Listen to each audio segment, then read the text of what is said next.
Members and public, I'm going to call the Committee on House and Governmental Affairs to order. Today's Friday, June the 17th. Please, if you have a cell phone, please silence it. If you'd like to give testimony, please fill out a card, white for information, green in support, red in opposition.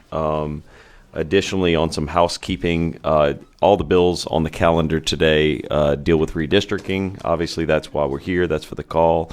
And we do have our committee clerk here, Mr. Harrington, who, if any of the members would like to pull any of the maps up and focus in on them, we have that ability to be able to do that here today. So you just have to let us know if you'd like to do that. With that said, we're going to go ahead and call the roll. Ms. Amersbach, please read the roll. Chairman Davante. Present. President Vice Chairman Duplessis. Here. President Representative Boyer. Representative Wolford Carter. Present Representative Desitel. Present Representative Farnham. Here. Present Representative Gadberry. Here. Present Representative Horton. Is she here? She's here. Present Representative Ivy. Present Representative Jenkins. Present Representative Mike Johnson. Present Representative Lacombe. Representative Lyons. Present Representative McGee. Present Representative Newell. Here. Present Representative Thomas. Here. Present Representative White. 14 members. 14 members in a quorum. Members, additionally, today, as we go through this docket, I'm not going to put a time limit on. I want to give everybody an opportunity to say what they need to say, and I know these are important bills we're debating, so I'm not going to do a time limit. However, I would ask that the members, you get one bite at the apple. So while you're on the mic, think about all your questions, choose those questions wisely, because we are going to try to keep this thing moving. But I don't want to stifle debate. I don't want to encourage. Rather, I want to encourage everyone to be able to say what they need to say today and the public to be able to participate and say what they need to say. With that said, this morning, members, I'm going to start with HB2 by Speaker Schexnayder, if he'd like to come to the table.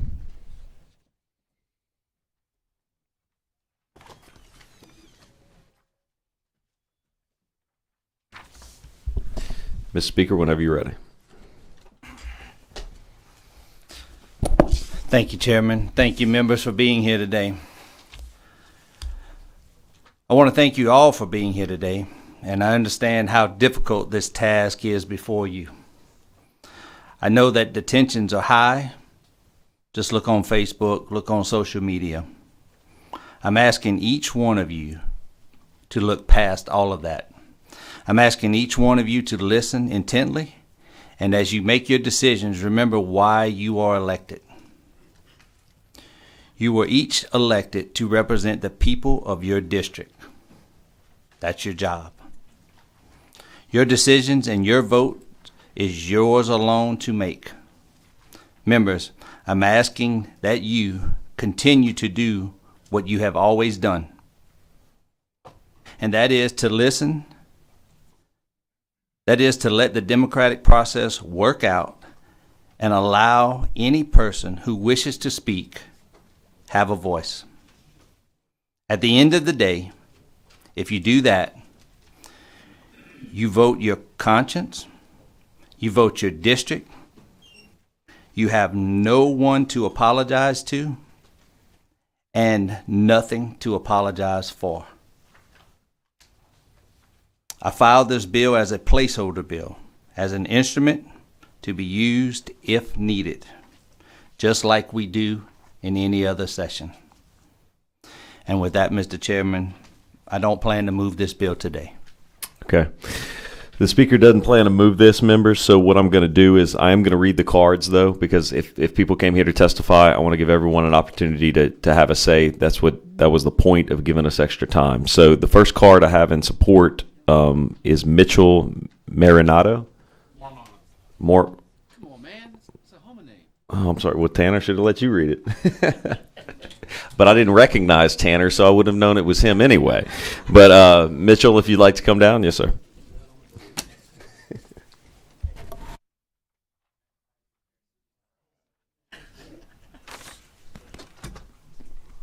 You have a point of order? Hold on. State your point.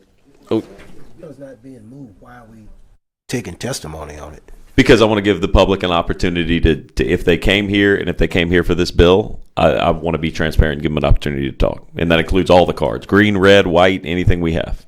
All right, that Yep. would also mean we can ask questions of the people that's testifying? Yes. Okay. Yes, sir. All right. Yes, sir, whenever you're ready. Thank you, Mr. Chairman and members of the committee. I'm here just as a representative of my Bayou region. I'm from Houma, Louisiana. I own a civil engineering firm in Houma, Louisiana. My main focus of work is managing the Morganza to the Gulf Hurricane Protection System. I've done that for 15 years for the Terrebonne Levee and Conservation District. I also serve as president of the South Central Industrial Association, which represents about 200 member companies throughout the Bayou region. In addition to that, I serve on the board of a community bank. And what I just want a voice heard. 10 years ago, we were up here, members of Chamber of Commerce and SCIA, when redistricting was occurring, and our main goal was to keep the communities of Terrebonne and Lafourche together because we felt we had similar interests and we needed the same voice in Congress. And we fought, and obviously it didn't turn out that way. We ended up with 3 representatives across the coast of Louisiana. But it ended up being one of the biggest blessings that we could imagine. Unfortunately, since 2010, we have been impacted by Hurricanes Delta, Isaac, Ida, Laura, Zeta, Barry, and probably a few that I'm leaving off. And my principal responsibility is that hurricane recovery effort for the Levee District. I cannot emphasize enough how important it's been having 3 representatives in Congress for us. I don't believe our communities could have recovered as well as we are recovering without that voice. It seems to me like the coastal legislators do not look at district lines, and we suffer the same perils. The west part of the state was impacted a few years ago by Laura and Delta, and last year Ida was devastating to our particular region. So, the coastal economy that we work to protect is important for the entire state. I think in the last few years it's remarkable to see what type of federal investment that we've had imparted upon us. I know for my project, Morganza, which has been principally funded entirely by the state and the local government for the last 15 years, for the first time in our history, we received $400 million of federal money. And this is a massive system, over a 98-mile levee and floodgate system that protects Terrebonne and Lafourche parishes. So I would urge you to support House Bill 2.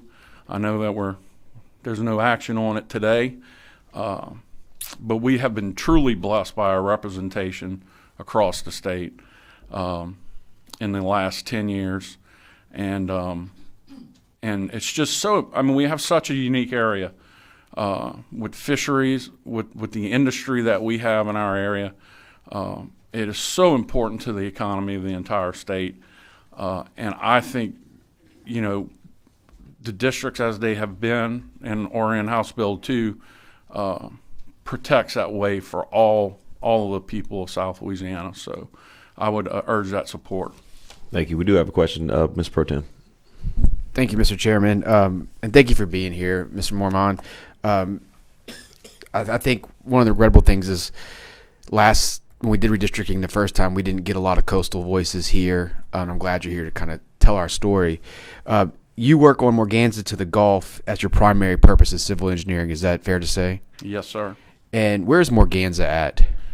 Morganza is, I think, in Point Capee Parish.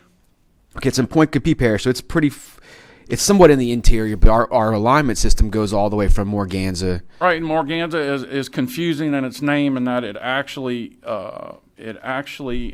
entitles the whole basin from the West Guide levees, the Atchafalaya River, from Morganza all the way to the Gulf. So there's a community of interest there between Morganza and coastal Louisiana. Is that fair to say? Well, absolutely. I think what we're doing on the southern end actually protects the economy of the whole state, not just our area. It's protecting our lives and property directly, but it's protecting much more than that. And realistically speaking, Congressional District 6 and 1 under this map have sitting congressmen. Have you had the opportunity to communicate with those congressmen? Have you found that they have been responsive to all the needs of coastal Louisiana? So in my job, I mean, I have direct contact with them. In fact, I'm just getting back from Washington this past week. So, but yes, I mean, I can pick up the phone and call, and I mean, you know, we don't have to call them after a storm. They're calling us to see what we need, which is a pretty amazing thing to happen. And there's no learning curve. Of course, you know, representatives change, but that tie to the coast, I think, is is the most important thing. And in the 6 years I've been elected, I know you and I have talked a lot, and I think you would agree with me that my main focus here at the legislature has always been about coastal protection, levees. That's been the reason why I ran. I talked to you when I first ran for office. That was the whole reason why I was running. So it's a pretty big deal in Terrebonne Parish and Lafourche Parish, coastal protection. Is that correct? I think it's the number one issue in our area. Yeah. You know, certainly after Ida, it's even more to the forefront. Thank you. Mr. Pro Tem, for a question, Representative Lacombe. I just wanted to, so in the maps that I'm looking at on the district as we were talking, we talked about Point Capee, and I think the Speaker Pro Tem raised out the issue that, you know, there's a community interest between the Gulf and the flood zones, and I'm very familiar with the Morganza structure because I live there, Right. and I represent Point Capee Parish. But in this map, Point Capee Parish is not based in the community interest with the zone. It's actually based in the Monroe District. So, you know, that's something that we had talked about through redistricting, because currently we are represented by a congressman out of the Capital Region area, but under this map, on some of the other proposed maps that have passed, Point Capee was taken out. So basically the top part of your structure where the levee systems begin at the old river control structure, both levees on the Mississippi River side and the Chapalaya side, where the actual structure starts and the Corps of Engineers maintains, that entire structure now is not in the congressional district of the coastal zone.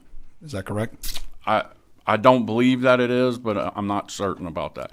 Now, that structure is not a part of the Morganza to the Gulf system, per se. That is a core. That's a core structure. A core structure. But the levees start right But there. the levees, yeah, you're right. Protection levees that sit on both sides are That's the edge of our boundary. Yeah, so that's where it starts, and that whole entire structure, and I say structure, but let's go the entire levee system on both sides, the Mississippi side and the Chapalaya side, come to a parallel from you. It feeds up to like a bottleneck, correct? That's true. And so both levees are right there in Point Capee. But that Point Capee is not in the coastal zone congressional district, correct? It is not. Okay, thank you. Representative Desdale. So, to the same question, I'm looking at all four maps, and I don't see Point Capee in the coastal zone in any of the maps. Have you reviewed any of these maps? I have not reviewed them since yesterday, so I'm just going off of memory. But I do not believe they are. Okay, I'm just curious where the question was going, because I don't see them in any of the maps. Thank you. Well, he asked this question. You made your point. We're good.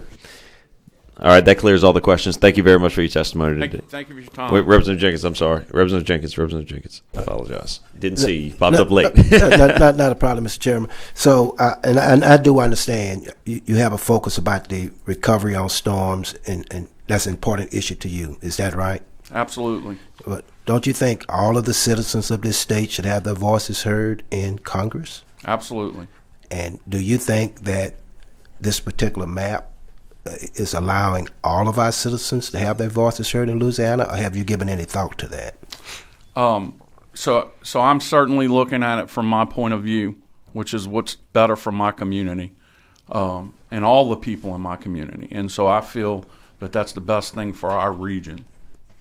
Yeah, so you just speak, when you look at this map and your support of this map is really just focus on your region. That's basically what your Yeah, testimony is. I'm here on behalf of my community. All right. And you do understand that this particular map has been reviewed by a federal court and found not to meet the requirements of the Voting Rights Act. Yeah, I mean, I'm not a lawyer or an attorney, nor do I ever want to be. I just want to engineer flood protection for my community.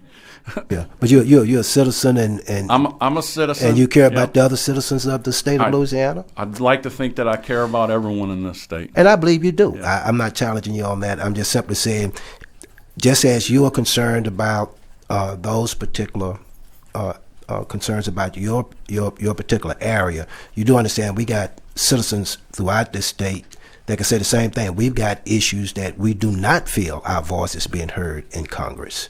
Would you agree with that? I certainly understand that. And I think you would want all of our citizens to have their concerns just as yours and their voice heard in Congress. Would you agree with that? Yes, sir. All right. Thank you, sir.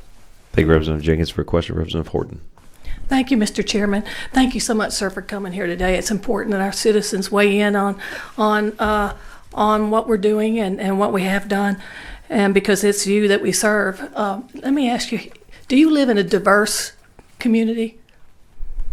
I would say Cajun people are extremely diverse. So, yes, we do live in a diverse community. I don't know the demographics particularly, but absolutely. I mean, I think Terrebonne and Lafourche are two of the most diverse places in the whole state of Louisiana. Okay. Thank you so much, sir. I appreciate you. Thank you, Representative Horton. All right, now the board is clear. Thank you very much, sir. I appreciate your testimony here Thank you today. all. Also filling out a green card in support, Mary Susie Labrie, and then also Jennifer Carrigan, filling out both green cards in support, not wishing to speak. Thank you much. Thank you both, there, ladies, for coming today. Filling out a red card in opposition, not wishing to speak, Jared Evans with the Legal Defense Fund, Terry Landry Jr. with SPLC Action Fund, and Chandra Shea Foster with SPLC Action Fund. All red cards in opposition, not wishing to speak. That clears the cards. The speaker has given me his indication. Oh, yeah, an email testimony. Let me read the email testimony. Apologize. There are 19 emails in support for HB2 and none in opposition, so 19 in support. Additionally, the speaker has indicated to me he would like to voluntarily defer this, so we're going to leave this bill in committee. And with that said, I'm going to move that HB2 be voluntarily deferred without objection. Next, we're going to go to HB1 by my Vice Chair Duplessis.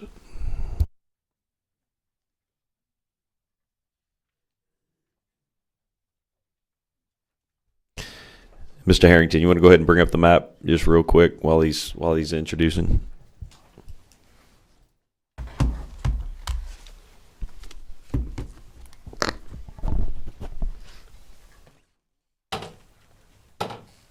Good. Everybody's got a chance to look at it. Good deal. We can take it down and focus on Mr. Duplessis whenever you're ready. Thank you, Mr. Chairman, and thank you to the committee. I think I would like to start out by pointing out that when I drove up to the Capitol this morning, it was a little different.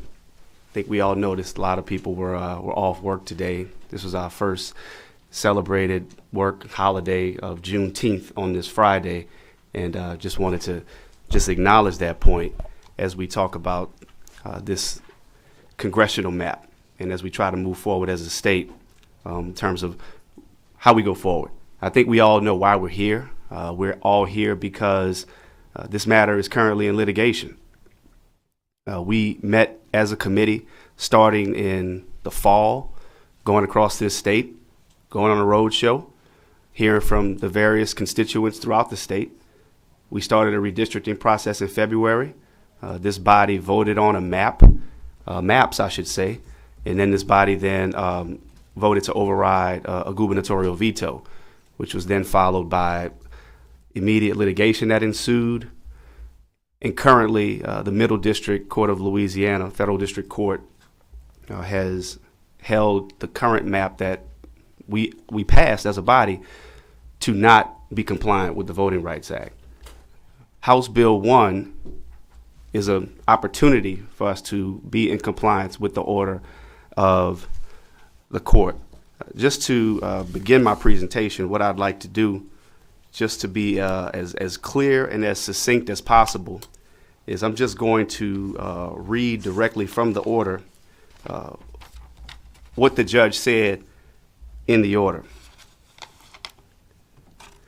Number one, I just want to point out at the outset of the order, it reads that the plaintiffs who brought this action are likely to succeed, to prevail on the merits of their claims brought under Section 2 of the Voting Rights Act. This was followed by granting a preliminary injunction, followed by stating that the appropriate remedy in this context is a remedial congressional redistricting plan that includes an additional majority black congressional district. Therefore, the court orders, didn't ask, didn't suggest, it orders the Louisiana legislature to enact a remedial plan on or before June 20th.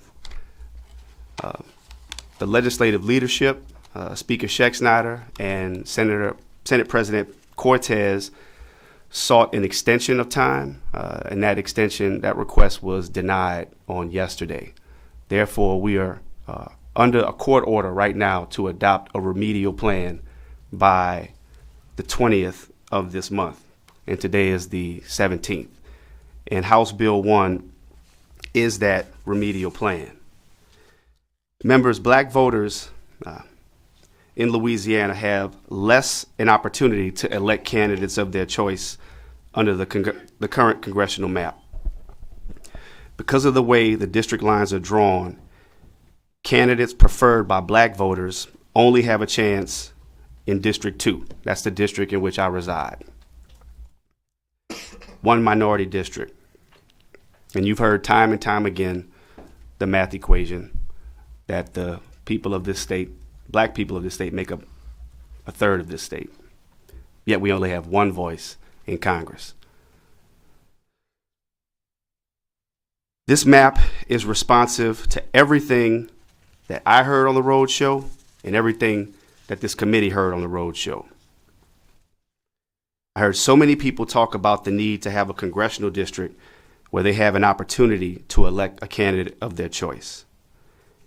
However, the current map only provides that opportunity to voters that reside within the boundaries of District 2. District 2, in its current configuration and in the map that the governor vetoed, is one of the most gerrymandered districts in the country. It lumps black neighborhoods in New Orleans with black neighborhoods in North Baton Rouge, while picking up black areas in the middle along the way. In this map, the minority community is sufficiently large and geographically compact to constitute a majority in District 2 and in District 5. And when I say map, I mean the map that I'm proposing today. The map that I'm proposing is more compact than the current congressional map and the Speaker's map. Black voters have less an opportunity than other members of the electorate to participate in the political process and elect candidates of their choice to Congress. This map preserves communities of interest to the extent practical, and it breaks fewer parishes than the current Speaker's map. This map complies with Section 2 of the Voting Rights Act. It allows voters of colors in District 2 and 5 to elect their candidate of choice. It meets the requirements of this session as called by the governor, and most importantly, it meets the standards set forth by the Middle District. I'm happy to go through the map if you like, in terms of the configurations and the numerical breakdowns. But I'm also happy to take any questions that you might have. Okay. Representative Duplessis, I'm not assuming that you drew this map physically, and so I don't want to ask you questions about the specific drawing of it. Is there someone here who drew the map that could answer those questions? Yeah, sitting with me is a familiar face that you've all seen, Jared Evans, who is a lawyer with the Legal Defense Fund. I'll let him introduce himself and speak. Absolutely. To that. And we do have a card in support wishing to speak by Jared Evans with Legal Defense Fund. Good morning, Mr. Chairman. I'm Jared Evans, Legal Defense Fund. Okay. Anything you'd like to say before I ask you some questions? Because I know you fill out a card. You're just here to talk. Gotcha. Please Awesome. proceed. So I'm looking at the map, and geographically, it's a pretty and specifically, I want to talk about District 5, which would be the new majority minority district. Okay. Geographically, it's a pretty long district. Would you agree with me? Absolutely, yes. Okay. Not much longer than the current District 5. Gotcha. Yeah, no, and which I don't disagree with. I'm just trying to kind of figure out. So, what was the primary motivation for drawing District 5? Mr. Chairman, when we drew this map, we looked at all of the testimony that we received from the roadshow. The number one thing that they said in Monroe is to please give us an opportunity to elect our candidate of choice to Congress. The number one thing we heard in Alexandria was please give us an opportunity to elect our candidate of choice to Congress. The number one thing we heard here in Baton Rouge was please give us an opportunity to elect our candidate of choice to Congress. And so what this map does is takes many of those communities of interest, puts them together in a district, and gives those voters an opportunity to elect the candidate of choice to Congress. Because I've never had that before. Okay, so again, what was the primary motivation in drawing District 5? Mr. Chairman, there was no primary motivation in drawing any of these districts. We took several factors into consideration. Population deviation, one. All the districts had to be equal in population, lowest deviation as possible. We also took compactness into consideration. This map is the most compact map that's been considered by this legislature this session. We also took communities of interest into consideration. This district is united by a very large agricultural industry. You also had many universities that people from Monroe and Alexandria attend Southern University. So I could keep going, Mr. Chairman, but there's many communities of interest in this district that we took into consideration. Gotcha. So I guess what you're telling me is that there was no primary motivation in drawing this, because that was the question. There was no one primary motivation in drawing any district. Got it, Mr. Chairman. Okay, so I want to look at a couple things, and I'm going to ask Mr. Harrington to pull up a couple areas. In your map, it goes all the way from Washita Parish to Tangipahoa Parish, correct? Yes, sir. In District 5. And again, like I'm saying, all of these questions are going to be about District 5 for the time. Mm-hmm. And so if we focus in on Washita in particular, mm-hmm. My question would really be why did you pick Precinct 62?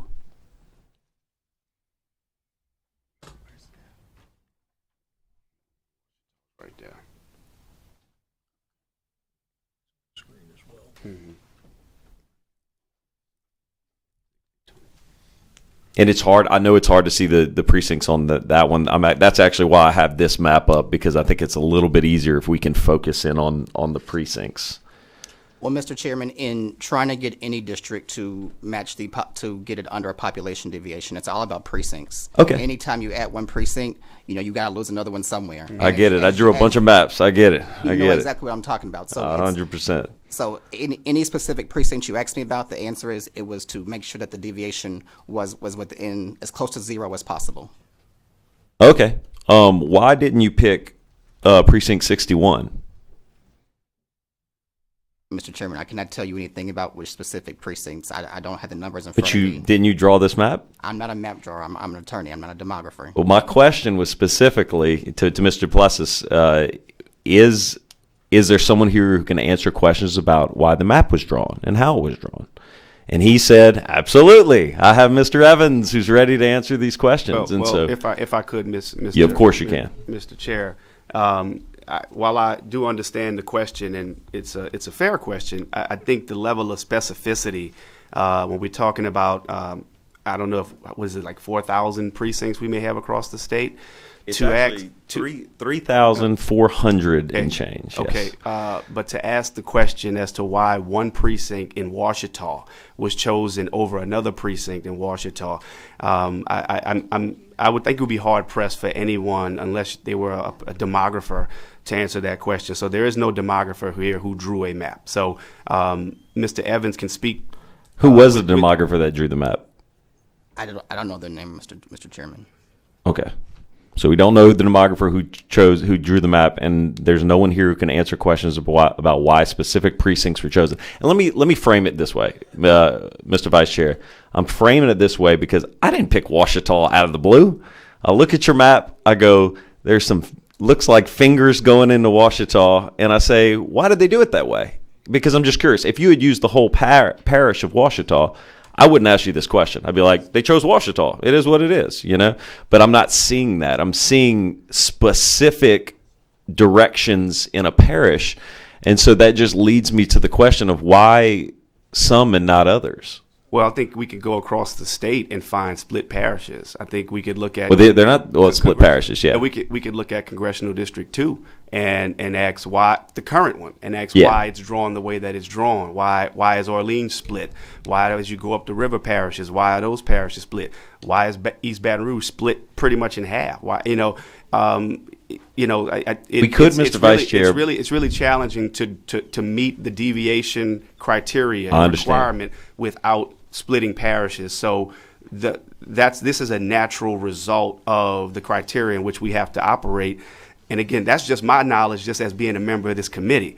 I'm not a demographer. I understand. And I we, don't know who we drew this could ask all those questions, Mr. Vice Chair, but we're on your bill That's right. that you're asking us to pass, and that we have to do our duty to our constituents to deliberate. And so I have to ask these questions about your map because people are going to ask me, you know, if you're asking me to support this bill, I'm going to be asked, why did they do that to Ouachita? I'm going to be asked that question, especially when I go up to Ouachita. And so it would be logical that I would ask you that question about why. I don't say it's not logical. Okay. Yeah. And so let me throw something out there.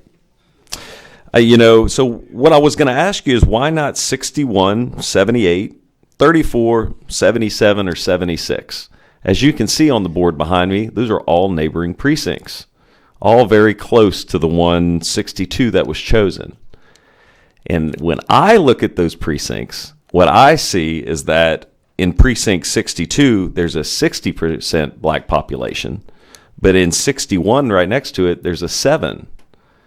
And so I'd like to know why one was chosen over the other. But unfortunately, it sounds like no one here can tell me that. Is that right? I can't tell you why that specific precinct was chosen over another specific precinct. Would it surprise you to know that that precinct has a higher population of African Americans than the ones that are around it? No, it would not. Okay, let's go to Alexandria.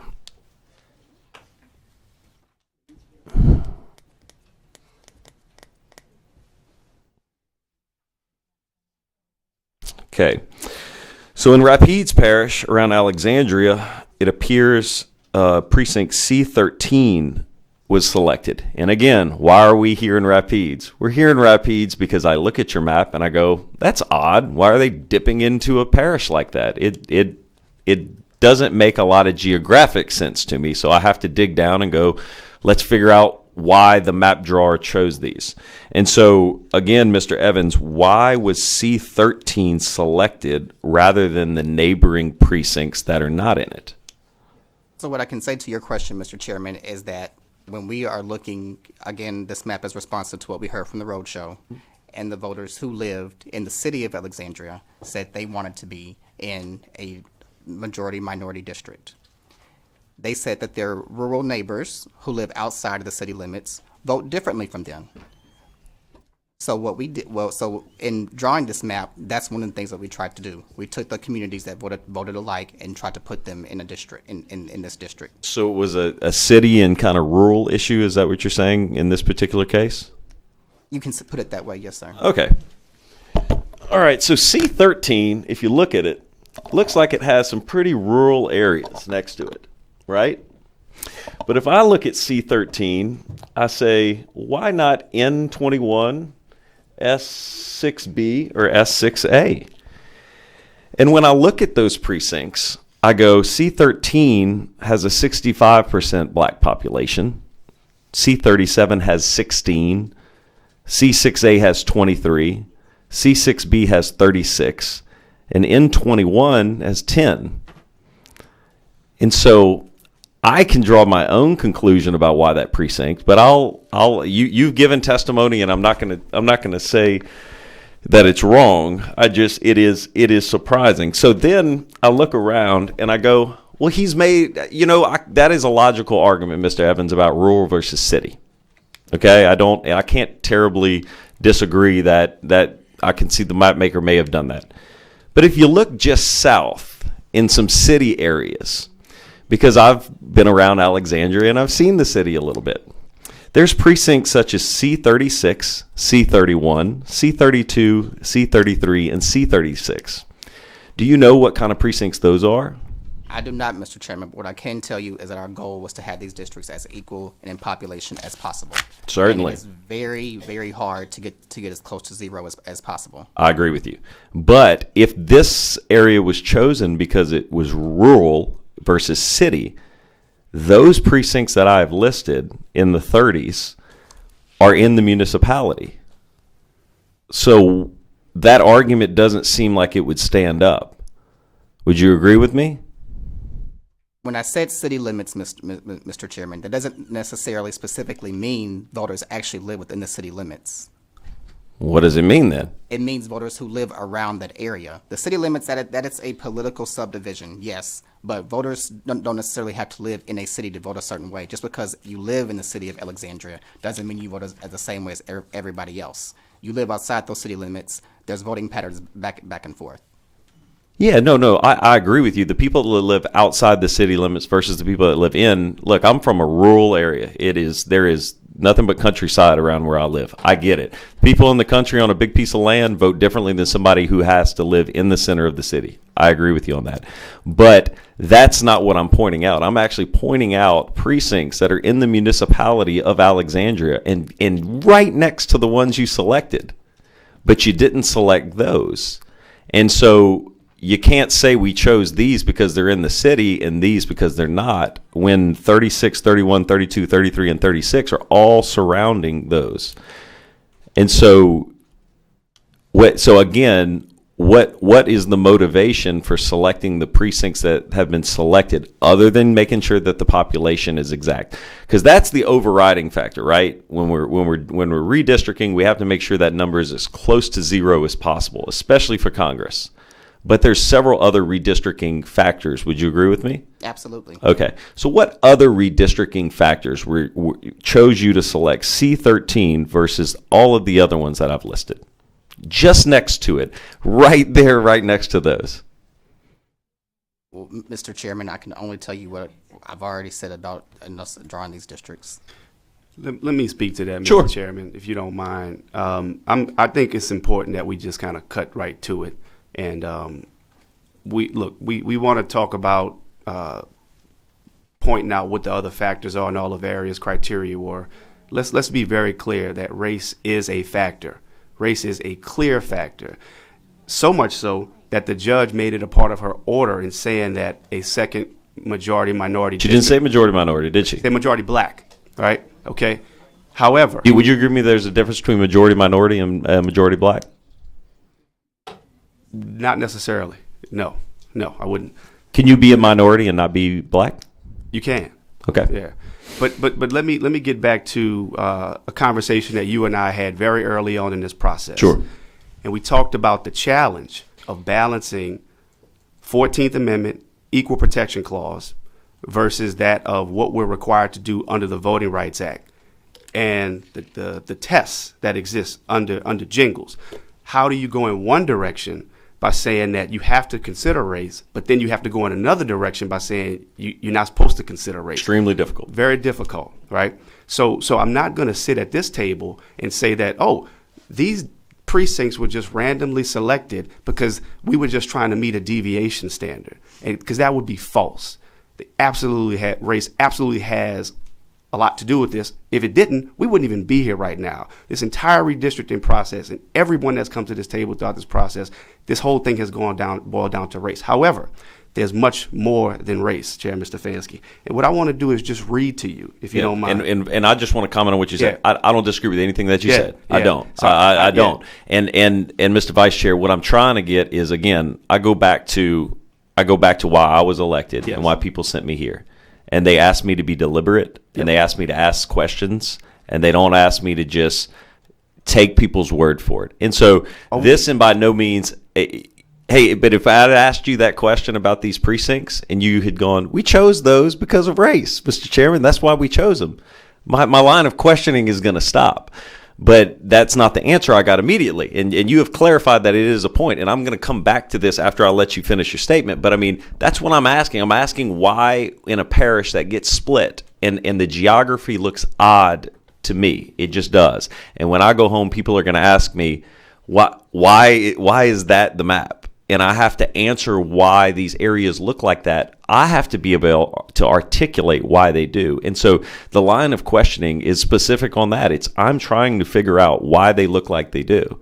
And I welcome the questions. And we will, but I'm going to go ahead and let you read what you need to read. Yeah, yes, sir. I just want to just point this out. And these are not my words. These are words from the court, that to harmonize the conflicting demands of 14th Amendment and that of the Voting Rights Act, the Supreme Court has assumed that compliance with the Voting Rights Act is a compelling state interest for 14th Amendment purposes, and a state's consideration of race in making a districting decision is narrowly tailored if the state has good reasons for believing that its decision is necessary in order to comply with the Voting Rights Act. So it's a balance that we have to strike. And again, I wasn't here in 2010 when Congressional District 2 was drawn. I don't think any of us were. Maybe a few people in this body were here. But if you look at Congressional District 2 as it's drawn right now, I think those questions could be raised. And that is the same district that this body voted overwhelmingly to pass out of this body right now. So, I mean, if you look at the way that district is drawn, as I pointed out, it's one of the most gerrymandered districts in the country. Okay, so I think this map puts us more on a path to balancing race as a factor, but also communities of interest, and also all of the other criteria around deviations, fewer split parishes, fewer split precincts, etc. All of the goals that we have to try to achieve in this redistricting balance. I respect that. Good deal. Again, in Rapides, so these specific precincts. Again, I'll go back to like my original question. Why these precincts versus the ones that are immediately bordering around it? What I will say, and again, I'm not trying to get into the head of the map drawer here because I and it would be nice if we had them here. And I'm not going to look. I didn't necessarily. On the maps that I presented, I didn't need the map drawer because I sat there and I drew everything that I did. And I'm not saying everyone else has to do that. But, you know, it's tough for us as a committee to evaluate everything, you know, especially whether we have a court order saying you have to. OK, it's very difficult for me to be able to do my due diligence. And I can't talk to the person who sat there and selected these. And I think you can respect that. And so, I mean, it's frustrating not to have someone who can tell me why these precincts were picked.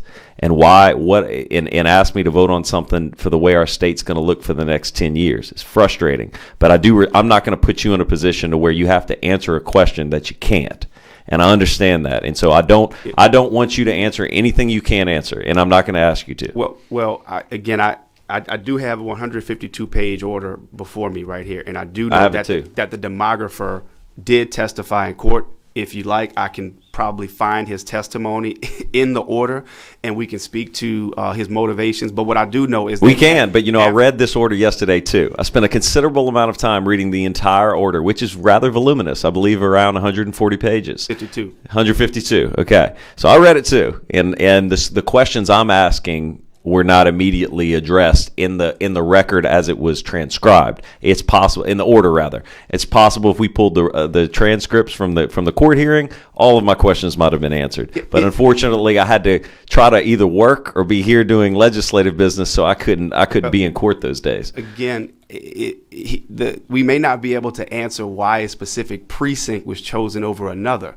but I do think that the intent was clear, is that it was to try to achieve the requirements under the Voting Rights Act, that if you have an opportunity to draw a district where voters of color, black voters in particular, are compact enough, you have to draw it that way. That's what the law tells us to do.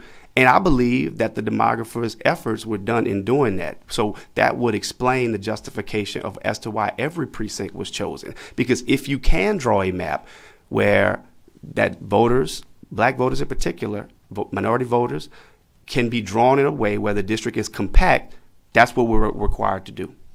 Would it shock you to know that all of the precincts that I have listed, especially around Rapides, are all majority white? In terms of being included in Congressional District 5? No, that are not included. All the border precincts around what I've just talked around are all majority white. It would not shock me. But one of the pieces that go along with that, Chairman, when you break down the race component, is you have to also look at communities of interest. And while those precincts might be majority white, you have to look at voting patterns and how those voters vote, and whether or not those precincts that are made up of majority white voters would actually vote for somebody black. I agree, but what jumps off the page is that some precincts were selected just because they're majority black versus the ones that are neighboring that are majority. No, it's not just because they're majority black or because they're majority white. It's because we have a history in this nation that led to a Voting Rights Act, because people vote certain ways. Do you have the voting analysis for the precincts that I've listed? I will let Mr. Evans speak to that. Davante, that was submitted to the court for trial. And we encouraged the legislature very early on in the process to get your own racially polarized voting analysis done. Yes, you did, and we had that conversation. And I asked you for months now, it must be, if you would provide me the detailed voting analysis. And for months, I've encouraged the legislature to do their own analysis. Have you ever given me that? Ours to the court. But has that ever been provided? Our racially polarized voting analysis is all through these 152 pages. Yes, but it has never been provided to this committee, and you still to this day, this committee has never been privy on any of the maps that have been submitted, either filed by members or ones that were submitted by the public, of the full detailed voting analysis. That in my opinion, we needed to fully evaluate those plans. And as I sit here today, on this map, do you have the full analysis to provide to this committee? Mr. Chairman. Yes. Your lawyers in the suit that you enjoyed in have the analysis. Me? My lawyers? Who's my lawyer? The case we keep beating y'all in, Mr. Chairman. I think you're mistaken on who hired who, okay? I think you're mistaken. And secondly, the answer to that question, of course, is no. You have never provided me that analysis. And if you... In my opinion, if this committee is going to do a full breakdown and thought process and evaluation of these plans, that's something that would be very beneficial, as I've continued to say. All right, let's go to another area of the state. I want to go to the whole other end. I want to go down to Tangipahoa. That was it.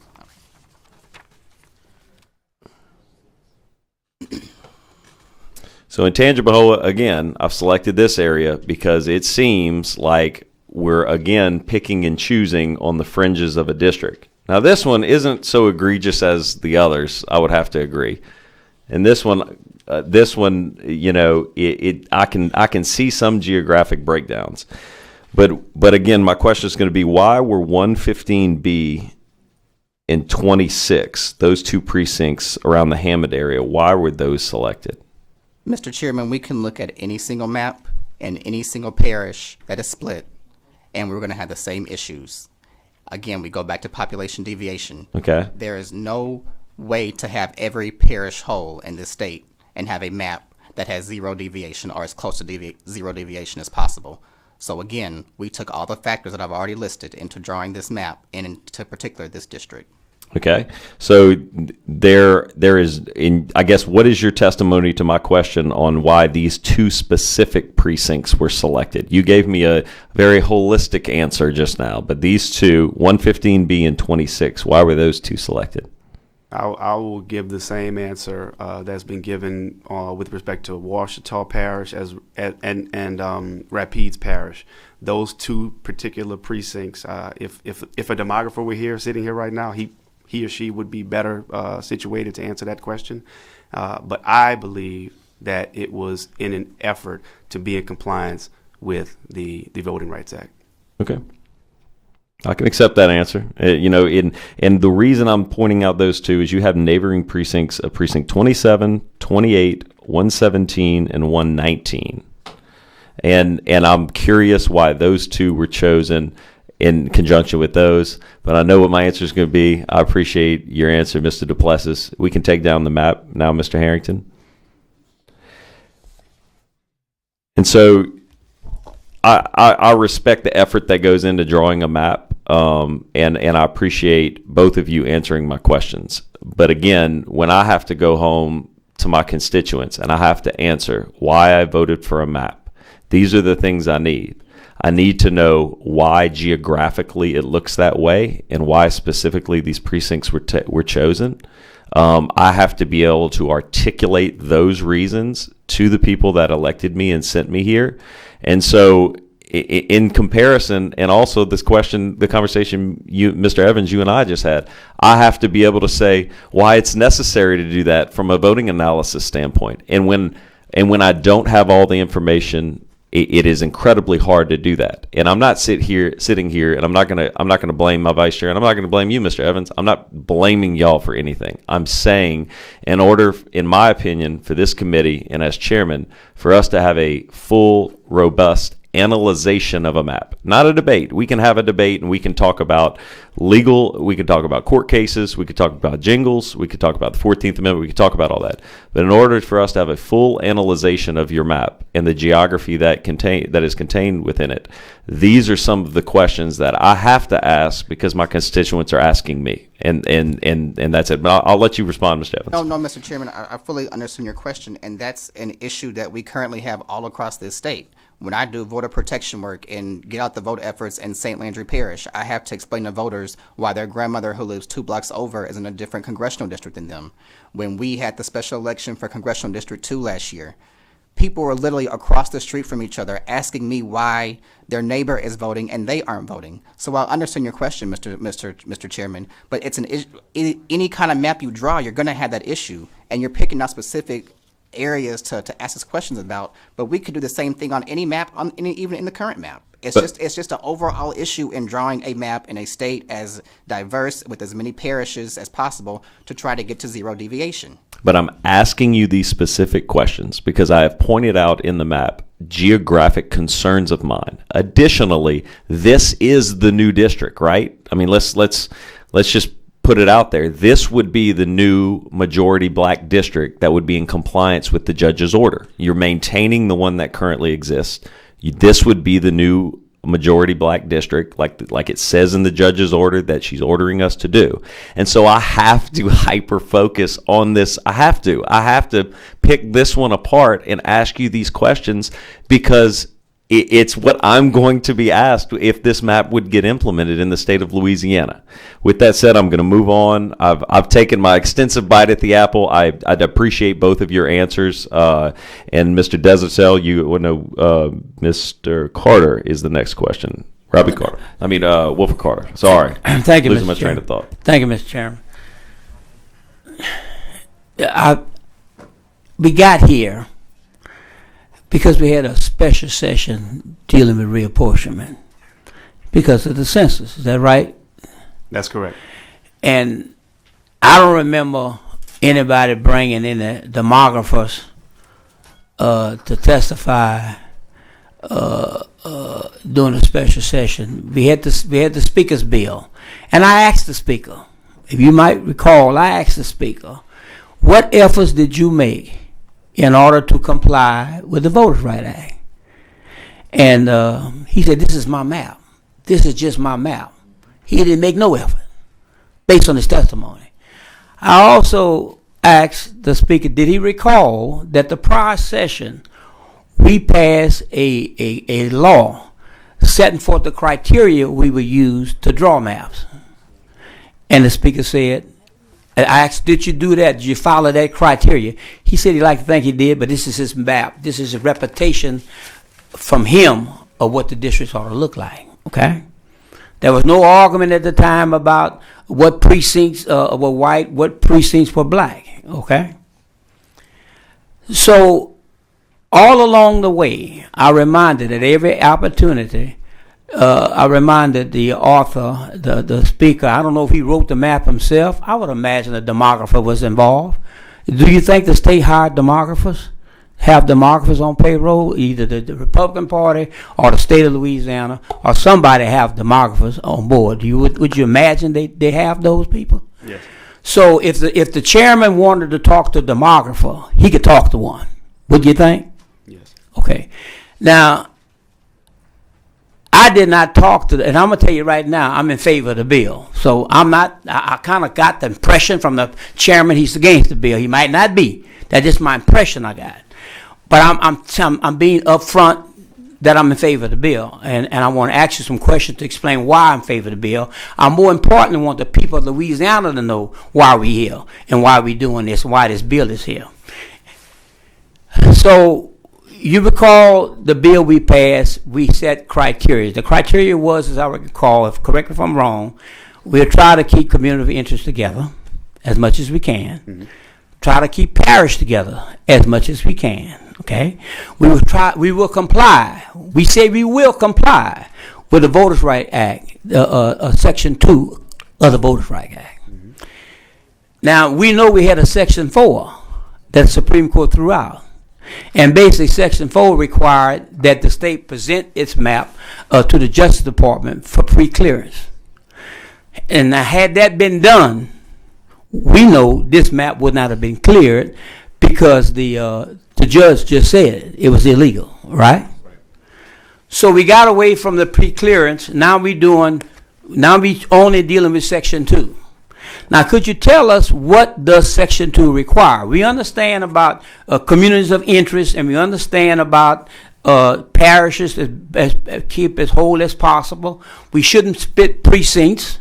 Okay, so we try not to. In fact, I don't think this map splits precincts. So that's almost illegal to split a precinct unless you got some very definite boundary grounds like a lake or a pond or a canal. So what does Section 2 require?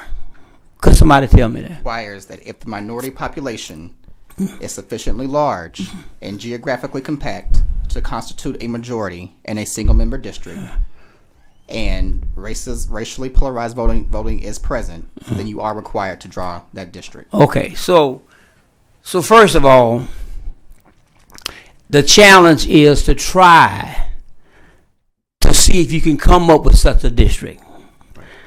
Now, I asked the speaker, and I asked all along during the process, during the special session, what efforts been made? Nobody made any efforts.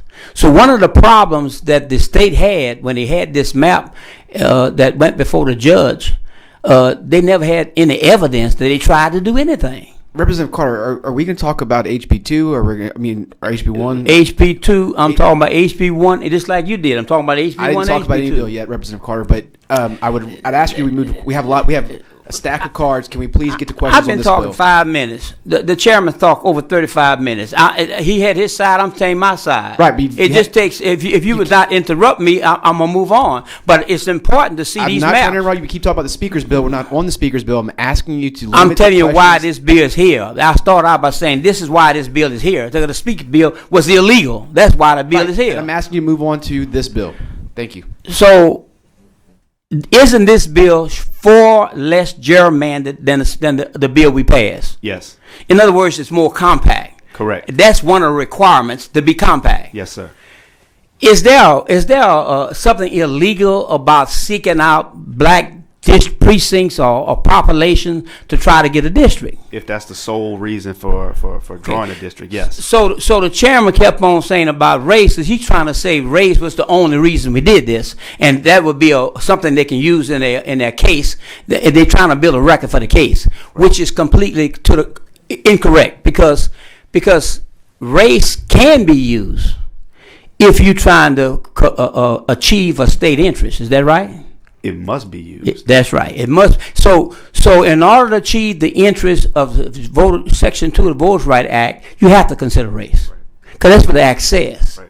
Now, how many races? How many? We talk about, the judge said black population. Why you think she said black population, not Latino population or Asian American population? Why did she say black population? Because we have already shown multiple ways that there are enough black people in our proposed map, the Representative Pless's map, to constitute a majority in a district. So you don't have enough Oriental Asian Americans. You don't have enough Latino Americans, Louisianians, in order to make a map that come up with 700,000 people thereabouts. As we've shown, Representative Carter, black people do constitute a majority in both District 2 and District 5 in Representative Pless's map. Now I happen to live in Lake Charles, Louisiana. I don't live in one of these areas. Either one of these two predominant black districts going to be created if we're successful at some point, or the court is successful. But I support it because I have a community of interest. Okay, so when you talk about community interest, you're not talking about just the few people in that district. Okay, I have interests that I don't think my congressman from my district even address or care about. Okay, but I do find that Congressman Troy in New Orleans, Carter, does address my concerns. Okay, and so community of interest does not have to be one particular geographic area. It's what your concern is about what you like the Congress to address. Would that be correct? That's correct, Representative Carter, Okay. and I cannot tell you how many of your constituents have called me and my colleagues and want to know why they couldn't be in a district where they had the opportunity to elect a minority person to Congress. And when we went to Lake Charles, we had a lot of people from Lake Charles asking for another black congressional district. That's absolutely. Okay, and they knew they wasn't going to be included, more than likely, but their interest would be served. So first of all, it's nothing wrong with dealing with race, so that's what we're supposed to be doing, trying to find if we got enough black population to create a district. And we got that. It's obvious. We got over 33% of the state, so we got that. The next question is, can this group vote compact? Is compact? Is small enough a group? Is not so gerrymandered to be snake-like, to be outrageous, to offend the geographic layout of the state. And this map is the most compact map that we've come up with.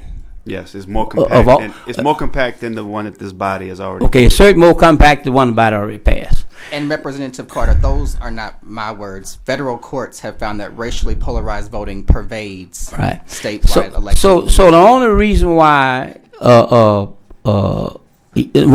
thing you have to show, if I'm correct, that the only reason why you don't have a black congressman, based upon the compactness you have, based on the fact they tend to vote the same, is because polarized voting, non-black voting, will prevent that black from getting elected.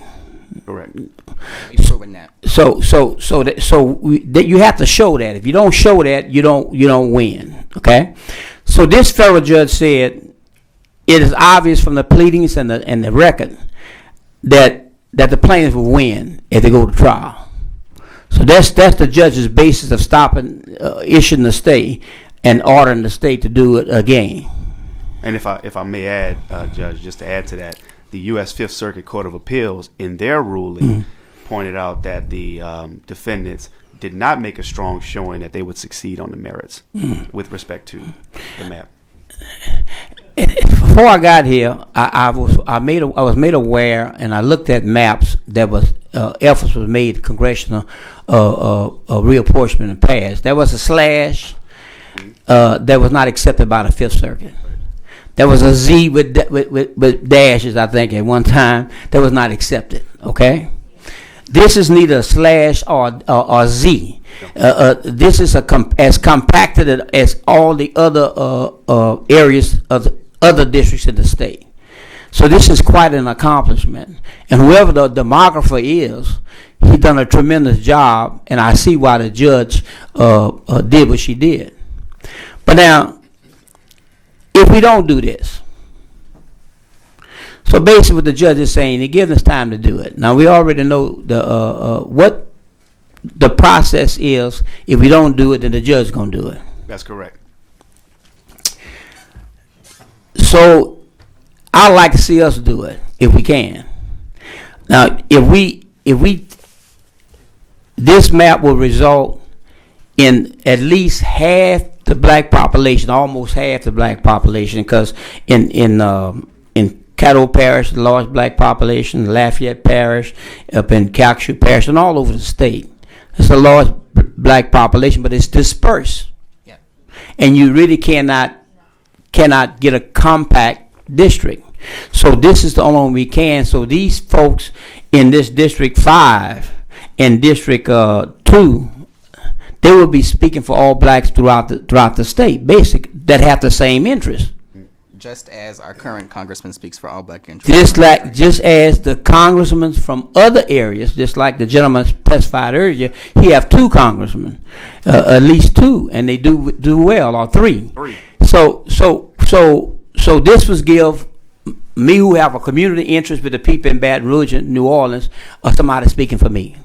Yeah, that means you may have 2 Congress people voting for the John That's right. Lewis vote. And if I can elect a congressman that listen to some of the things I want to do, I might have this congressman in Section 5 and Section 2, and maybe 3 too, someday. So it's not always, I'm just trying to point out, it's not always that easy to do. This is hard work. And this was an effort made to do this. And this took time, and it cost money. Now, really, we're spending a lot of money here in this session to do nothing.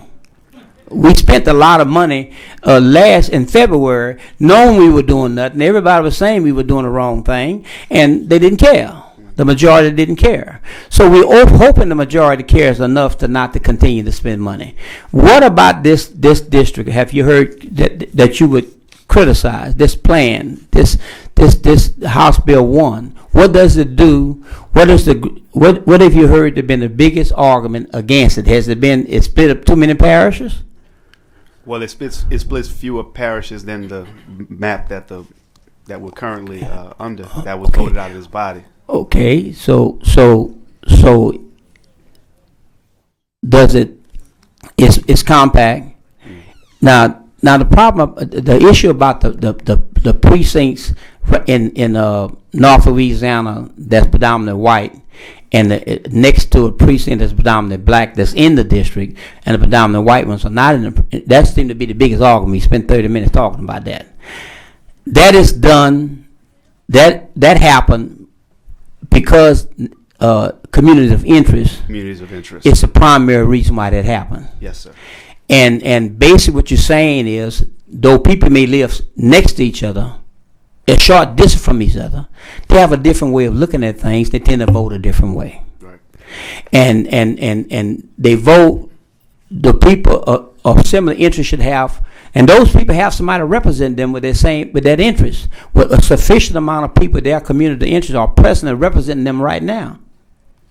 It is the other people, the predominant black precincts, that don't have anybody representing them. And that's what you're trying to resolve. That's what the court is trying to resolve. Correct. Okay. That's all I have. Thank you, Mr. Thank you, Representative Carter. For a question, Representative Johnson. Thank you, Mr. Chairman. I was, and I appreciate the chairman asking questions about Rapides Parish. And I got to say, as a comment, somewhat I'm offended that you indicated one of the reasons why you split Rapides Parish in the manner that you did is that at the road show, you only heard testimony that said that they wanted a second minority district, that they were unsatisfied with having the parish whole. That's just incorrect. And if you're making a record by saying that, that's just false. It's false from the testimony that was given. Testimony that was given that was contrary to that wasn't from people that lived in Rapides Parish. It was the group of people that followed us to each one of the roadshow events that had nothing to do with the area that they necessarily were testifying in. So I just want that to be clear, because I'm offended by the fact that it implies that Rapides Parish falls into this idea that you have to create a district with minorities for a minority to be elected. Because let me tell you about Rapides Parish. Maybe we're advanced. I guess we're going to be penalized for being advanced. Parish-wide and in areas where a majority of whites were registered, we've elected 2 black mayors, a judge, a marshal, multiple police jurors. So it's insulting that we're doing this under the guise that, and it's almost insulting to you too, to say that the only way an African American can be elected is if you make it a district where only African Americans can vote. That's just, I don't, that may be what the law is interpreted, but in real life, that's not the case in Rapides Parish. And so I am offended that that was said, and I don't think that's factual. I know we had plenty of people testifying that they were concerned about keeping Rapides Parish whole. And the map, as I understand, the map is designed to primarily comply with the judge, what the appointed federal judge in the district court ordered. Is that correct? That's why we're here today. Okay. Because a judge ordered us to do this. And do you have any problem with that from the concept of separation of powers? No. You don't? Why would I? I don't know. I'm not able to rule on court cases, and I can understand she could send it back and give us an opportunity, but I mean, she also has the ability to draw the maps herself, does she not? Well, it looks like that's what this body is trying to do. We're trying to empower her to do that. She in her duty and authority as a judge, made a ruling under the law. Okay. In that case, we're not in compliance with the law. And she is not the final word on the outcome of the As litigation. of right now, she is, because no other court has ruled on this. But it So is as of still now, she pending. is. There are appeals that are pending. There are always appeals. You can appeal until eternity. But as of now, we're under a court So if order. we were to vote your map in, and I guess that's the way you say, I don't know, vote your map in, but your plan in, if we all approve it, and the Fifth Circuit comes in and says, no, that's not good, so we're going to be back here again in 2 months to do another map? Quite possibly. But again, I think it's just interesting how we tend to pick and choose when we think that something should or be final or something isn't final, because my guess, and maybe I'm wrong, Representative Johnson, but my guess is that if this district court judge that we say this not final step in the process had upheld the speaker's map, I think the sentiment from this body might be a little different. It wouldn't be such that, the process isn't over yet. It wouldn't be, there's still more time to see how the courts are going to rule. It would be, the judge has decided. The judge has made a ruling, and we need to respect the law. Yes, sir, and that's your opinion. I don't necessarily agree with that speculation. Okay, I have another opinion. Okay. With respect to your initial comments around Rapides Parish. Now, you and I have had a lot of good conversations around Pineville, and I respect the fact that you all are an outlier. You all have elected a black man. 72% white population. I understand that, and you all are an outlier. So I know you get very passionate on this issue. I do.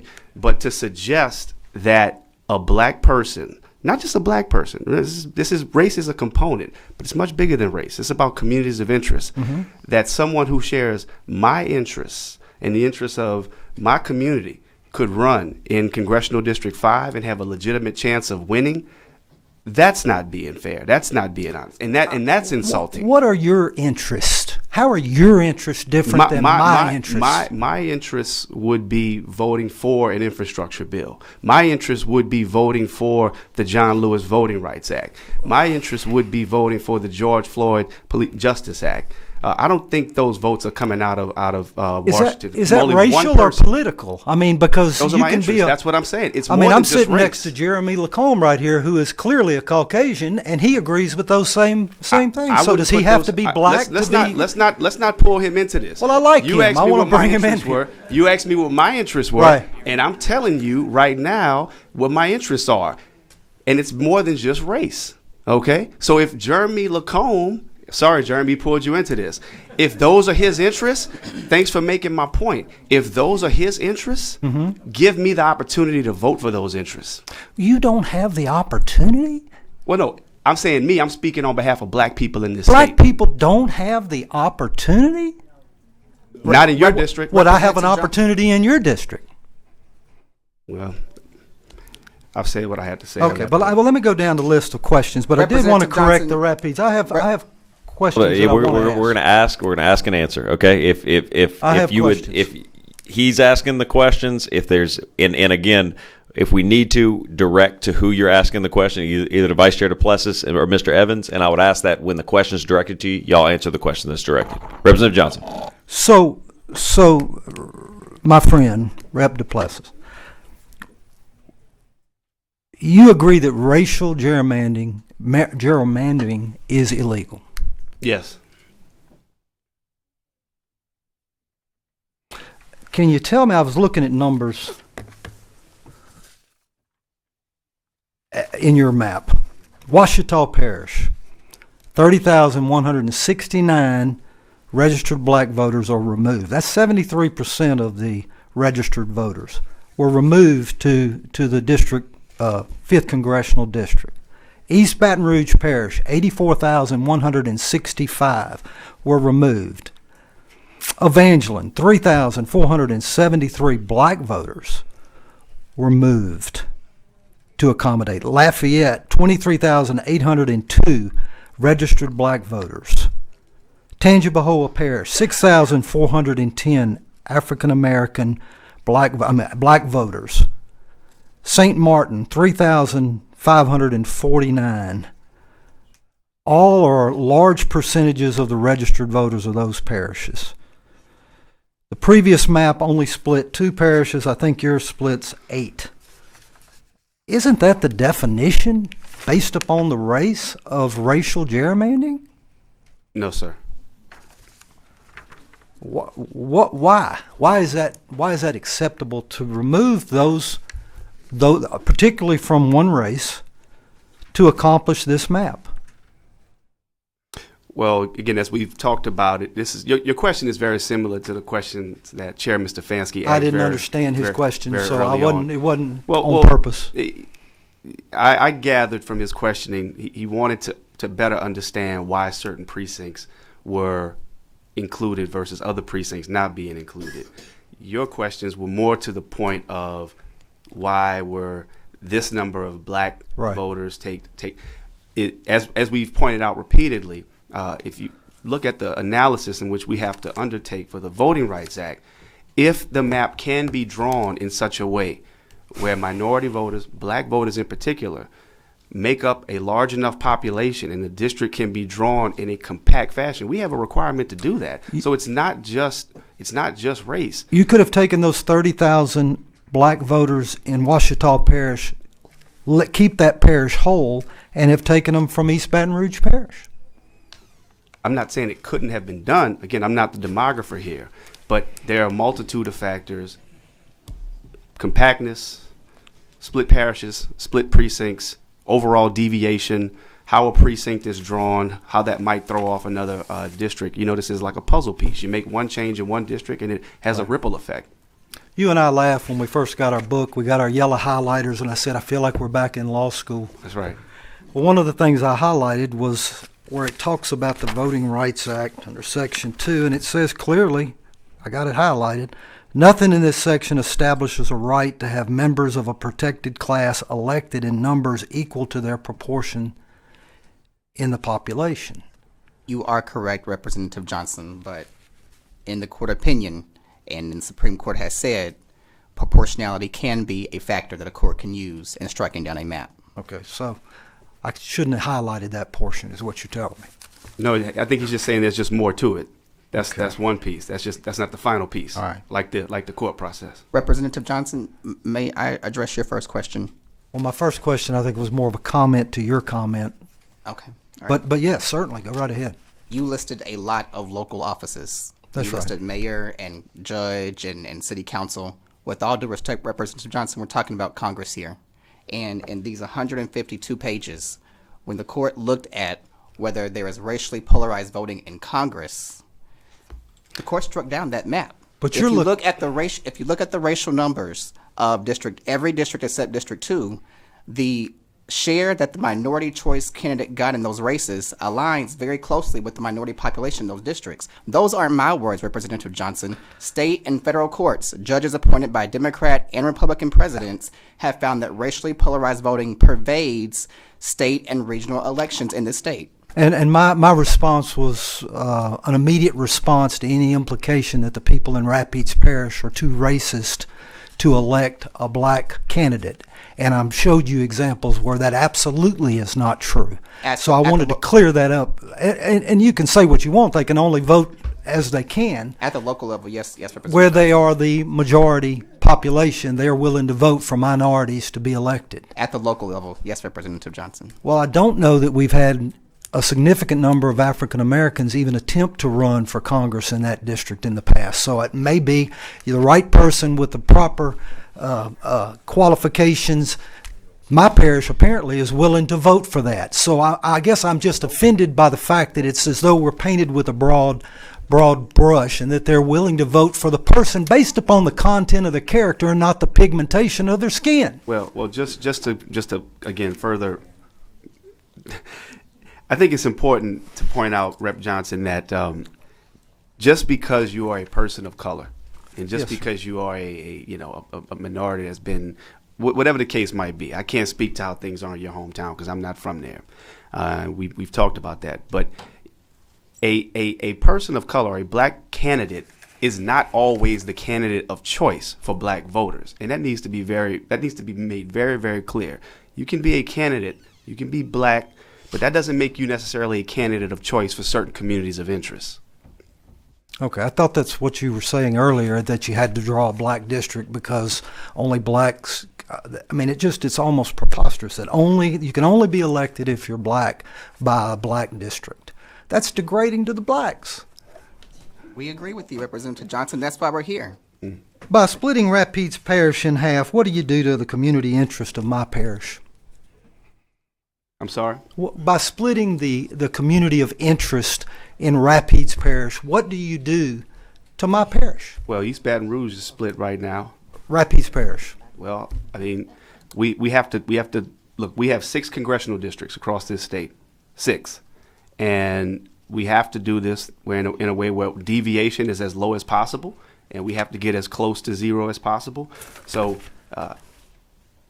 we are where we are, and we are under a court order right now by a federal district court to draw a map that has a second black congressional district. Do you agree that the map does split the community of interest of Rapides Parish? I'm not in a position to agree or disagree with that. You can't disagree that it splits the political subdivisions. Political subdivision is not a community. Doesn't mean that it's a community of interest. No, separate question though. You don't deny that it splits the political subdivisions. I don't deny that. No, but a political subdivision does not mean it's a community of interest. Because I mean, our police juries, our school boards, everything will have 2 congressmen, diminished influence with those for one parish. It's funny you say that because the first testimony in support of a bill earlier today said that they had 3 congressmen along the coast and talked about how great it was. I'm not that person. I'm just saying. I heard some testimony earlier that talked about how great it was having 3 congresspeople representing them on coastal issues. So we had the same debate around the Bessie maps and people saying, well, we didn't have, having more than one Bessie rep was a bad thing. I don't see how having more representation is a bad thing. Well, we have 6 senators now in Rapides Parish. 6. That's on the state level. Do you honestly want to tell me that that's best for the parish to have a small percentage the small percentage of the population of each elected official. It hasn't worked that way thus far. Strengthens your delegation. Unless you Have have more very voices. little. It doesn't work that way. Hasn't worked that way in Rapides Parish. I don't think it's worked. Rapides Parish has been split before. It's not been a helpful or hadn't been a benefit to our influence in Congress. Yeah. That's why we're a whole parish right now. Splitting us hurts the people of Rapides Parish. I understand that's not your purpose. Your purpose is to comply with a federal court judge. But I'm elected in that parish. I'm elected in the state. I care about both. But splitting my parish to make the numbers fit when it can be done differently, perhaps, and my opposition is not to a second minority district. It's to having my parish split in half and diminish the people, black and white, of Rapides Parish. Voting power is a concern and a problem, and we could spend days on that, and I know that probably needs to be moved on.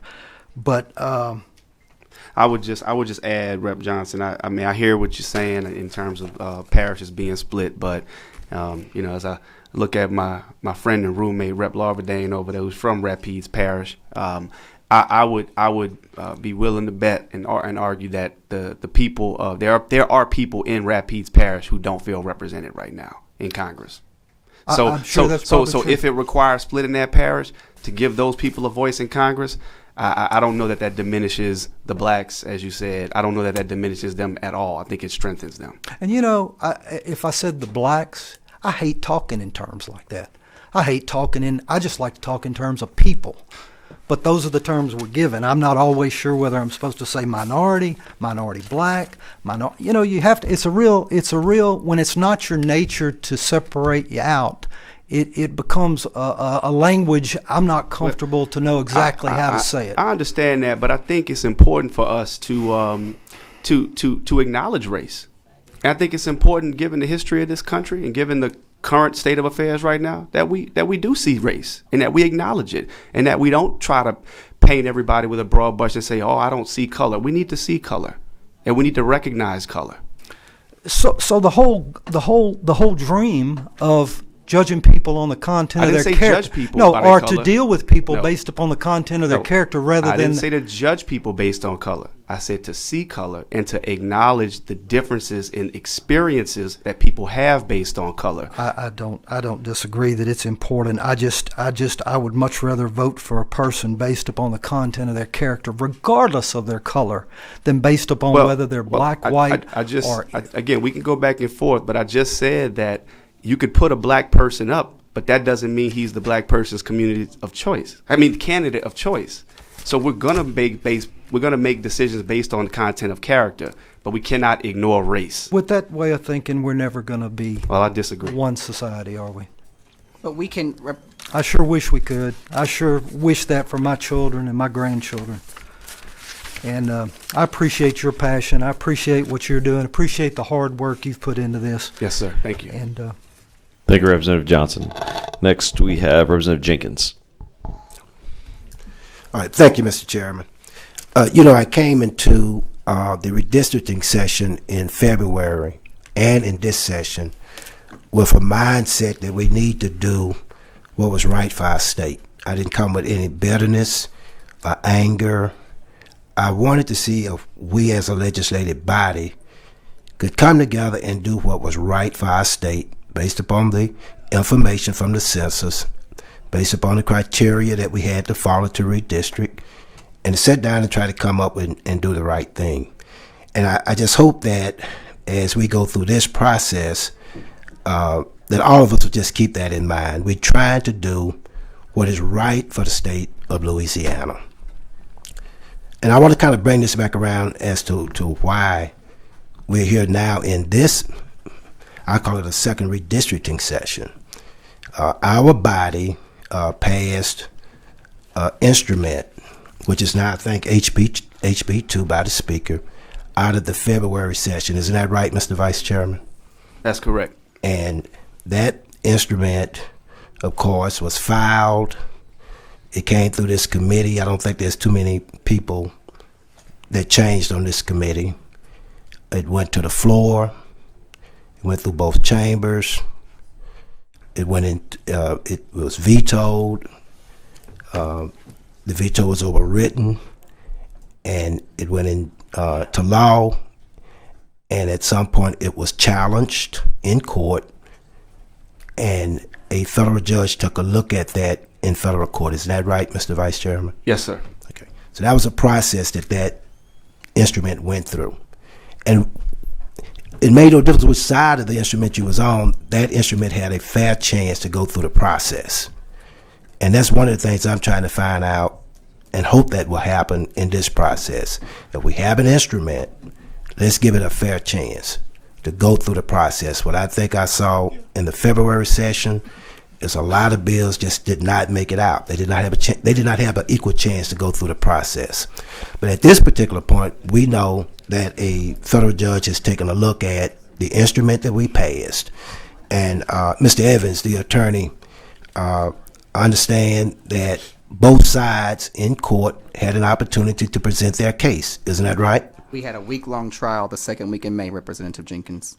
And Mr. Evans, all of the evidence was put before the judge. Isn't that correct? That's correct. And we understand that the judge has reviewed and based on that evidence issued a ruling. Isn't that correct? That is correct, Representative Jenkins. And in essence, the judge felt that the instrument we passed did not meet the requirements of the Voting Rights Act. Isn't that correct? Yes, sir. All right. An instrument that had an opportunity to go through the legislative process, all the way through the executive branch's objections, and to court, had a fair chance in court to try to see if it would stand. And the judge has looked at that and has indicated that that particular instrument does not stand. We need to go back and take another look at the process and try to come up with a new map. Isn't that right, Mr. Vice Chairman? Yes, sir. And if I understand the reading of the ruling correctly, the district court specifically said Louisiana can and should create a second majority black seat. Yes.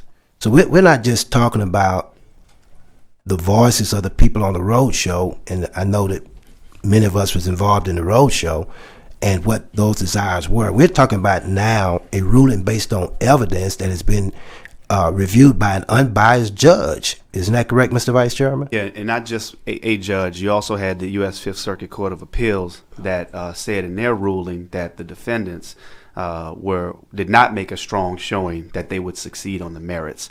So we're talking about the one judge order right now. Correct. You are correct. Right, and I was going to get to that, and I'm glad that you brought that up. Not only was that particular judge, an unbiased judge, took a look at it.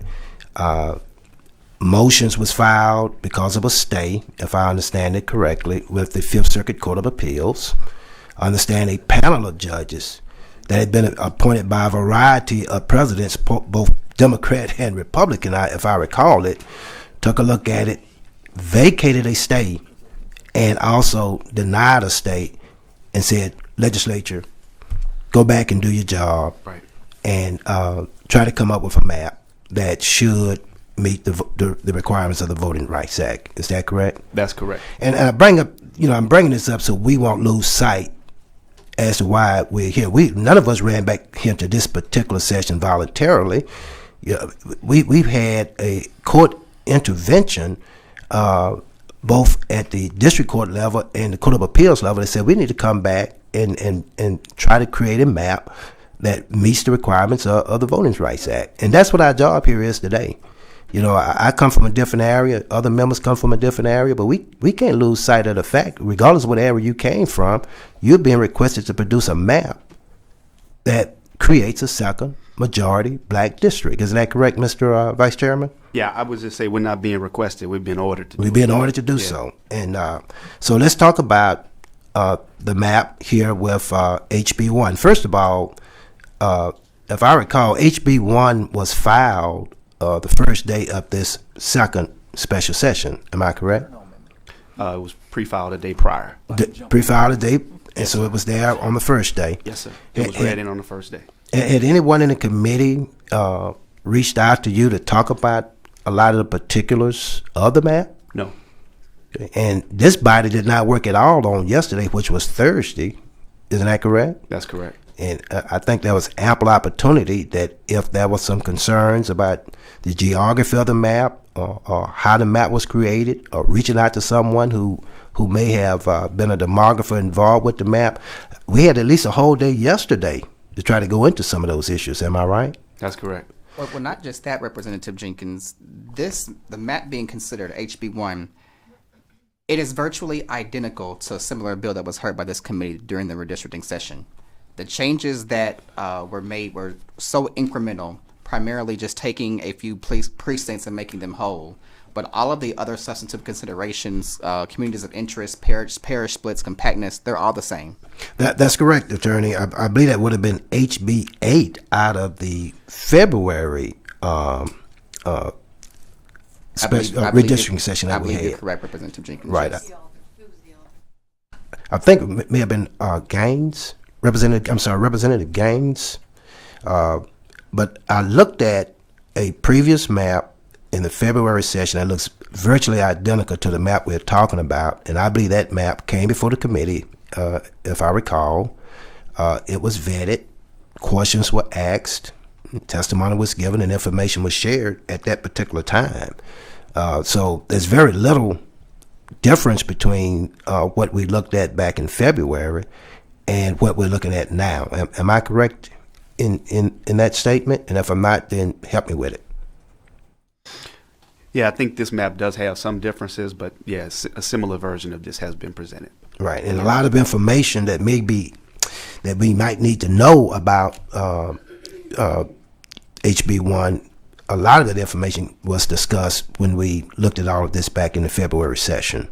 Would I be correct in saying that? Again, I can't speak on behalf of what anyone else has filed down to the particular details, but yes, we've seen a similar version of this during the redistricting session. Well, we agree that it's just not all brand new. We're not just starting from scratch on HB1 in this session. That's correct. Okay. I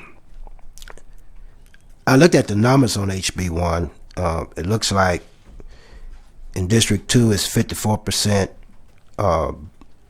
black population, and in District 5 is 54% black population. Am I right or wrong on that? 52. What is the numbers on it? Pull them up for you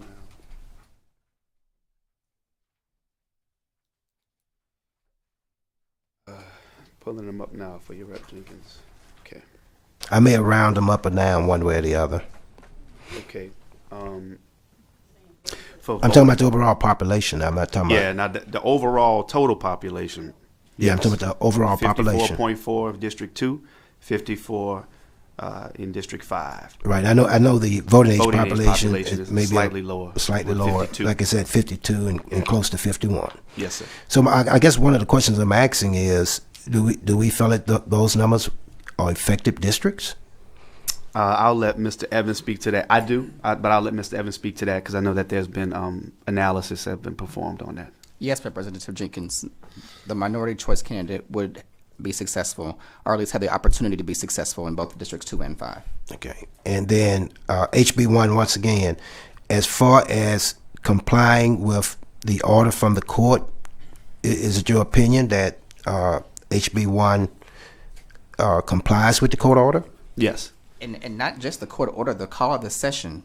We're here because the governor called us here, and this map is complying with the governor's call. Right. It would make no sense to try to pass another instrument out of this body with just one black congressional district. Am I correct with that? Yeah. It would not be in compliance with the court. And as far as HB1, is it your opinion that it complies with the Voting Rights Act? Yes. It's not just our, yes. Oh, sorry. No. I'm going to let I'd like to have an answer from both of you. We got a great author and we got a great legal mind sitting at the table. And I'm just really trying to get down to the real points of what we are trying to do. And that's making sure that we are here to follow what the court has asked us to do. After now, after we've already given an instrument a chance, a majority has given an instrument a chance to go through the entire process. And it brings us back here again. So there's no reason for anybody to be upset, anybody to be angry. The instrument that the majority of this body wanted to move forward with went completely through the process. And it came back. And we're here now to try to come up with a new instrument. So we need to start focusing on that and seeing how we're going to get an instrument out here that meets the call and meets what the judge wants to see. We can't get another instrument out here with just one black congressional district in it. Now, our task as a legislative body is subject to a timeline by the federal court order. Is that correct, Mr. Vice Chairman? Yes, we've been given until June 20th. And this body did no work at all on yesterday, Thursday, in this effort. Is that correct? That's correct.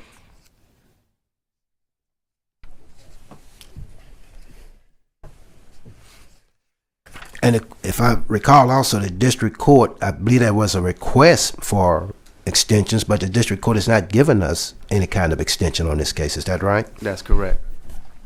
I want to go back to something I was hearing you say a little bit earlier, Mr. Vice Chairman. You know, we got 6 congressional districts in this state. Is that right? Yes. And only one of those districts are now being represented by someone who's black. Is that right? That's right. All right. And we went through the population. That we all on this committee know what that is. But 1/3 of the population of this state is black. Is that correct? Yes. So if we have 6 congressional districts, it would just seem that only fair that 2 of those districts would be created in a way where a black person would have an opportunity to be elected. Would that be a fair statement for me to make? I wouldn't say a black person. I would say the candidate of choice for black voters. Okay. All right. And HB1, the bill that you have filed, Mr. Vice Chairman, when I looked at the bill, you know, I see it as co-authored by every member of the Black Caucus in the House. Am I correct? Yes. And the Louisiana Legislative Black Caucus mission is to represent the interests of blacks throughout this state. Am I correct? Yes. We have members of the Louisiana Legislative Black Caucus that represent people from the North, the South, the East, and the West in our House districts. Am I right? Yes. And every member of the Louisiana Legislative Black Caucus has co-authored this HB1 bill. Am I right? Yes. Mr. Vice Chairman, do you think having a diverse delegation in Washington would be helpful to the state of Louisiana? Yes. And I know it's not based upon any kind of partisan situations, but you have Democrats and you have Republicans. So no matter who's in the what party's in the White House, you'll have members of our delegation that would be a member of that party, of that president, he or she, whoever he or she may be. Am I right? Yes. Okay. And you made mention of, and I talked a little earlier about, you know, every citizen of our state wants to feel that their voices are being heard. And that's the way I feel about it. I really do.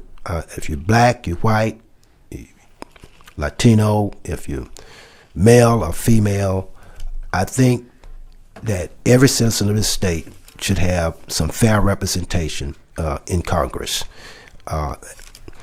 You made mention of issues of interest, especially to black people. I'm gonna just put it out there. You talked about the John Lewis Voting Rights Act. Do you feel like the delegation that we have there now is really supportive of an interest like that? Go ahead. When it came up for a vote in Congress, we did not have a single member of our congressional delegation to support it. Okay.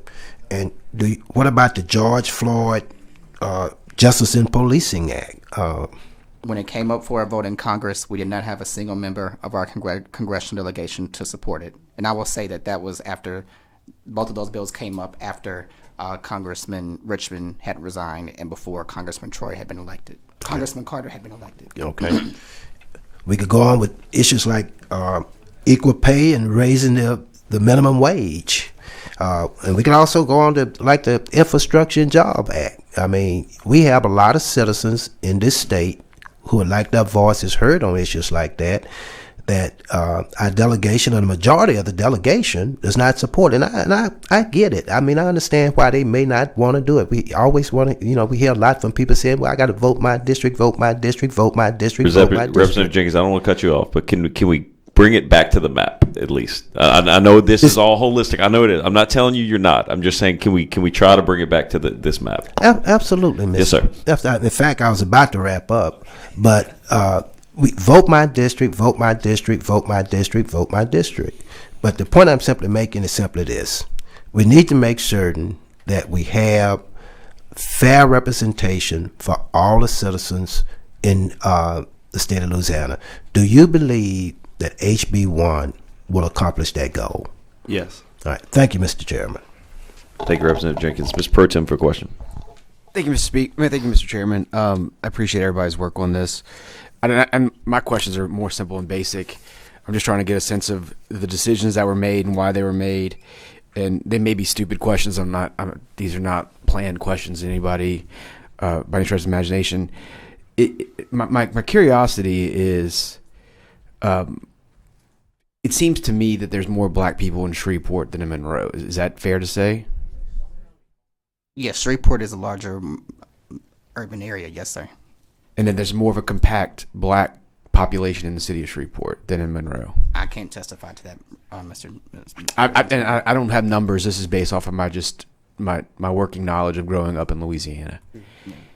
But yet, for some reason, y'all made the decision to make the second minority district somewhat based out of Monroe versus Shreveport. And why was that decision made? Why not build it out of one of the larger minority districts in North Louisiana instead of one of the smaller minority districts in Louisiana?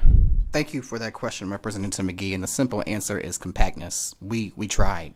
A bill was presented to this legislature, 2 bills actually, that included Caddo, the city of Shreveport. To Representative Jenkins' point, many of his constituents were upset that they weren't included in the minority district that we were creating. And so it would to make the bill more compact, and which was a major principle for us, we chose District 5 because it would have split fewer parishes to get our population deviation closer to 0. Okay. But Shreveport has a black mayor, right? Yes, I think so. I think Monroe doesn't. I'm not aware. Okay. And I think the majority of the council in Shreveport They did. Mayor Mayo was it? I know he's not the mayor anymore, but I think he may have been mayor for about 20 years right. or so. Yeah. But not currently, I don't think. Huh? No, not currently. No. I can't comment. I don't live up there. I'm not. I don't know. I'm just my interpretation of it. Okay. Now we have other maps in Louisiana that we break up that I think maybe we can call them not political maps. We break up LDH into regions. Isn't that correct? Yes. We break up DOTD into regions. Isn't that correct? Yes. Wildlife and fisheries. Wildlife and fisheries. Do any of those maps have followed compared to the one y'all proposed? For example, does the Monroe region for wildlife and fisheries, does it go down into St. Landry Parish? Representative McGee, in drawing this map and preparing, we've looked at political maps. We did not look at those maps that you're referencing. Okay. It just seems to me that those maps are probably based off of communities of interest of some kind, because that's why they were probably geographically formed and for administrative, and these saying that, for wildlife and fisheries that, I don't know, Lafayette region compared to the Minden region probably have similar wildlife and fishery issues. And so we're going to group these people together so that the agents and the staffers who work there can deal with the same issues. That's what it seemed like to me.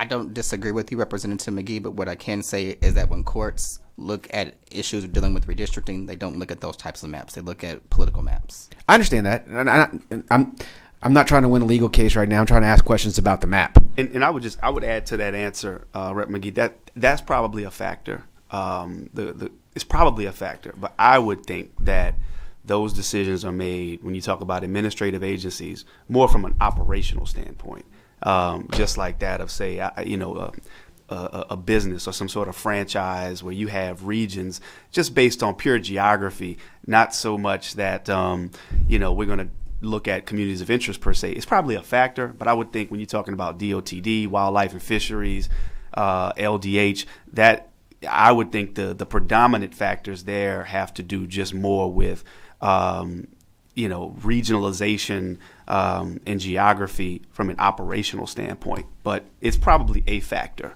Okay. Yeah. And look, I don't remember a whole lot from law school. It's been some time. But I do remember one thing that my constitutional law professor taught me, which was John Devlin. And everybody knows John Devlin. He's not a conservative. But he always said the Supreme Court is right not because they're right because they're last. And that has stuck with me for 10 years, one of the few quotes that I remember from law school. And so I don't know what's going to happen in the legal case. I'm not going to be like everybody else and try to tell everybody what's going to happen. I think it's going to be played out and the decision will be made. And then once it's final, it's final. And then I think that's where we go for it. I do know that the Fifth Circuit did say that, and it really just said that the court's analysis is not entirely watertight and it's feasible that the defendants may actually win. So, I don't know what's going to happen. So I think we're all here just speculating at this point. And I thank you, and that's all I have.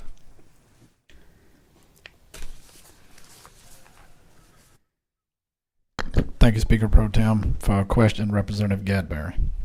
Before we get there, John Devlin was a really good constitutional law professor. Thank you, Mr. Acting Chairman. First of all, you indicated that you did not draw the maps. You did not. Neither one of you did. Do you know who did? Yes, sir. The demographer's name is Tony Fairfax. Yes, Anthony Fairbanks. Yes. I pulled that out of the 152-page document you've got in front of you. That's correct. Because I read portions of it this morning when I received a copy of it. In that same document on page 7, it says it goes through what the judge, I guess, defines as the Equal Protection Clause, which forbids racial gerrymandering, intentionally assigning citizens to a district on the basis of race without sufficient justification. The Voting Rights Act bill pulls in the opposite direction, as you indicated earlier, and in fact often insists that the district be created precisely on race. So it's a tug of war. Who wins is and to me, who wins is considering all the other factors. Correct. So, being from District 5, Ouachita Parish, that's what I want to concentrate on now. In your bill, there's 387,046 people in 6 parishes along I-10 corridor. Okay? I got those off the numbers from your map, which is 50% of the total population of that district as drawn. 30% of those are just in East and West Baton Rouge Parish. So my question is, how is a person from Ouachita Parish going to be able to run for Congress when 50% of the people are in Baton Rouge that has nothing in common with the northern part of the state? North Louisiana loses again. If this map is passed as is, my opinion is there will be one congressman from North Louisiana and the other 5, whether they're black, white, yellow, green, or blue, I don't care, but 5 of them will be from South Louisiana. So that's one point I want to make. Do you have any, well, you didn't draw the map, so you don't know why they were. What was, I was going to wait till you got to your question. Yeah, my question is, why were the maps drawn that the majority of the population is along the I-20 or I-10 corridor,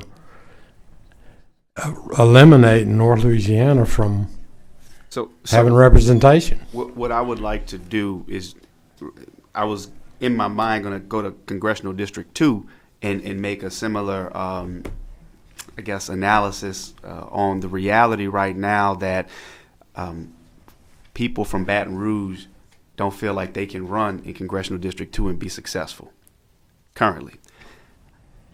And I would imagine that based on Congressional District 5, not my map, but the Speaker's map, the map that this body adopted, that people from East Feliciana, West Feliciana, St. Helena, Tangipahoa, Point Capee might have some challenges running in Congressional District 5 as it is. My point is that these are the challenges we face when trying to draw these maps, and not and giving those people, whatever part of the district you might be from, an opportunity to run and be competitive. So you raise a valid point, but these are challenges that exist in every congressional district. And to Representative Duplessis' point, under the current configuration of District 5 as it is in the map now, there's many people in St. Landry and Alexandria who feel that if they run, they aren't successful. Right. Also, I lost my map here.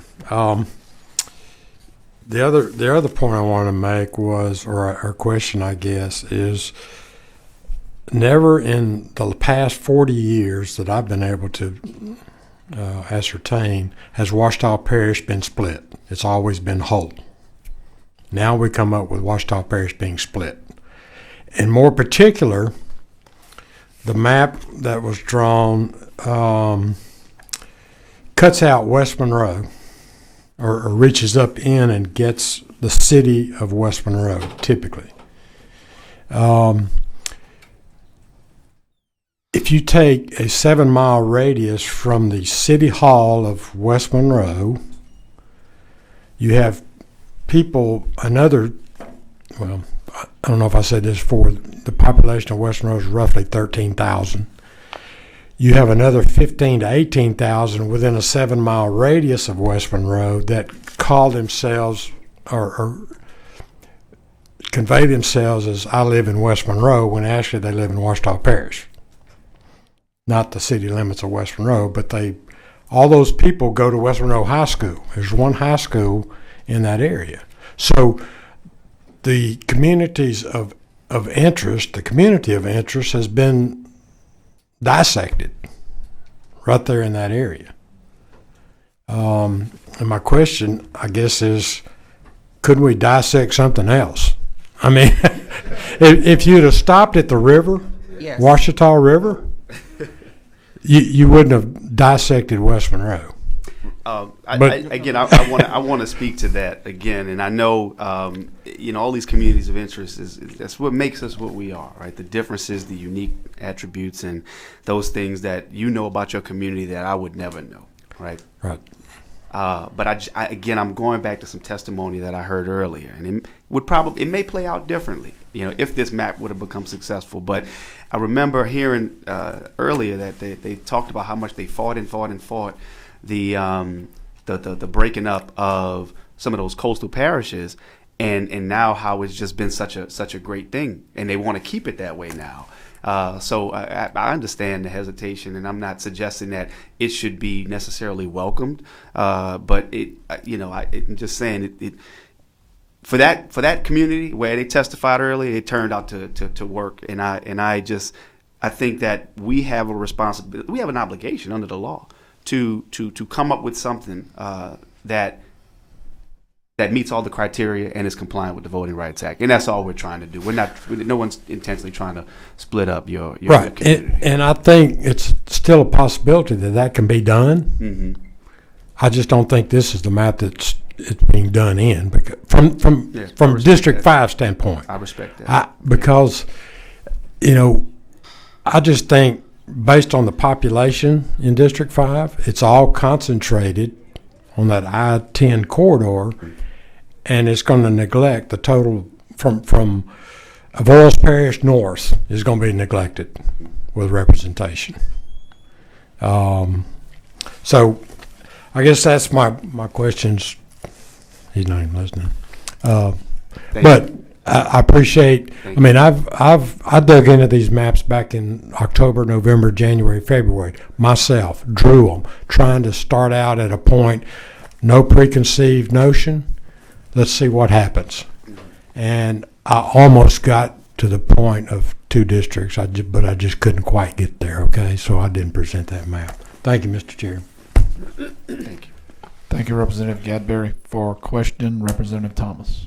Thank you, Mr. Acting Chair. Let's see. Afternoon. Good afternoon. I had to check the time. I have several different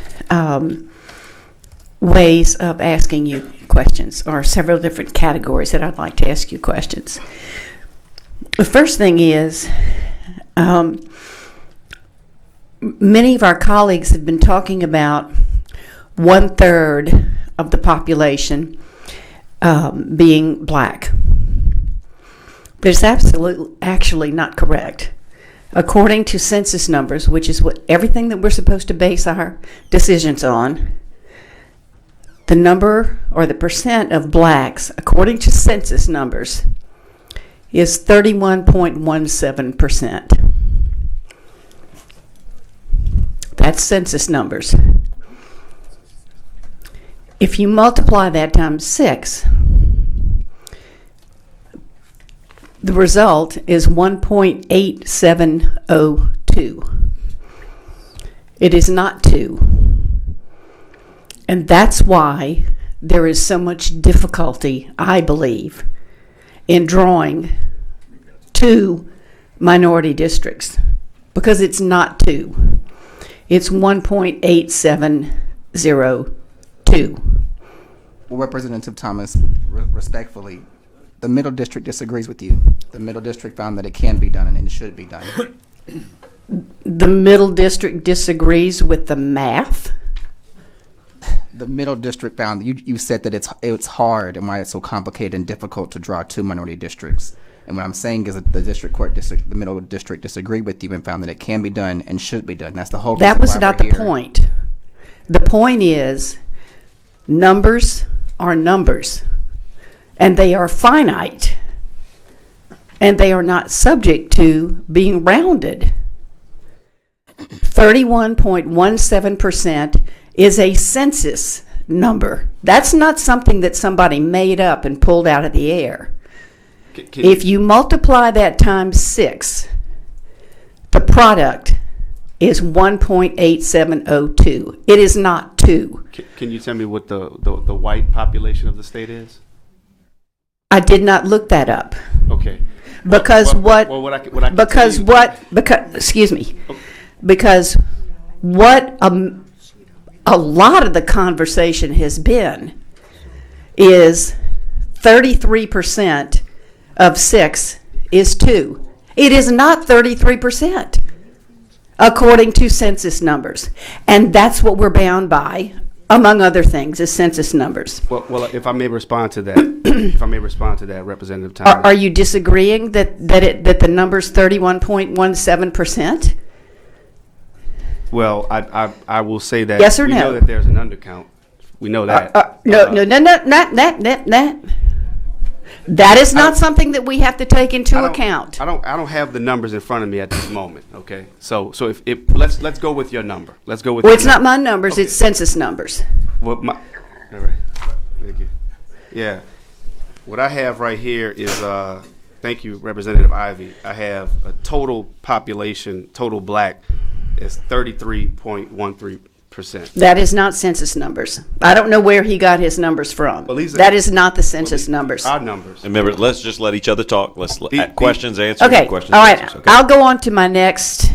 Well, I have. I'll go on to my next area. We have 33%.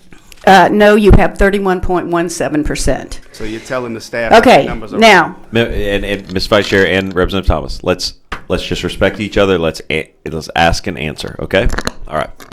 Representative Thomas, for your next question. okay, my next question centers around a statistical analysis that was done and presented by an expert who was recognized as an expert, and in sworn testimony, his last name is Blunt. In sworn testimony, in writing, he said that he was hired to analyze and determine whether a race-blind redistricting process following traditional district criteria would or would not be likely to produce a plan with two majority-minority districts, such as those submitted by Anthony Fairfax and William Cooper, the expert witnesses for the plaintiffs. To do so, he simulated a set of 10,000 possible Louisiana congressional district plans that adhere as closely as possible to traditional redistricting criteria. Are you familiar with this testimony? With this sworn testimony? His simulations did not take race or partisanship into account.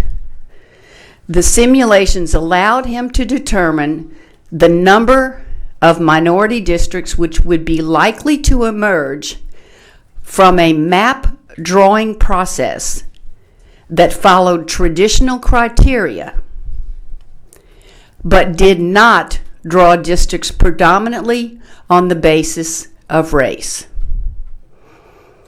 That's his sworn testimony. His result was, after 10,000 simulations, in none of the plans that emerged did black voting age population exceed 45.47%, with a second minority district not exceeding 42.24%. He concluded, therefore, that race would need to be a substantial consideration in drawing two black districts. I believe that you agreed with my colleague, Representative Johnson, that you cannot draw districts based on race because that is gerrymandering, and Representative? Solely based on race. Well, the numbers don't support that. Well, we don't even agree on the numbers, first of all, because wait, excuse me. I'm reading sworn testimony. Representative Thomas, since you're reading, what did the court say about that witness? What did the court say about Dr. Blunt? If I remember correctly, he was discredited as non-reliable. Am I correct? What did the court have to say about Dr. Blunt? I'm reading sworn testimony, and I'm asking the questions. Please proceed.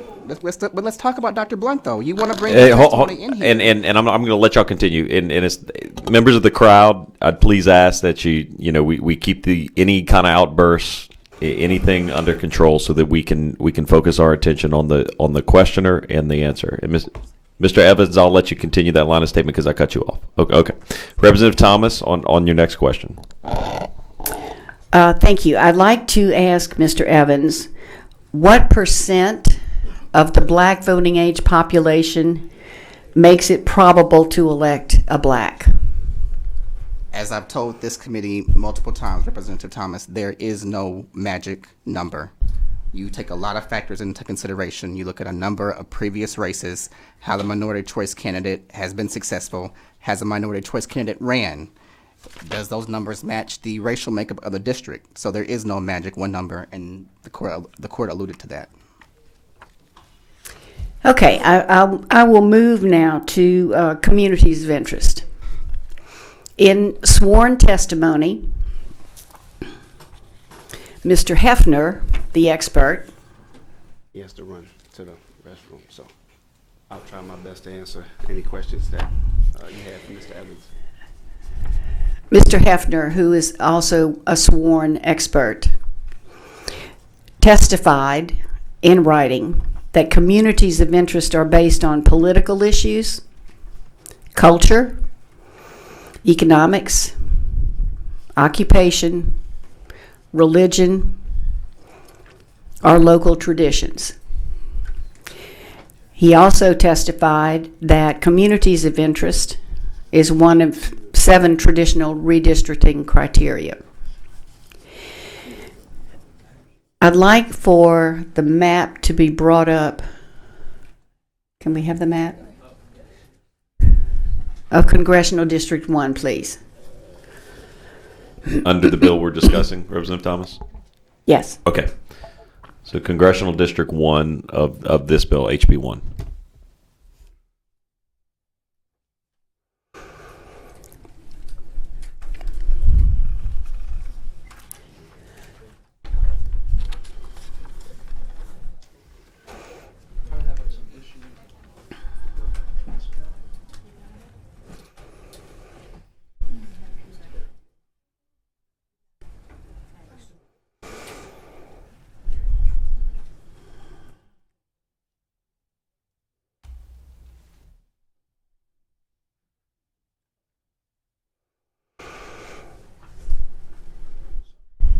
It's okay.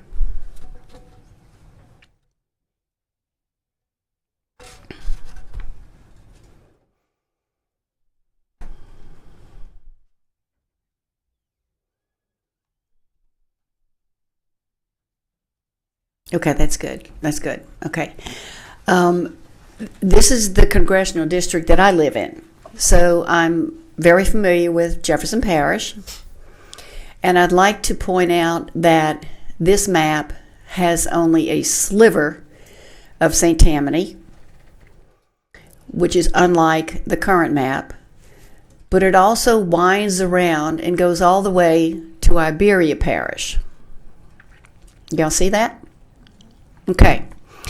So in looking at, again, census data and in having a conversation with my colleagues, I found out that there's not a whole lot in common between Jefferson Parish, Iberia, St. Mary, and I'd like to point out some of those things. In terms of what is considered to be communities of interest. In terms of the economy, in Jefferson Parish, our economy is based, for the most part, and remember, my source of information is census data. Our economy is based on construction, retail trade, educational services, healthcare and professional, scientific, and technical services. The economy in Iberia Parish is based on their 2 sugar mills, sugar cane. They have 1,000 acres of crawfish ponds, lots of agriculture, no shopping malls, 1 Rouse's, 1 Chick-fil-A, 3 McDonald's, 1 Burger King, 2 Wendy's, no steakhouse, and 1 upscale restaurant that's about to close.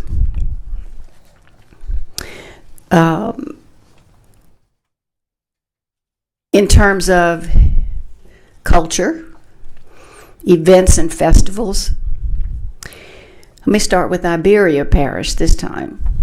They have the Delcombe Shrimp Festival, Mardi Gras, but their Mardi Gras is 1 street parade and a couple of balls. They have the World Championship Gumbo Cook-Off, holidays, the Home and Garden Tour, the Delcombe Christmas Boat Parade, Lao New Year, the Home and Garden Tour, Sugarcane Festival, and it was described to me that they have boucheries versus wine tasting in Jefferson Parish. They have fado-dos, and we have concerts. In terms of Jefferson Parish, events and festivals, we have Mardi Gras. We have 12 crews with street parades, balls, etc. We have Family Gras, the Zurich Classic, Italian Heritage Festival, Jean Lafitte Seafood Festival, Uncle Sam Jam, International Tarpon Radio, Freedom Fest, Gretna Heritage Festival, the Bridge City Gumbo Festival, Fall Festivals and Halloween, Christmas in Lafreniere Park. I think just from some of these that I have told you about, and our populations are very different. The annual budget in Jefferson Parish is $581 million. In Iberia, their governmental budget is $60,919,000, etc.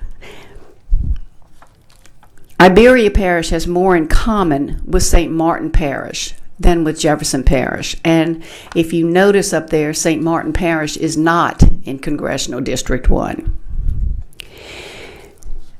One other aspect in terms of communities of interest, the education level in Jefferson Parish, high school graduates, 86.4%. In Iberia, it's 81.9%. The bachelor's degree holders in Jefferson Parish is 27.6%. And in Iberia Parish, it's 15.3%. We are very different. I believe that the map that we passed already, Act 5, maintains traditional communities of interest. Is there any comment that you might have about those communities of interest?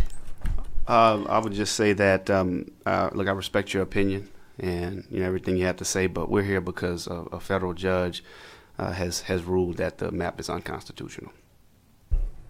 So no comment about communities of interest. The judge has ruled that the map is unconstitutional. Okay, so no comment about communities of interest. Okay, I get it.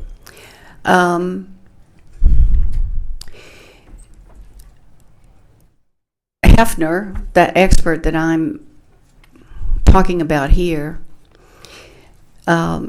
he evaluated the 4 illustrative plans that were presented and concluded that all are based on the presumption that blacks share the same interests and issues because of their race.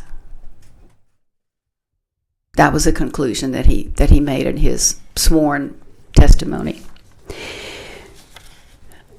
I'd like to piggyback a little bit on something that Representative Johnson brought up. I attended all of the road shows, every single one of them. I sat there and I listened carefully. I agree with him that there was a group of people who did appear at all of the road shows. Not sure whether or not they were from Louisiana even, but they all said very much the same thing. But when we listened to the citizens, some of the citizens said that they would like to add a black district, but others said leave it the way it is, that they like their representation. So in terms of the public and not organized groups, possibly from out of state, they said they had some differing opinions. And I didn't keep a count of how many said we want this representation, how many said we want to keep it the way it is. I didn't keep a count of that. But I would say that there were differing opinions. Now, let me ask a question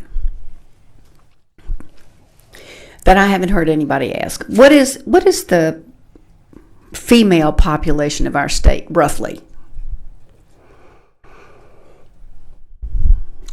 No, it's the majority. I have to pull it up. I don't. Probably somewhere around 52%. I don't know an exact number on that, which is unusual because usually I know exact numbers. In our legislature, in the House, we have 20% of the population are female. Do you think it's important, or would it be necessary to mandate that 52% of the legislature of the House of Representatives should be female? I think it's important. The question about mandate, because I believe representation is important. But I think these are very two different comparisons when you talk about gender versus race. The Voting Rights Act deals with race, not gender. I understand, but when I represent the citizens in my district, I don't necessarily pay attention to whether they are male, female, old, young, middle-aged, black, white, Republican, Democrat, no party. I represent the people who elected me to House District 80 without regard to their station, their race, their gender. With that, Mr. Chairman, I'm finished. Thank you, Representative Thomas. Next, we have Representative Desautel. Thank you, Mr. Chairman. I think first I need to give a shout out to our colleague, Representative Boyer, who, it's my understanding, actually won that world famous gumbo cook-off in Liberia Parish. So I just had to start with that one. But I think I'd like to maybe comment on something Representative Jenkins said. He said this body did not work at all yesterday. And I'm going to have to disagree with him. I actually worked yesterday. I worked on these maps. I looked at these maps. I looked at the data, tried to understand, tried to prepare myself for this meeting. So to say we didn't work, I think is, not fair, because really we did work. And I'll tell you what else I did. I took a lot of phone calls. I took a lot of phone calls from constituents in my parish, because if you notice, this map affects my parish. So I called some mayors, I called police jury members, called just citizens that I really trust. And then I got a lot of calls from citizens that I really didn't know. And a lot of the comments I got was, hey, why is this happening? Why is this so fast? Can we come to Baton Rouge? How does this work? Can we come to testify? Got all of this things happening that we have to deal with. And the census I got was that they didn't feel they had enough time to come express their opinions on this map. And I think the question for you is this the map that was filed during the redistricting session? I did not file this map during the redistricting session.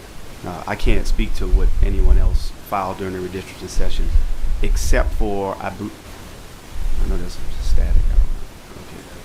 Representative Bus, I don't know Okay. either. Yeah. Let me turn off and on Representative Desautel's mic. Okay. He's the culprit. There were what I can say is Representative Desautel, why don't you bump to the right? Okay. Okay. All right. There were similar iterations of this map that were offered as floor amendments during the redistricting session, but I did not file this exact map during the redistricting session. We good now.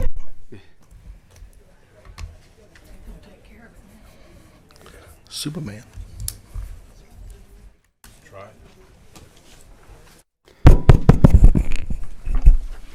How about now? Much better. Yeah. I knew you could do it. On the question of time, I did not come up with the timetable. I did not come up with that. And to go to your comment about Rep Jenkins, I interpreted what he said, not as though we didn't work individually, but we didn't work as a body, which is a true statement. We did not work as a body, and we did not work in a manner where instruments could move through the process. We weren't here. There were no committee meetings. So despite all the work that I know you did and the work that we all did in preparing for the day, we didn't work as a body to move the instrument forward, or any instrument forward. Do you think it's important that we did that work to prepare ourselves for this meeting? That's always, even when we're not in session. But that's more of an individual choice as opposed to us as a body coming in and moving instruments forward. Right. No, I understand. But and in terms of the dates, these were dates that were given by the court. So I had no input or no say in that. Yes, sir. So this is not the same map that was filed. If I may, Representative Desautel, it is substantially similar to a map that was voted down in this committee during the redistricting session. Only thing that were changed were a few precincts were made whole to comply with the redistricting principles that were passed by this body, but all of the parish splits, compactness, all of those are the same. So the public has seen this. This map has been available online at least since early February. So I'll have to disagree with you. You just said that you changed the map and some of these precincts have changed. Well, those people did not see that map. But so I guess the next question is, so we changed the map. So it's the remedial, and this is your words, remedial plan that the judge ordered us to come up with. Yes. Okay. So now I have a question for the chairman. So I read in the Advocate yesterday that the judge threatened Speaker Shake Snyder with contempt of court because he filed a legislative instrument. Did I read that right? I don't know what was reported. I don't know. I don't know how you define threatened. I can't say that's true or not true. I don't know how you define threatened. So I don't know what was reported. So right. I'm not. Okay, and that's fair enough. And I think the question is, you started out your presentation by saying the judge ordered us to adopt a remedial plan. House Bill 1 is the remedial plan that I'm presenting. It's the remedial plan that I am presenting. So I guess this is my question for the chairman. If the judge ordered us to come up with a remedial plan, she threatened Speaker Shake Snyder, I guess can hold him in contempt of court because he filed a legislative instrument. Does that mean if I don't vote for a map that has two black congressional districts that I could be held in contempt of court?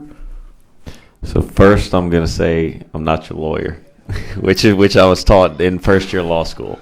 Before I give anyone advice, they said always say that. It is the chair's opinion that we are elected members of a body. Our Louisiana constitutional duty is to represent your district in the best way you see fit.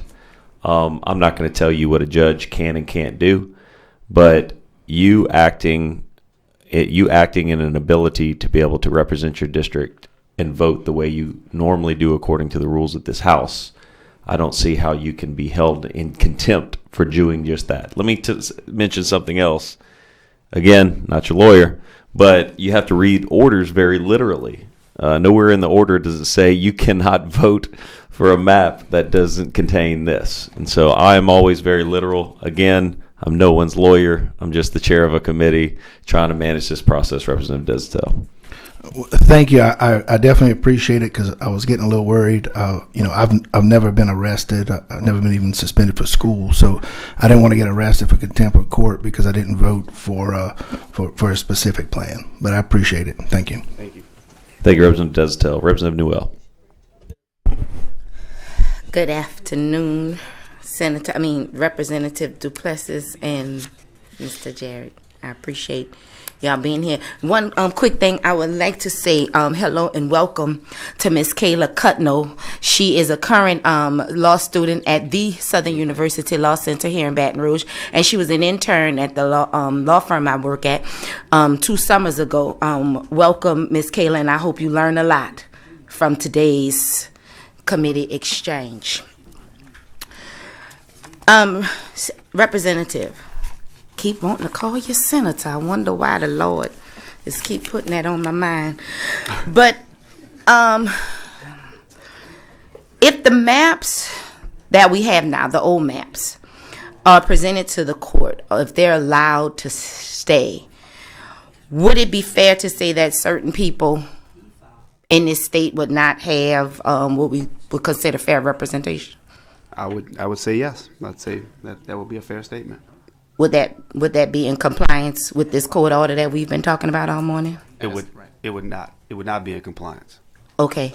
And just to go back right quick, and I'm not asking you for an interpretation of what the judge said, but what did the judge say yesterday about the map that our speaker presented yesterday in court, not in the 152 pages that said it was wrong? What she said yesterday. This is what did she say yesterday? Yesterday was a hearing on a motion for an extension. Yes, it was. So the question of the map was not the primary question. It was It was not. about whether or not there would be an extension. But again, to your question, what the order says is the court orders the Louisiana legislature to enact a remedial plan that includes a second majority black congressional district. And I'm gonna answer my own question. Okay. Yeah, because I was there and I heard what she said. She said that the map did not comply with the order, even though I know the reason we were there was time. That's correct. So, given the history of this state, would it be fair to say that those who do not receive fair representation with the maps weren't fairly counted and won't fairly be represented? I would agree with that. So it's also fair to imply that if those persons do need fair maps, fail to receive them, their voting power and influence would be reduced. Correct. Do you know to what extent their voting powers and representation would be reduced? I mean, significantly. And these are open. Y'all could tag team this if you like. Okay. Could it be opined from this body's current action? Again, just an opinion, not asking you for your a legal statement or just legal representation, just your opinion. If the current action, the minorities don't receive 1/3 of the representation, will they have less value in their votes? Will their votes have less value than others? What I can say to your question, Representative Newell, is that what the court has said is that it is guaranteed that in the current map, which the Governor Edwards vetoed, the minority choice candidate would be defeated without question in 5 out of 6 congressional districts. So essentially, the black voters in other parishes, their vote does count a little bit less or has less value than, say, mine. Thank you. Could it be inferred by this legislature's actions in 2022 to limit the voting power? Would it be similar, or would you opine that it's similar to the 3/5 compromise? I never quite thought about it that way, but I would say yeah. I did. Yeah. Okay. Yeah, I would say I would agree. Our whole discussion is not about electing a black person to fill this congressional seat, is it? Correct. The purpose is to give black voters an opportunity to vote their candidate of choice. Am I correct in my understanding? That's right. Correct. I would say, Rep, if Herschel Walker were running to be my congressman, I wouldn't vote for him. Because that's not who you choose. No, he doesn't represent my interests. He doesn't represent your exactly. Representative Newell, we have several examples of that in this state. In this very body, we have Senator Luno. Senator Luno is exactly. He defeated a black man. Yes, he did. He defeated a black Republican in a 60% black district, but it gave those blacks, as I've been called today, the blacks. It gives them an opportunity to vote in their candidate of choice. Right. Yes, race of the candidate does not matter. It's the interest they represent. It's the interests that they represent, and do they represent the interests of the voter? Right. My colleague the other day told me that he was voted, and a white Republican voted in by crossover vote, meaning black Democrats voted him in office. One of my colleagues here in the House of Representatives. So that means we should open that up to give more of our residents that opportunity, more of our citizens in this state, the opportunity to vote in their candidate of choice, even if it is a crossover. And we might get a moderate Republican, just like we might just get a staunch Democrat in office. And again, I appreciate my colleagues who live in areas where they don't have to talk about race or don't have to see race. They don't have to see color. But that is not across the state. That the theme does not go across all of our state. And it's good that you are in that district, but our congressional districts are comprised of our House districts. And in Orleans Parish, overwhelmingly on the local level, we have black leaders, we have black female, black male leaders, Democrats in our district. Jefferson Parish, we have a mix of white and black Republican and Democratic elected officials. St. Tammany Parish, white Republicans. St. Bernard Parish, white Republicans. They have that opportunity to vote, but when we come together as District 2, we're the only district that has the opportunity to vote in a black Democrat to Congress. And we just trying to give another portion of our state an opportunity to vote in a black or a Democratic candidate. We're not forcing them to vote for anyone. We're just opening up that opportunity. And being from New Orleans, I never understood how a person could open their mouths and say that their vote didn't matter. I never understood that, being from New Orleans. Because when I was born, we already had a black mayor. We had a black police chief. We had black people on the school board. There was a black person representing me in the Senate and in the House and the state level. So I never understood a person not believing that their vote mattered until I stepped foot in this building. And that is when my world came crashing down on me in my 40s to understand that. That was not something that I grew up as a child thinking. And I realized just how sheltered I had been. And I hope that we can, but listening to these conversations, it's not going to happen, that we can allow for all of our kids across this state to just believe that they have an opportunity to do something else. You can't be something if you don't see it. So many of our children were limited to just thinking that they could be teachers and doctors and lawyers because that's what they saw.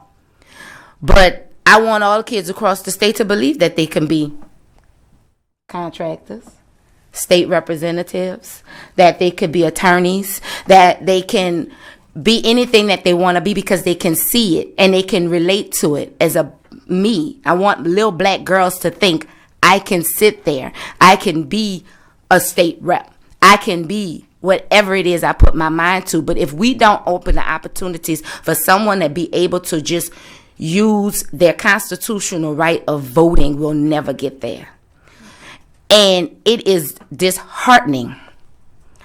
And I don't know if the judge knew what she was doing intentionally or if this was just God's divine plan that we're discussing a second congressional race, second congressional district on the eve of Juneteenth, the day that this nation is recognizing Juneteenth, when the blacks finally got or were told that they were free, finally told that they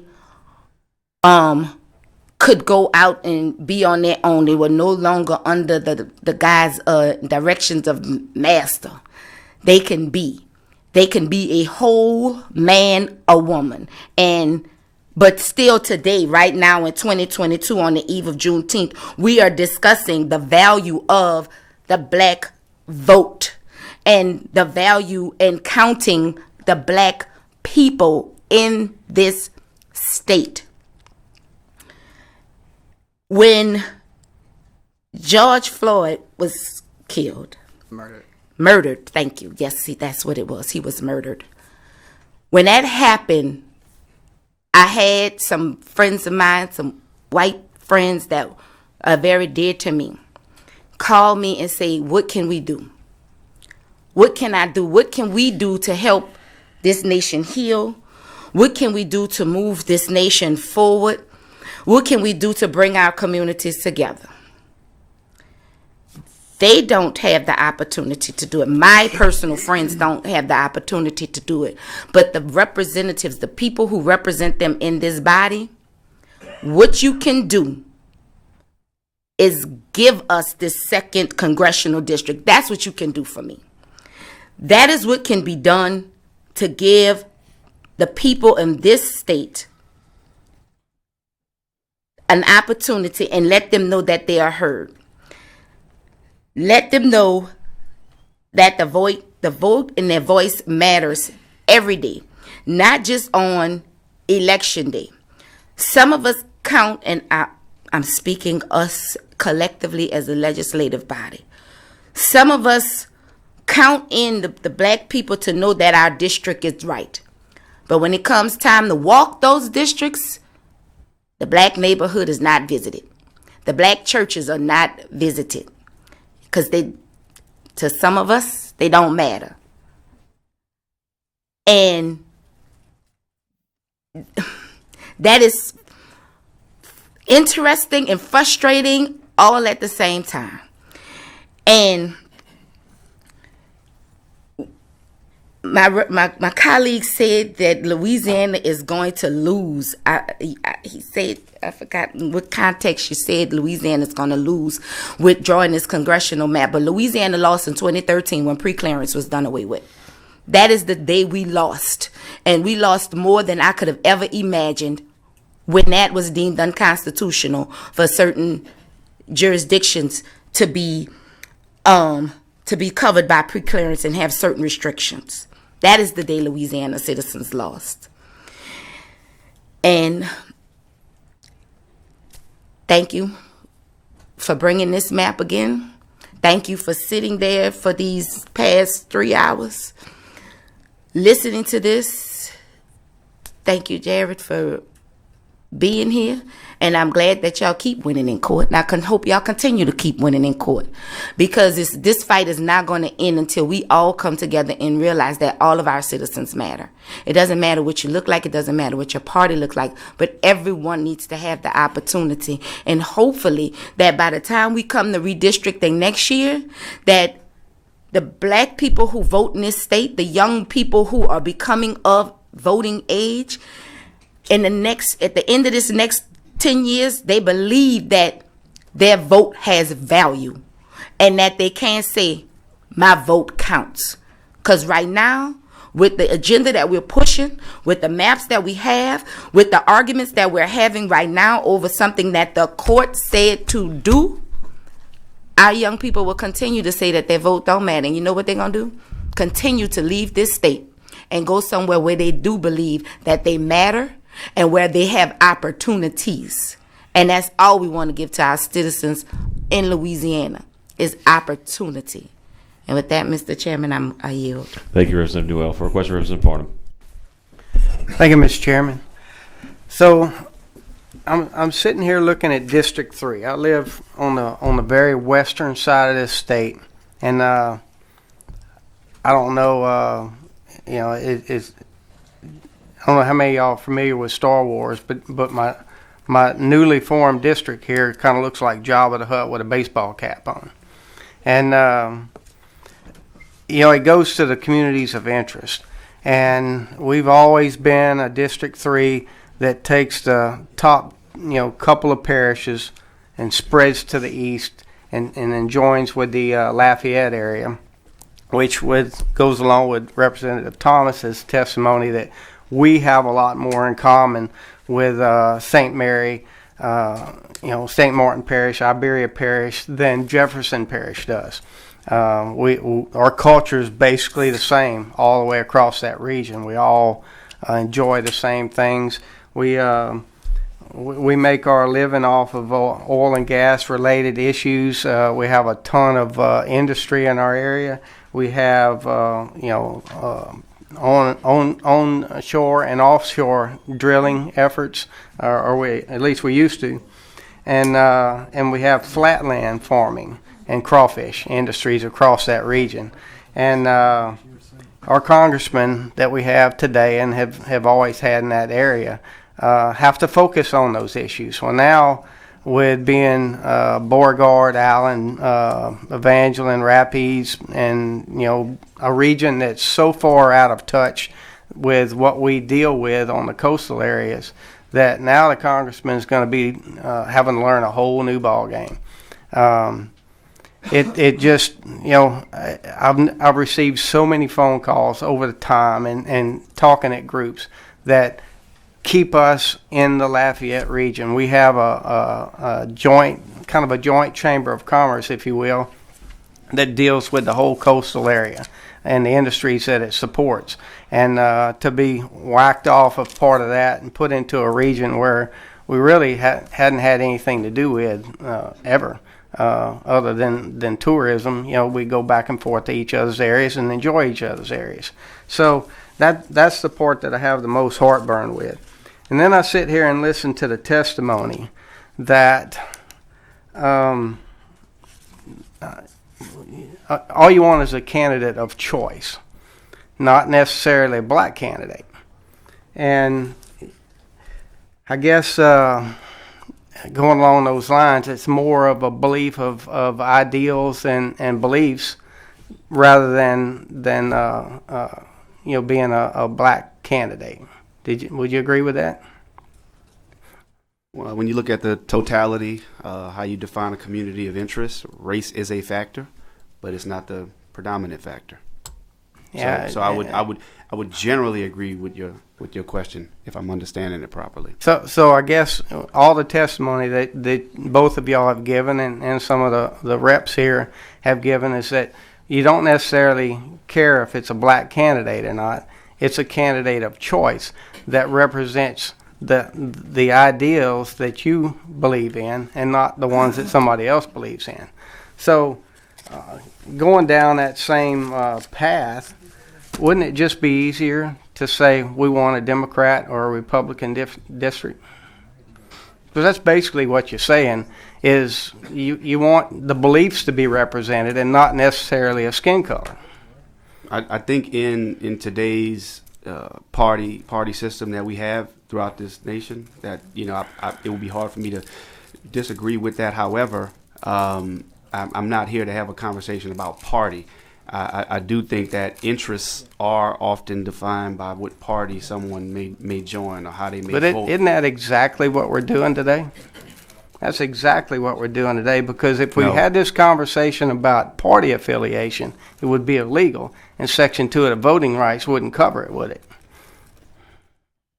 No, I think probably much of the resistance that we're getting from for having two black districts has to do with party. Yeah, and that's illegal, isn't it? That's why the judge struck down the map. Nothing in Section 2 of the Voting Rights covers the protection of a party affiliation or a belief system. Well, when I look at the two-party system, I often wonder, and I mentioned that if Herschel Walker was running to be my congressman, I wouldn't vote for him. I agree. But I look at the parties, and I look at the lack of diversity of one of those parties, and I ask myself, why is that? So at the end of the day, this whole discussion isn't about black or white. It's about party affiliation. No, it's about interests. It's about interest, which turns into a party affiliation. If you want to give it that title, I'm saying it's about interest. So I'm just asking that you don't put words. I'm asking that you don't put words in my mouth. I've been to all 10. You're saying that's what you heard, but you didn't hear us say that one time. I've been to all 10 of the redistricting meetings. So did I, and I went to Lake Charles. Yeah, I did too. And I heard what the people there said. I have and too. And they weren't paid organizers. I've heard them every single day. Members, question. Hey, Les and Royce, question and answers. We got to keep the core. Okay, guys. So at the end of the day, this isn't about a black district. It's about a party affiliated district, and it's about interests. And it's exactly that. And it's about what the court has ordered us to do. Okay, Representative thank you. Farnham, we are here because. We're good. Okay. Representative Jenkins, you're before, but I gave you a bite at the apple already. We got to get to some of these cards. Representative Lyons is going to be our last question for these two gentlemen. We're going to get to the cards. We're going to try to get rolling. Representative Lyons. Thank you, Mr. Chairman. And let me go back right quick because I had to make a quick exit and come back. But I noticed that the testimony in Representative Duplessis, you and I talked several times because we were on a road show together. And you remember when we were in Lake Charles talking about the compelling testimony from the lady that was there as she spoke.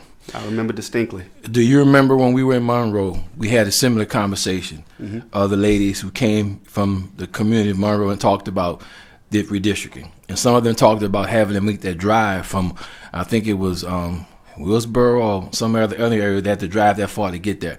Remember those conversations? Yep. And you remember the conversations we had, the great turnout and work that we had in Covington, when we were in Covington. So the other day on the floor, I was speaking, I was alluding to conversations that I had with people who from around the state at a conference talked to me about the redistricting process and the things that happened with that. You remember that? What I didn't tell you is you didn't know that one of the gentlemen was from Rapides Parish. And he was talking particularly about the redistricting process, and he wanted to know exactly why were they not considered into that particular process. I didn't mention that fact. You didn't know that, did you? No.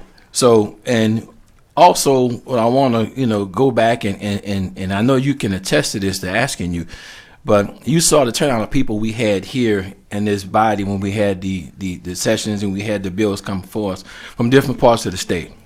Did you not see that? I saw it. And did you notice the different, as it referred to certain groups who were organizing to come and do certain things? You saw that as well, did you? Yeah. So it's safe to say that there was a mixture of people from the communities that were there, as well as people who were with particular advocacy groups promoting the whole process. Right. I just want to say that because you were there with me, so we know that particularly it wasn't any groups going around the state, individual person. As a matter of fact, I think the only person that I may have seen in most of the places might have been Jared. Might have been Jared. Is that right? Yeah, I followed y'all the three of Representative That's correct. So I saw you there, but I'm saying that we got an overwhelming amount of community interest from people who we didn't know where I was from, didn't know other places were there, and most of them were people who were black people, suffice to say, that were saying we're glad we have opportunity to come before us and give testimony. So I was sitting here going through some of the mail-in testimony, and I went back to try to look at some of the viewing of the spots that we talked about earlier, and there were people there, and it's on the record, that gave their name from where they were in the community. So the community had an opportunity to come to all these venues and give input about what they thought to happen with these particular congressional maps. And is that correct in my assessment of that? That's correct. Okay, and I want to put that on the record to make sure that it wasn't just a statement, it wasn't just an organized effort to do what's right, because people all over the community came to us who wasn't from my district, who wasn't from Jefferson Parish, other places, it wasn't from Orleans. You know, they came from all over the state to talk about things that was important to them. And be it known, some of them are not really affected by this map that you have here now because it didn't really affect the areas. Am I correct in that? Right. But they wanted to have representation that they could see. And so it happened when we talk about the numbers, and I stepped out as my colleague from Jefferson was speaking about the numbers and the value of them, is that it's impossible to put everybody in one place in this state based upon the map and the numbers. Correct. It's impossible to do that. So she was talking to you, Jared, about a gentleman, I think his name was Mr. Dr. Blunt, about something in testimony. Can you go back to that for me, please? Because I wanted to understand the value of what you were talking about. I had to step out. Absolutely. So I'm reading directly from the court opinion here, Representative Lyons. The court considers Dr. Blunt to be well qualified by education and experience in the tendered field of expertise. However, Dr. Blunt has no experience, skill, training, or specialized knowledge in the simulation analysis methodology that he employed to reach his conclusions. He testified that he had never attempted a simulation analysis before this case and has never published on the topic, taught, or even taken a course on it. Dr. Blunt's simulation analysis is best described as novice. He testified that he downloaded publicly available code and wrote the instructions to execute the underlying algorithm. Several times, in response to questions about his analysis, Dr. Blunt admitted that he was limited in his ability to go under the hood of the code he was using to program in parameters and would account for certain redistricting criteria. Dr. Blunt conceded the importance of including all the relevant redistricting criteria variables into his simulations. However, he testified that he was only able to account for population equality, contiguity, compactness, and minimization of parish splits. Admittedly, his simulations were performed without regard to minimizing precinct splits, without regard to respecting communities of interest, without regard for incumbency protection, or even the criteria considered paramount by defendants' core retention. In short, the simulations ran by Dr. Blunt did not incorporate the traditional redistricting principles required by law. Accordingly, his opinions merit little weight. So he said he had, I think it was 10,000 he ran. Is that correct? Something like that. So that was just based on numbers. He was a numbers guy. And so I want to make sure, because I'm like, we had a hard time drawing these maps. So how somebody came up with 10,000 simulations, it was kind of like being beyond me. But I wanted to make sure I get the value of what that meant going to that piece. And thank you very much for answering that, clearing that up for me. I really appreciate that. That's all the questions I have, Mr. Chairman. Thank you, Representative Lyons. All right, gentlemen, we've had everybody who get an opportunity to ask y'all questions. I'm going to go to the cards. What I'm going to ask the committee is also, let's get through the cards. I'm going to ask the people that testify if you wouldn't mind hanging around just in case the members have questions for you after. I think that'd be the quickest way that we can get through. Everybody can get an opportunity to speak. So members, if you do have a question for these people who come up, these citizens, I'd ask that you just please hold off and we can try to call them up after. I'm going to start with the cards in support who wish to speak. First up, I have Cynthia Young. I'll also invite up Terry Landry Jr. from the SPLC Action Fund and also Lady Carlson. I'll invite you three up to the table if you'd like to come.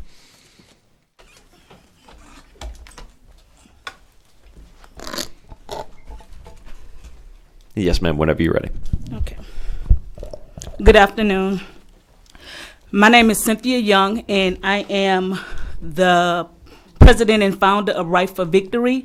Right for Victory, we are a nonprofit organization, and we work to address voter apathy and joblessness in communities of color.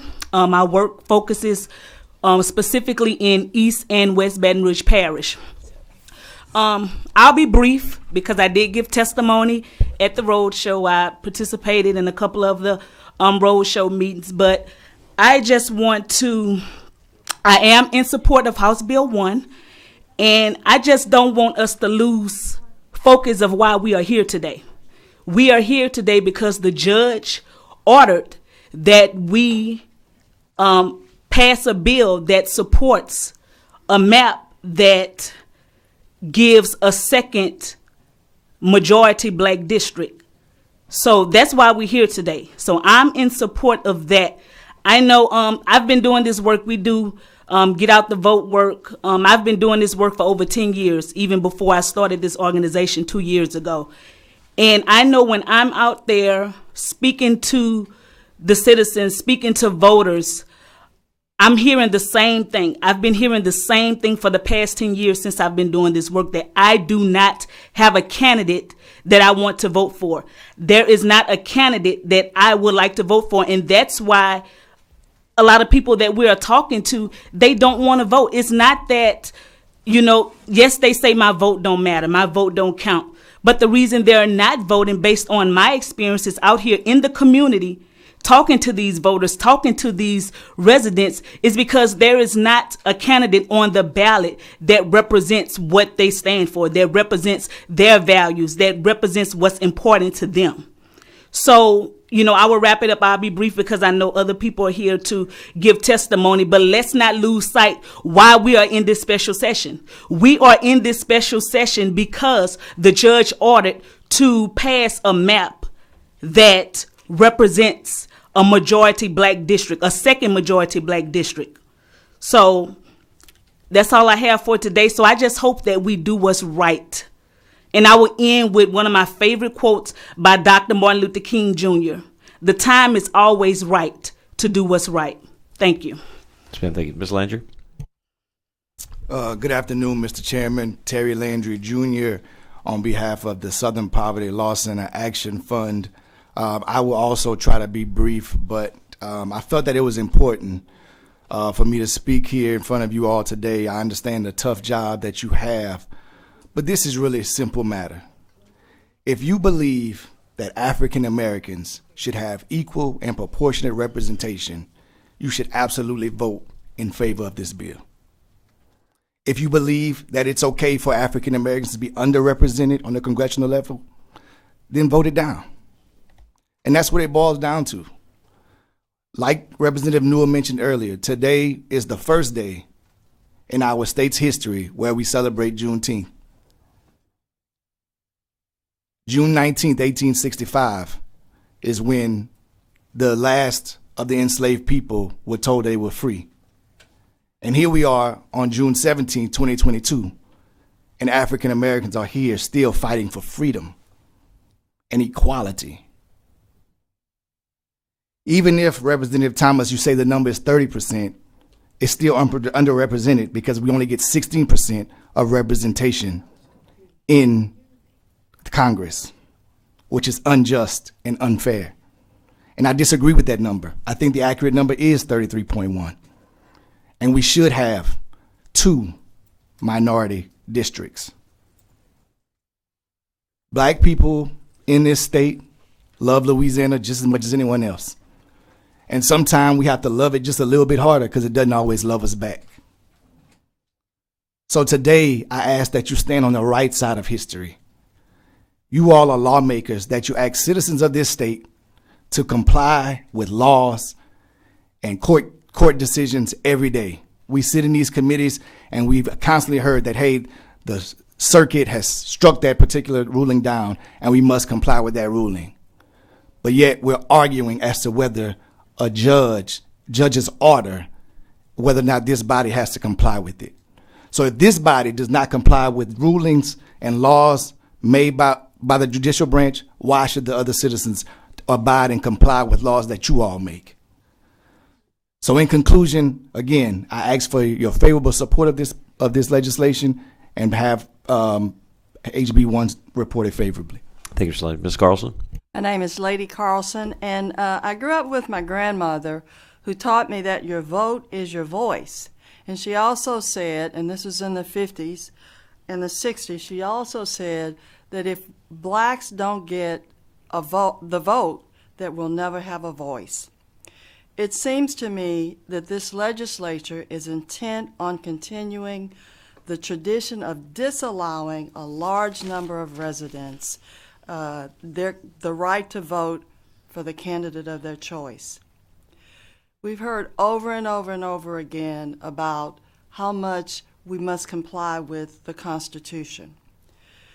And that I'm here to say that if you respect the Constitution, then the right thing to do is to create a second black district. Your vote is your voice. There was a man named James Brown who had a song one time, and he said, "We as blacks are not asking you to give us a hand up. We're asking you to open the door and we'll do for ourselves." I'm here to say, support this bill because it is the right thing to do. We want our voices heard just as much as any other group wants their voice heard. We can say that given the numbers, I don't know what, but if you want to follow the Constitution, then this bill should be voted out of here and it should pass. I thank you for your time. Thank you, Ms. Carlson. Thank you to all three of you. Next up, we'll invite Representative Tammy Phelps. Is Representative Phelps still here? Yes, Representative Phelps, Mr. Chico Yancey, and also Davante Lewis. All three of you, I'll invite y'all up. Thank you, Mr. Chairman. I'll be brief.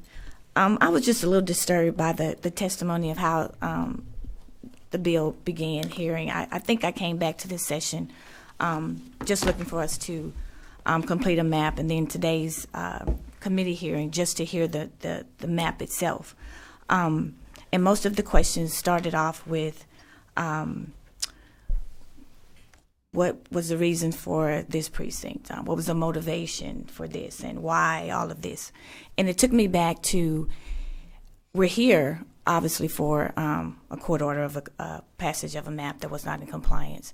And all the things that were stated earlier, the motivation, none of those things were presented to us when we only had one map. Initially, when we came for the original redistricting session, I communicated with my constituents, and I'm agreeing with you every time, Mr. Chairman, that I have a voice to go back and talk to my constituents about, and the questions that I ask in all of my committees is that I'm accurate enough to go back and give that information and also validate my vote. But we were not given an explanation of why there was only one map that made it out of this committee time and time again in the first session. Not one time were we given, talked about who's the demographer. All of the questions that were asked today about this particular map, we were not given the opportunity or answers for that during the last session. And that leads to me to believe that's why we're here today with a map that's not in compliance. We do change the rules a lot. And I guess with all that being said, I'm asking that we not change the rules, and it should not matter just because we're trying to, what it appears, and I would like to go back to your comments, Representative Carter. It appears that this is not the map that the committee wants. It appears that the legislative body wants the courts to order it, and that's fine. But let's be respectful to the intent of those who did put in an effort to bring a map again, and all the ones that were voted down previously. All of the questions that were asked of communities of interest and why this and the splits of my parish and my district, y'all didn't say this. This was not said. Let me clarify. Let me clear this up. It was not stated when these maps were brought forth before, when they were all voted down. So we had ample time to vet all of the maps that were presented. But I was not able to go back home or prepare my constituents to say, hey, we only have an opportunity to vote on the speaker's map. Because when I came in over those years and over the year that we were preparing, yes, we had meetings with the committee. There wasn't a lot of questions because there was one direction that was given. We had to come and see a map of our district. The entire map of the state was not presented to us until the day before when the sessions began and when it was filed. So someone else other than the speaker's bill, there were a lot of bills put forth and where opportunities were given that did not even make it out of this committee. So when we talk about those things, we could have vetted all of this, what we're doing today, on those other maps that were presented. The motivation, what jumps off the page, I just wasn't ready to hear that, just a part of this body and the people that we all represent. Because at the end of the day, I don't really harp on that is what I vote my district. I keep my district in mind when I make votes for the state of Louisiana, because we're not an isolated district. And all of us have similarities and interests of populations of communities of interest in some way or the other, because we're all humans. We're all Louisianians. We didn't choose what color we are. We don't choose the color of our blood. I think it's all the same. But when will this body just begin to see, well, I can't say fairness because someone told me that only comes once a year. Equality or maybe equitable. We don't even meet the criteria of equity. Equality, we're still working on it. But I guess I'm urging this body to do what's right. And all the people, thank you. Someone mentioned, I think it was Rep. Lyons, about there were no advocate bodies from out of the state. And I was taking offense to that, too, with the comments from Rep. Thomas, because a lot of those young people were from the area that I do represent across the north and the south, the east and the west, where those organizations share the love of Louisiana and they're all conjoined together. That's why they were able to share that same message in their community, and people showed up from each community. So I took offense to someone being paid from out of state to come and talk about maps for Louisiana, because we're better than that. But thank you for your time. And again, I just hope, again, if we're not here to vote on the map, let's just say that. Let's not continue to waste our time. And it may not be in your interest of the map that you want. But let's just be honest. And if we have to continue to talk about the color of our skin and races, thank you, Ms. Representative Duplessis, for mentioning that. Seems for some reason it's an uncomfortable situation. I don't know if it should be at this point, but it is. And maybe that's where they mean when we have more conversations and understanding what's important to the representative House District 3, then I'm going to use Rep. Foreman for an example, and I learned what's most important in his district, and then maybe we can all see how that would be better advancement for the state of Louisiana. Thank you. Thank you, Representative Phelps. Mr. Yancey? Good afternoon, everyone. This is a real honor to be here and, to have this conversation. But one thing that I've listened to and understood, that everybody's not comfortable with making a change. Going to the road shows, I went to them. I didn't go all of them, but I tuned in. And, even with Iberia Parish, when the guys was there talking about they like it, it's been 57 years that we've been had it this way. And I like it this way. 57 years, you don't want to change to allow other folks to have a piece of the pie? Is that what you're saying? I'm a former incarcerated person, and I got my voting rights back now. And guess what? I go to the polls, and I make sure that I vote.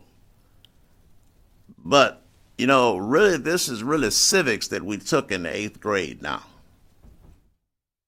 When we understand how the governing body and how everything goes, but we've just come out of legislature session that you made new laws. And I have to follow those laws. You have to follow those laws. And if you break a law, you go before who? A judge. So now we got a judge telling Louisiana what you're doing is not right. And my God, as the red-blooded Americans, you're not going to agree with the judge. And when I listen to that Representative Thomas about all this and the numbers and everything, the judge said, do it, and that's what's got to be done. I know you don't like it. All the stuff that goes on, I don't like it. But at some point, we have to understand that we live in a democracy that when the federal judge tells the states what to do, then that's what you do. And it was, when I found it kind of funny when I read the statement from Judge Shelley Dick when she said, if you don't do it, I'll do it myself. How did we get ourselves into that?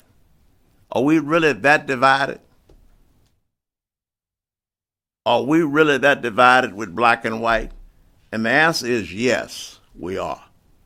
Because everybody wants to keep their little part of the pie, and nobody else gets a pie, get a slice of the pie. We understand what packing and cracking and all these things with the road show. So now the Fed said that, in fact, the legislature tried to do this from the very beginning to give a 2-minority district, and everybody rejected it. Now, the federal judge said, by God, you're going to do it or either I'll do it. And then I read yesterday late on an email or something came out that, maybe we should just wait and let it go to the United States Supreme Court. You would rather fight than give us a piece of the pie. You're going to keep all the chicken on your plate. You just give us the gravy. I am saying today, you need to stand up, do what's right, make sure you follow the law. What did the federal judge say? Federal judge said, do it, it's not fair, and we already knew it wasn't fair from the beginning. Thank God that the judge said that. I respect everybody on this committee. I don't know everyone here, but I'm down here doing a session every day because I want to be a part of the community, to learn. And I've seen several of you representatives in different committees that you vote against stuff that may affect people like me or people that we're trying to help and get back into society. But this time, you have an opportunity to be counted and stand on the right side of history. Where will you stand on the side of history after this? You just remember, the history books will be written and your name will either be on the left or it'll be on the right. And sometimes when you do these things, in the Bible it says, you workers of iniquity. So thank you for allowing me to speak, and I pray that you do the right thing. Don't let it be about, this other stuff. Do the right thing in America. Thank you. Thank you, Mr. Yancey. Davante Lewis. Thank you, Mr. Vice Chair. Davante Lewis, the Louisiana Budget Project. And I'm not going to belabor the point because I think we know the vote, we know why we're here. This week, at the beginning of the week, I spent a lot of time in Memphis. And I was at the Civil Rights Museum just about 2 days ago. And just as you were entering the floor, I was walking through an exhibit. And I got right in front of a picture. And it was Bull Connor, who said, "Damn the law. We make our own law down here." And that's exactly what I saw in my ear, in my headphones, when you gavelled it in the House floor. Basically saying, we're not going to comply. We make our own law in Louisiana. And what we are here to do today is simply do what is fair and just and right. Representative Johnson, I heard you talk a lot about what offended you in Rapides Parish. And I'm going to tell you a story about what has offended me in my life. Is as I've studied and done everything right as everyone's told and got an education, I've realized there's not a single right as a black person I had that a court didn't have to give to me. A court had to free me from being a slave. A court had to free me and said, oh, you can be separate but equal, and then had to undo that. A court had to grant fair housing. A court had to desegregate schools. And now a court is having to say you should be seen in redistricting because you are 1/3 of the population and you should be represented correctly. That's why we are upset, because nothing has been equal for us. Nothing has ever been right for us. It's always been, we're resisted until the court tells me I got to give it to you. I'll hold on to it as long as I got, because I don't have to give it to you until somebody else says it. That is the challenge we are faced with. When we think about this veto override, this governor's been governor 7.5 years. A lot of bills he's vetoed. A lot of bills most of this body didn't like that he vetoed. But there's only been one that was overturned. And that was one that specifically had to deal with race, because that's what the governor said when he vetoed this bill. We found the votes to override the governor, not on trans issues, not on gun rights, not on budgetary policy, but on giving black people in Louisiana a fair and just representation. That's when we decided to stand up to the governor and be an equal branch of government, as it was said on the House floor. And then after you did it, you cheered, you clapped, you laughed, you high-fived each other. I sat right there. And I thought about that 139-year history I told you a few months ago. I thought about my great-great-grandmother who was a slave and got freed. I thought about my great-grandmother who grew up under Jim Crow, my grandmother who grew up in segregated Lake Charles, went to First Ward colored school. Thought about my mom, who I said was 5 years old before Calcasieu Parish desegregated itself. And in those cheers, I saw the same things they talked about. This is what we're here for, and we can be very clear about it. We don't have to do the same violence of the 60s to still be doing it. Coretta Scott King said something very empowering, that we need to talk about policy violence and how we use policy as violence. You may not have to sick a dog on me or spray me with a water hose or have the National Guard with a Confederate flag on their helmet beat me. Because you can do it through policy. You can do it through policy. It doesn't take a white sheet because it can be a white tie, a blue tie, a red tie. And so we have a choice today. I saw the speaker tweet about vote your conscience. And if your conscience doesn't allow you to see everyone equally and deserve fair representation, then that's your conscience. But if you believe in the tenets that we talk about we are brothers and sisters, we're all children under God, then your conscience should call you to do what is right and what is fair and what is just. And that is just to see us. Just to see us. That's what we're asking for. We're not telling you go pick a candidate. We're saying see us and value us the same way that you value every other community of interest, every other item. And so with that, Mr. Vice Chair, that is why I support HB1, and that's what I'm calling on you to do. Don't make the courts do it. Finally say to Black Louisianians, we will, as a body, value you because we want to, not because a court demanded us to. Thank you. Thank you, Mr. Lewis. Thank you. I have one more card. I have several more cards in favor, but only one that's present and would like to speak. Edgar Cage, Together Louisiana.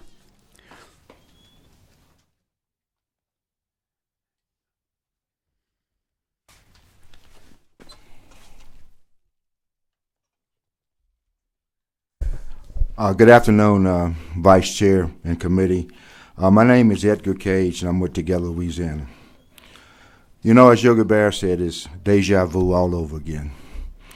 We've been through this, we've heard everything, and it's kind of obvious to some of us in the public, after being a part of this process during the special redistricting session, the road shows, the court hearings, and now.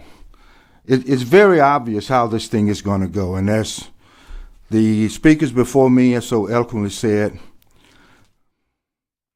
we need to change. This is not the right thing. We've heard from the census. We heard from the road shows. We heard from the redistricting session, and now we're hearing from a federal judge what we have to do. But you know, in this process today as it started, we always want to ask for additional information, find a reason not to do something as opposed to doing something. We asked earlier, the committee asked earlier, how can you prove what information you have to justify that the second district, that those people of black people will have the opportunity to elect a candidate of their choice? Want to produce the racial polarizing voting analysis. You know, and I can tell you this, if it had been produced, you wouldn't have accepted it because it wouldn't say what you want to say. You've already come to a conclusion, which is wrong. But if you want to be that, then that's fine. And we never asked for this under any other bill or any other situation, only those ones that we could not, we didn't want to support. And also, you want to talk about communities of interest. How can you go back to your districts and say why you voted for a certain map that may be split a town or community or whatever your community of interest is? But the thing that I think the biggest question to ask is, how can you go back to your district and say you defied a federal judge in ordering you to do something? And you know,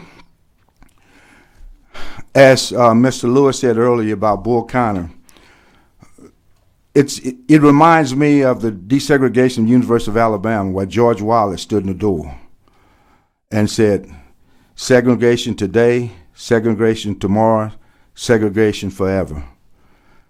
But the U.S. Attorney General came and he said, well, Mr. Wallace, Governor Wallace, we will integrate the University of Alabama today. And that did happen. So my point, because it was a federal court order that did this, my point is we're in the same position. We are in the same position. And I know many of you don't want to go back to your districts and say and have a record to show why you voted for a second majority district. But you know something, ladies and gentlemen? If you do nothing, which sounds like what you're going to do, not get it out, it's going to be on your record anyway, because a judge has done the work that you should have done before. And as Representative Phelps said, it's almost a waste of time. I mean, we went through the redistricting, nothing happened. We here now this week, and Representative Thomas, I'm organization Together Louisiana, not Texas, not Arkansas, not New York, Louisiana. And I will be, tell you guys my age, I will be 73 years old in October. I live here. My license has always been here. My roots have been here. But I'm here fighting for the people in my community who don't have a voice, who haven't had a voice, and who don't have proper representation. And I don't know what your position is on Jim Crow, but this is a Jim Crow type bill we're discussing. We don't approve and move favorable on HB1 and get that before the judge, then I know how you would have voted 50 years ago on Jim Crow. And it doesn't take a hood, it doesn't take a cap to see where you are. It's going to take your vote today. So, ladies and gentlemen, I hope that your heart is touched by the pleas and the beggings of a substantial portion of the people of Louisiana, the 33% of the people who needs and feel representation, who have been left out in the past, that take a moment and pray and let God come in, let your Creator come in. And I think if you clear all the clutter out that may be there, God will speak to you. God will touch your heart. And God don't care if you're a D, an R, an I, a Q, or whatever else. You're a human being. And we're all here as human beings, as one race, the human race. But we have to treat each other equally. And because we haven't, that's why a federal judge has to step in and make sure this happens, like everything else has happened in this state. Not necessarily out the goodness of people's heart, but because the federal government has protected and know that everyone should have representation and everyone should be treated as a full citizen, not only in this country, but in this state. So thank you. Thank you, Mr. Cage. Look, the chair, if you wouldn't mind, and I'm going to say this because before I got in the chair, Mr. Cage, the chair had asked that we try to limit questions, but Rep. Ivy, if you have a quick question, a very quick question for Mr. Cage. Thank you, Mr. Vice Chair. I've asked 0 questions so far, and this is going to be a brief-ish statement. First of all, I understand your passions and the motivations behind those passions, and can appreciate them.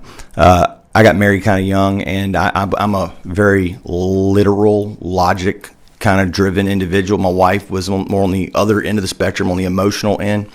And it took me quite a while, about 5 years, before I understood that a lot of our disagreements and issues came because I was offended by the actual literal words that she used, and I didn't look at the spirit of what she was trying to communicate.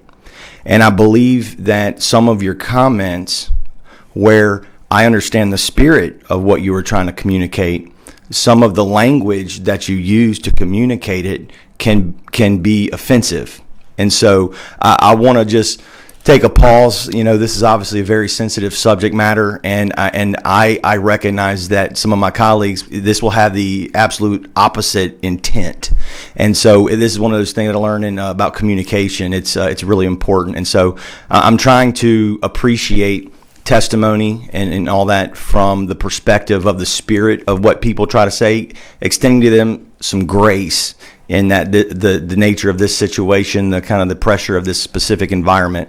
And so just want to declare that for your benefit, if you acknowledge, because how members vote on any bill, right? It's impossible to judge. And look, and I know my colleagues have voted against my bill so many times, but I can't impugn any specific intent because many of these issues are so complicated and multifaceted. And so I would not impugn that this specific vote on this specific bill. You also failed to acknowledge that there are other bills. I'm not going to be offended by that. That also could work. I may have a card on your bill too, so that you. Okay.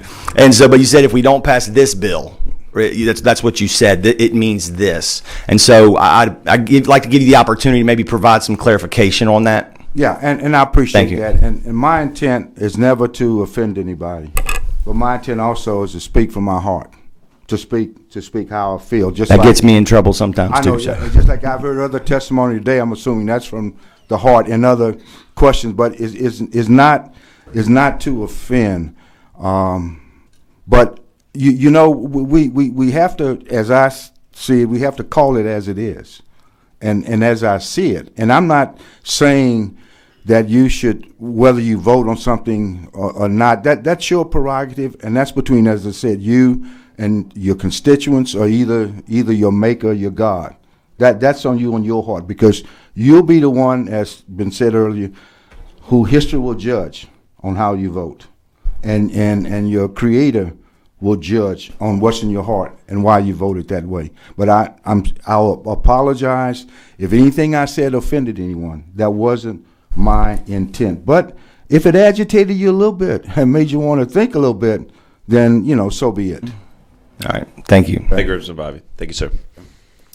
Also filling out a green card, willing to provide information if needed, Ashley Shelton from the Power Coalition, Trevia Carey, Chandra Shea Foster, Michelle Charles, green card in support, not wishing to speak, Scott Tippett, Claire Stevenson from the Governor's Office, and Adam Eitman from the Governor's Office. Next, I'm going to go to the white cards for information. I'm assuming these were filled out because they're neutral, but Rick Allen from the City of Leesville. Mr. Allen?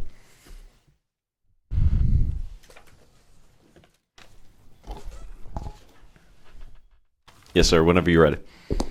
Thank you, Mr. Chair and members. I am the mayor of the City of Leesville, also chairman of Fort Polk Progress. I serve on the Governor's Military Advisory Board and District D Vice President of the LMA. What all of that means is I'm really good at getting jobs that don't pay nothing. Thank you for providing me with an opportunity to address you today regarding Vernon Parish as a community of interest. During this time, I've been educated. I'm going to say, and as chairman of Fort Polk Progress, a nonprofit organization that solely dedicated on the healthy, robust relationship between a community and the largest Army base inside of Louisiana. And that relationship that we have between Fort Polk and the community and our congressional delegation is crucial to military funding across the state. Our Army community children go to school, and in the current map would be split. Fort Polk from Leesville, and my city, Leesville, would actually be divided as well. I'm not here to be in support of any bill or any map. I just want to make sure that we understand what splitting Vernon Parish and splitting Fort Polk from Leesville would do to our community. So the kids that currently live on Fort Polk would go to school in a different congressional district. The city of, Vernon Parish sold an additional 47,000 acres to the federal government, which means that the federal government owns over 50% of our parish. In order for us to be able to do that, when we lost that tax revenue, the federal government agreed to furnish impact aid to help us help our education system educate the military students and all the other students in our parish. So having Fort Polk in one congressional district and our kids attend school in another congressional district could be problematic for Vernon Parish and our military kids. It's very well known that Fort Polk is the largest economic generator in Vernon Parish and also the largest employer in the state of Louisiana, second to only the state. The recent economic impact study showed that $1.4 billion is inserted into Louisiana's economy from Fort Polk alone.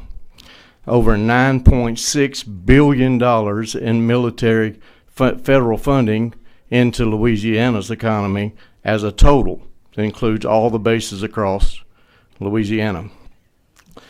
As you know, there's a current talk of a BRAC, which is a base realignment and closure, and the federal government is talking about that.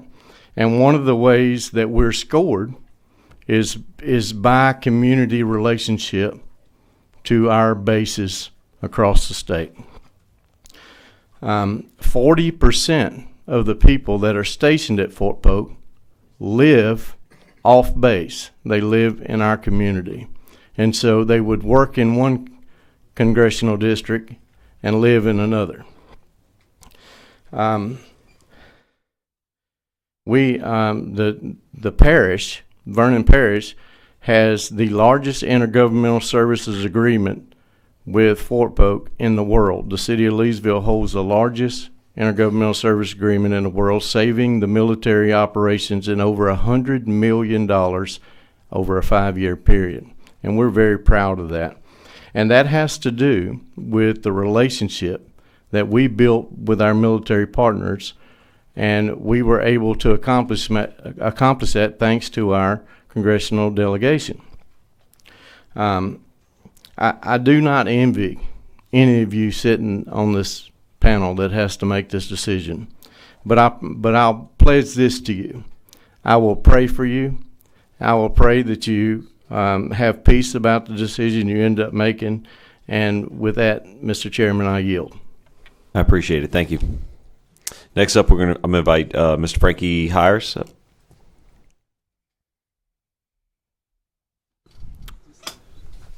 Whenever you're ready, Mr. Hires. Good afternoon. Frankie Hires from Jefferson Parish. I think this is the 8th trip for redistricting from as far as Jefferson Parish to Lake Charles, right? Covington. Been here a few times now for y'all. Mr. Hires, if you could pull the mic a little bit closer, just contrary to won't be what able to hear Mr. you. Duplessis had to say at the last meeting, I was not afforded the time to come here. Nobody afforded me that. I paid to come here, and I paid to go to every meeting. It cost me dearly. And at $4-something a gallon, it cost me a bit to get here. I was sure that nothing would come of all those meetings other than to see a supermajority protect and ensure and secure and, if anything, promote his majority further. So I'm not surprised to find us here in a special session. Adherence to the spirit and intent of our Constitution was so important to our founding fathers that one of the first acts of the first Congress in 1789 was to pass the verbiage for the oath of affirmation of office in compliance with Article 6 of our Constitution. Everyone here swore that oath, right? But if you don't comprehend the document, it gets a little perfunctory, doesn't it? Representatives and direct taxes shall be apportioned among the several states, according to their respective numbers.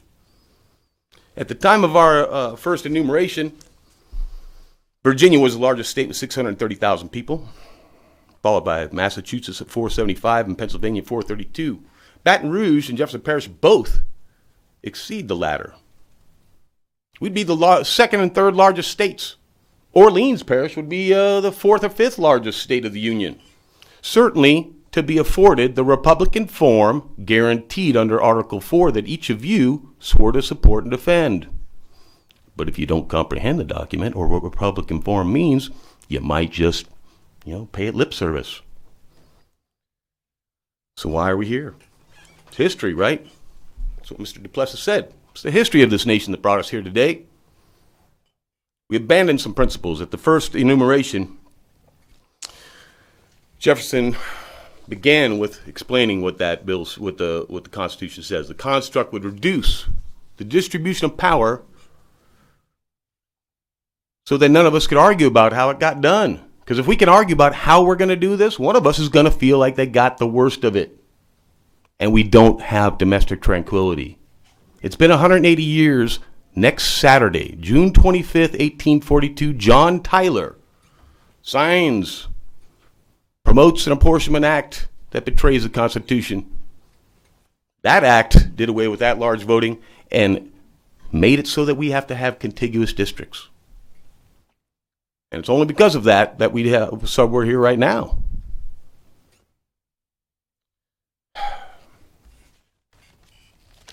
On every question of its construction, let's bring ourselves back to when and adopt the spirit in which it was manifested. All right? In questions of power, then, let no more be heard about a confidence in man or woman, but bind them down for mischief by the chains of a constitution. But if you don't comprehend what those words say or mean, then you just wave to your friends.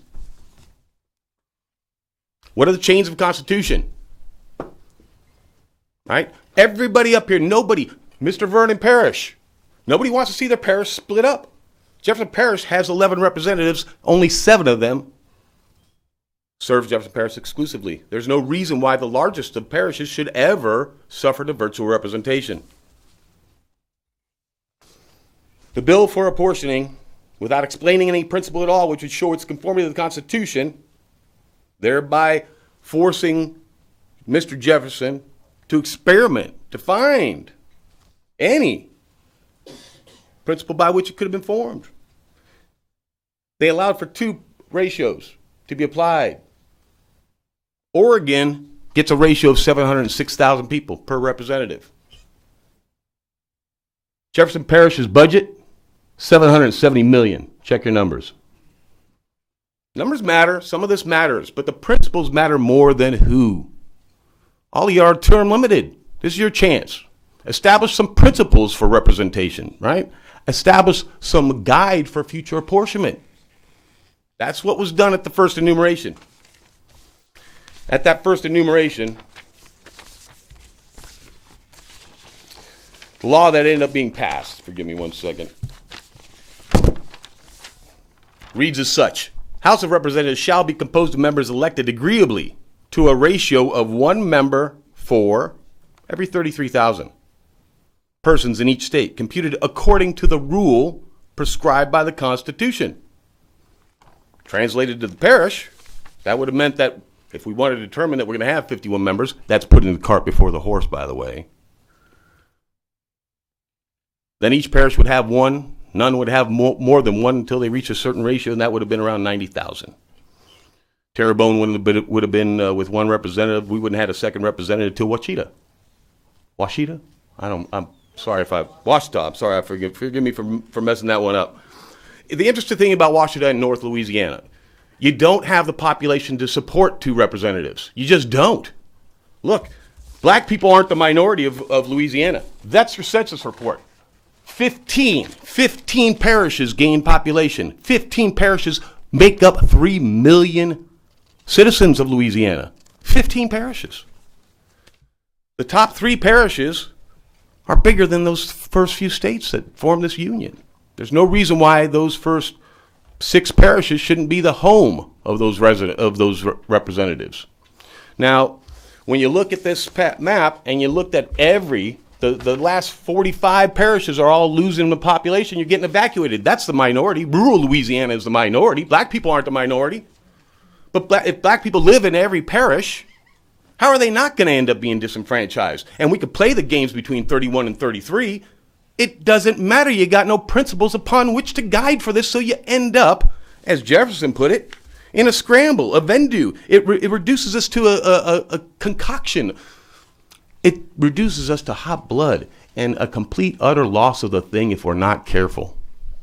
180 years ago, next Saturday, this got put in motion. What you're facing today is a pendulum that's been going back from secession to abolition, Jim Crow, Reconstruction. We had the robber barons. We had suffrage, prohibition, its repeal. In the span of 1913 to 1922, we passed 5 amendments. You think you're doing something special? This is going to the court because y'all can't figure it out. You got to establish some principles. There's no principles applied.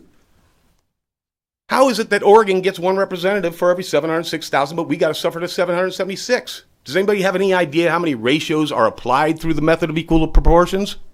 Anybody care? Remember that Constitution you swore to uphold and defend? It would have provided that we wouldn't be doing this right now. We could all be somewhere else, having a beer, lunch, doing anything. So, what are we going to do about it? How has to begin to matter more to you all than who?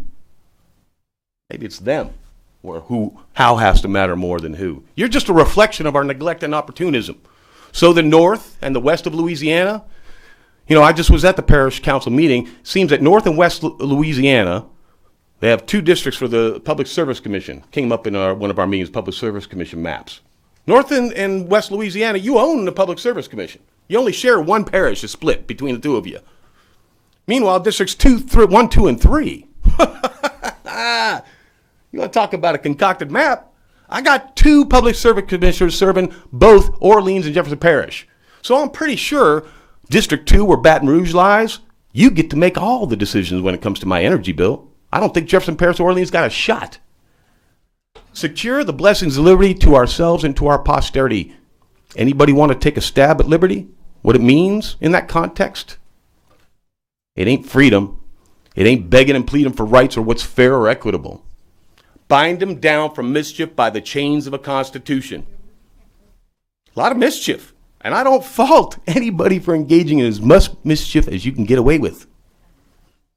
I don't fault sharks for being sharks. North Louisiana, hold on to that grip of that power as long as you possibly can.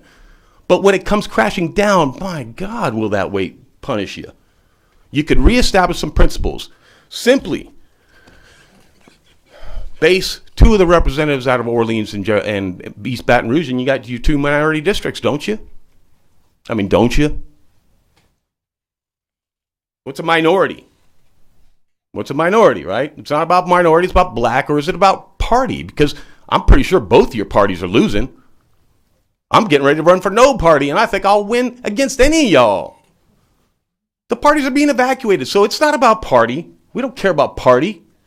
What we care about is principles, and we lack for it at every level of government because we're too busy trying to keep track of y'all. If I want to be an educated voter and pay attention to these maps, I got to figure out how you drew these maps. Now I got to figure out who's running for president, who's running for senate, both senates. I got a House of Representatives, I got a governor, I got a state senator, I got a state rep, I got state council persons, mayor.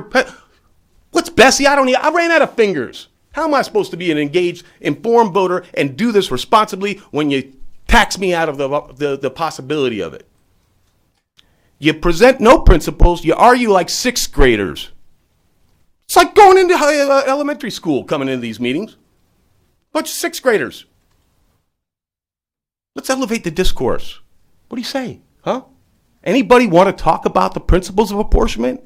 What it means to actually have a principled representative body? Anyone? I thank you for your time. I don't hold much hope. I'm pretty sure this is going to a court. And that was an arbitrarily appointed court. Even the Supreme Court we settled for today, arbitrarily appointed by a House, arbitrarily seated. How's got to matter more than who. Thank you, Mr. Hires. Next, members, we're going to go to the red cards in opposition wishing to speak. Jennifer Kerrigan. She waves. Okay. Patrick Miller. Mr. Miller. I'll also invite up if Representative Emerson is in the anteroom. She's next. And then Representative Mark Wright, you're after her. You can wait till Representative Emerson comes up. Yes, sir. I want to thank the committee for meeting today and an opportunity to speak. In May, I just graduated from Louisiana Tech University. I got my Bachelor's of Science in Economics, and I am now attending Louisiana State University studying to get my MBA. I originally am from Franklinton, which is in the 5th Congressional District as it is now, and I went to high school in Mandeville, Louisiana, and I've lived in Louisiana my entire life. When I was in North Louisiana, it's a completely different culture. It's a completely different set of people and area, which is what I was used to in Mandeville. And I came to really enjoy North Louisiana. I came to really enjoy Ruston. And I came to really realize the people of North Louisiana and how special they are and how we don't advocate for them as much as we should.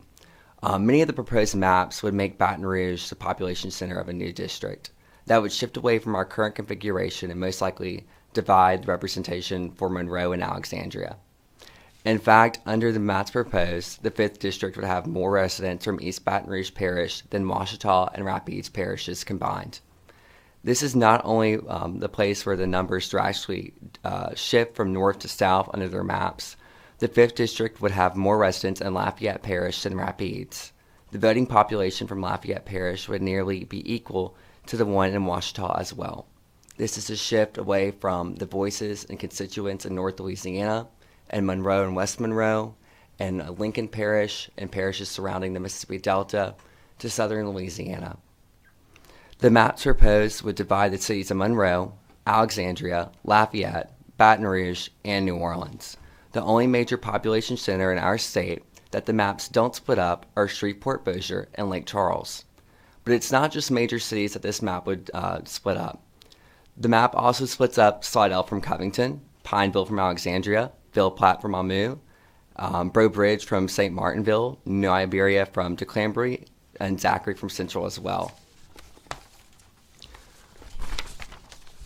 This is very important because as one state and as a future, I plan to live my entire life in Louisiana. I've, studied in Louisiana my entire life, and I'm making a sacrifice in my career, most likely, to stay in this state because I love my home and I love the people who call Louisiana home. And I think that it's extremely important that we understand that everyone in this state needs a voice, but we also have to understand that we can't split our communities up.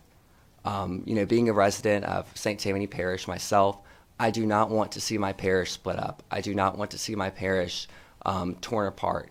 We need representation in North Louisiana. We need representation around this state. And I want to thank you very much for your time. Thank you. Representative Emerson. Thank you, Mr. Chairman, members. I'll be very brief. I know everybody's had a long day here and appreciate all the debate back and forth. Today, obviously, I'm one of your colleagues, but I'm here as the representative from District 39 as well as a resident of Karen Crow and Lafayette Parish. Specifically this map, and I really just want to focus on my home area here because it splits Lafayette Parish apart. And yesterday, our Mayor President, Josh Guillory, spoke in the Senate committee on I think the exact same map. I know it was amended a little bit, but basically the exact same map. And I don't think he's able to be here today, so I did just want to kind of reiterate some of the things that he was saying about splitting apart our parish. It's Lafayette Parish has long time been the anchor for this congressional district. Of course, you all know the very well-defined area and region of Acadiana. Lafayette, again, has been the heart of Acadiana. Our morning show is called Good Morning Acadiana, and it's located in Lafayette. So I think separating our parish is a very difficult thing. I think that's a very well-defined community of interest. And this example might be a little bit silly to some of y'all, but it was really apparent to me because last night I was eating at Prejean's restaurant, which is located in Karen Crow in my hometown, where I live, where my family lives. And a lot of you probably know Prejean's restaurant off of I-49. And it's owned by a guy named Boudreaux. His last name is Boudreaux.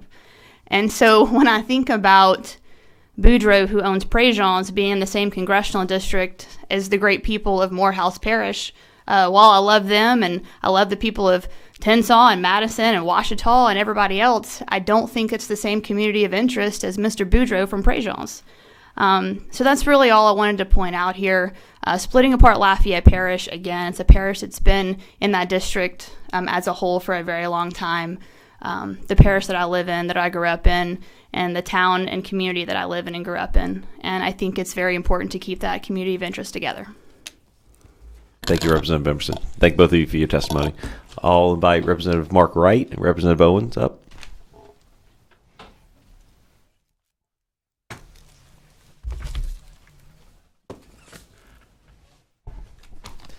Whenever you're ready, gentlemen.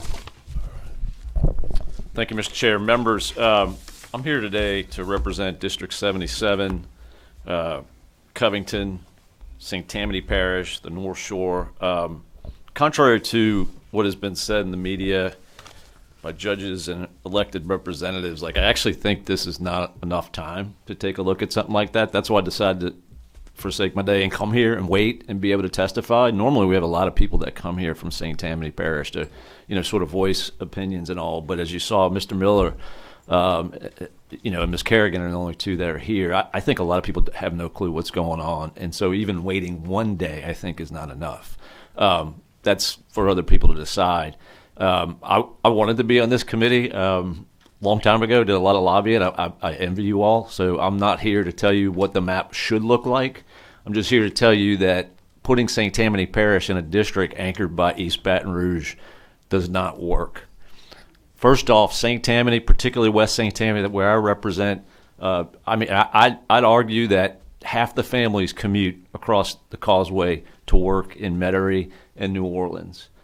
When Hurricane Katrina hit, a vast majority of people moved to our area, right? We share the lake.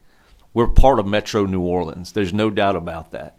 And that goes for the North Shore, for that matter. In fact, the term North Shore is basically the North Shore Lake Pontchartrain, because we share that common basis. Heck, I grew up in Metairie and moved right over it, and I feel like that's just one same community, right? Whereas if we go with this map, St. Tammany would be sort of second to East Baton Rouge and the Baton Rouge metro area. In fact, with this map, quite frankly, I think the Baton Rouge metro area, particularly media market, benefits the most, because I think you're going to have 4 districts anchored in Baton Rouge. So everybody's going to be advertising when they run their campaign in Baton Rouge. And that's a bit of a joke, but it's just true. It's all based in Baton Rouge. I'm not sure that's healthy, quite frankly. So I'm here to tell you, just as a representative, about some of those facts, about this community of interest fact that we talked about. St. Tammany has been in the 1st Congressional District, I think, about 50 years. And that's a good bit of tradition. Obviously, we like our Congressman, Minority Leader Scalise. You can't always control who represents you. I get that. But that interest, that common interest, everything from, as I mentioned, that community of people commuting, living, working, it's also related to some incredibly serious issues. I mean, we built the Great Wall over there near St. Bernard, New Orleans East, for flood protection. Well, a part of that actually causes flooding in Mandeville. A lot of people don't realize that, but we get a lot of flooding in Lake Pontchartrain because the water comes through goes through Lake Pontchartrain and comes in, and we got to deal with that issue. And I think people on the South Shore understand that, and they want to help out. And it's good to have the same congressmen and congressional staff from that area. So I'm just here to say, I'll close up. I'm here to say, I don't know what the map should look like or what the bill should look like. That's your job, and I don't envy you on that. I am waiting to see what I have to vote on. I'm just saying, if I get this bill, I have to vote against it. There's just no doubt in my mind, if I'm going to represent my area, that I would not be able to support this. I'm fairly confident, and I'm not here to speak for the delegation. I'm fairly confident St. Tammany delegation and perhaps the whole North Shore would agree too. Thanks. Representative Vogt. Thank you, Mr. Chairman. Members, I'm going to keep this very brief because I know everybody's been here a long time today. I come here today as a resident of Slidell and the representative for District 76, which encompasses the majority of the Slidell area, and is the area that's actually going to be split up by this map. St. Tammany really is a very homogeneous community.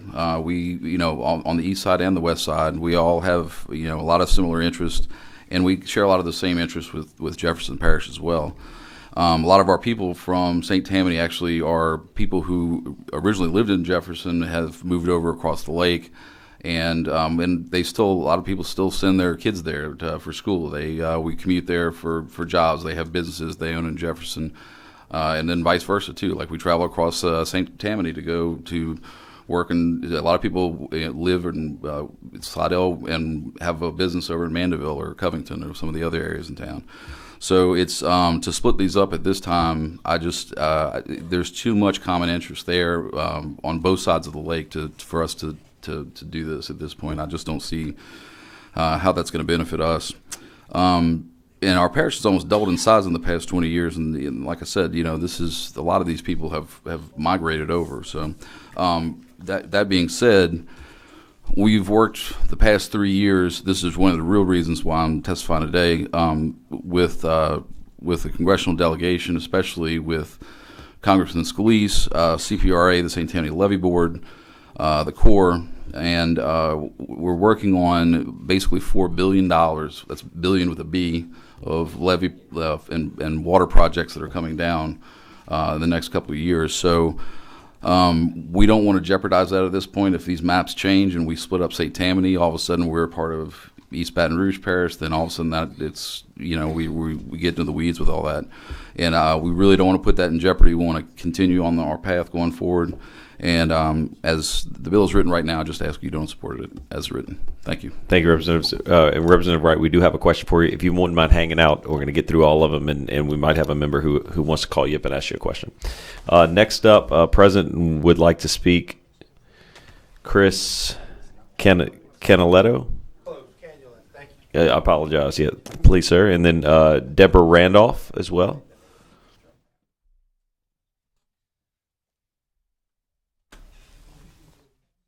Okay. And Miss Susie Labrie, ma'am, you can come up as well. Yes, sir. Whenever you're ready. Yeah. I'd like to thank y'all. First of all, I'd like to thank you for your time and your family's time.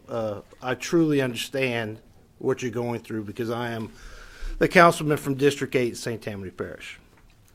The ones that suffer the most are our families because we're here doing these things, and like y'all, we're doing reapportionment also. I'm here about the map. Everything else, that's y'all's game. It is a tough game. The map is to me it's detrimental to St. Tammany Parish. We truly really are more of a coastal parish, whether we like to believe it or not, especially down. The fact of the matter is this: when a lot of the money came out for the projects for the wetlands and restoring the coast, we got a boat dock and a launch and a landing and a bayou 40 miles from the Gulf. Not much help. But the fact of the matter is this: when you leave the L&N at the coast of St. Tammany, you hit no land until you get to the Gulf of Mexico. It used to be all marsh. It's all gone. We desperately need your help. And that's why I think we should definitely be realigned with the coastal. It's like our representatives are talking, and I feel it's just detrimental to St. Tammany. And thank you for your time and your service, all of y'all. I know you don't get a lot of love and appreciation, and you get a lot of ridicule, and I feel your pain, and wish y'all nothing but good luck. Thank you, sir. Ms. Labrie? Yes, I have a friend named Bert Calley who couldn't make it today, and he asked me to read his testimony, and also want to add mine. First of all, I'm Susie Labrie representing myself. I do think this is more of an urban versus rural situation covered under the race. So anyway, I'm going to get on to Bert's letter, and this is exactly what he has said. So this is his testimony here. I had it set up. He was sending this letter to the Senate Governmental Affairs Committee 2, and he's in District 29, Senate District 2. I believe that's across the river to Senator Price's district. And I believe Barry Ivy is the representative over there. I don't know. Be it known that I had observed most of yesterday's committee meeting via the internet. I want to convey my thoughts and concerns on a subject that I listened to. I listened to both sides of the debate, and I have been in a position to employ both blacks and whites, as well as have been employed by both blacks and whites. I have served both publicly as a school bus driver. I worked alongside both in my military service and in the private sector holding the same job title. I have friends and acquaintances likewise. What I know and convey, but what is law or jurisdiction doing as a judge or court have on dictating to a legislative body on how this is expanding back and forth. Let's see. I have to skip. By what law or jurisdiction does a judge or court have on dictating to a legislative body on how, what, and time frame to make laws? It seems to me that this major overstep of separation of powers. I feel the amendment proposed in House Bill 1 may appease both sides, but in the long run will cause greater confusion, as stated by a senator on the panel. That was also apparent yesterday in the short term. It was all because of trying to push something through to avoid being in contempt of court. Imagine that, a whole state and all its citizens being in contempt of court, simply because they're trying to be fair and doing what is best in their state and citizens at will to be a lasting decision for decades in less than 6 days. I heard many times that House Bill 1 is not solely about race, but I didn't hear from those who proclaim that of what other things were except the statistics on voter tendencies that were tied to a race. I did hear some argument about economics and the potential divisions on matters that affect both all blacks and whites at various industries and as neighbors and co-workers. My concern is being as both black and whites live in areas of agricultural, fishing, rural, and other economic areas, as well as of cultural cohesions. Quartering up areas like these with no economic considerations is harmful to the state and all of its citizens. No one will have true representation based on what really matters. The growth of both individuals and their surrounding community, the internet, is of a larger or more wealthy will cancel out the lesser within the given district instead of that district being represented, as it should be based on life, liberty, and the pursuit of happiness. I feel like constructing a district boundary based on race is the complete reverse of what the 14th Constitutional Amendment was all about. No one group be discriminated or given special privileges based on the pigment of their skin.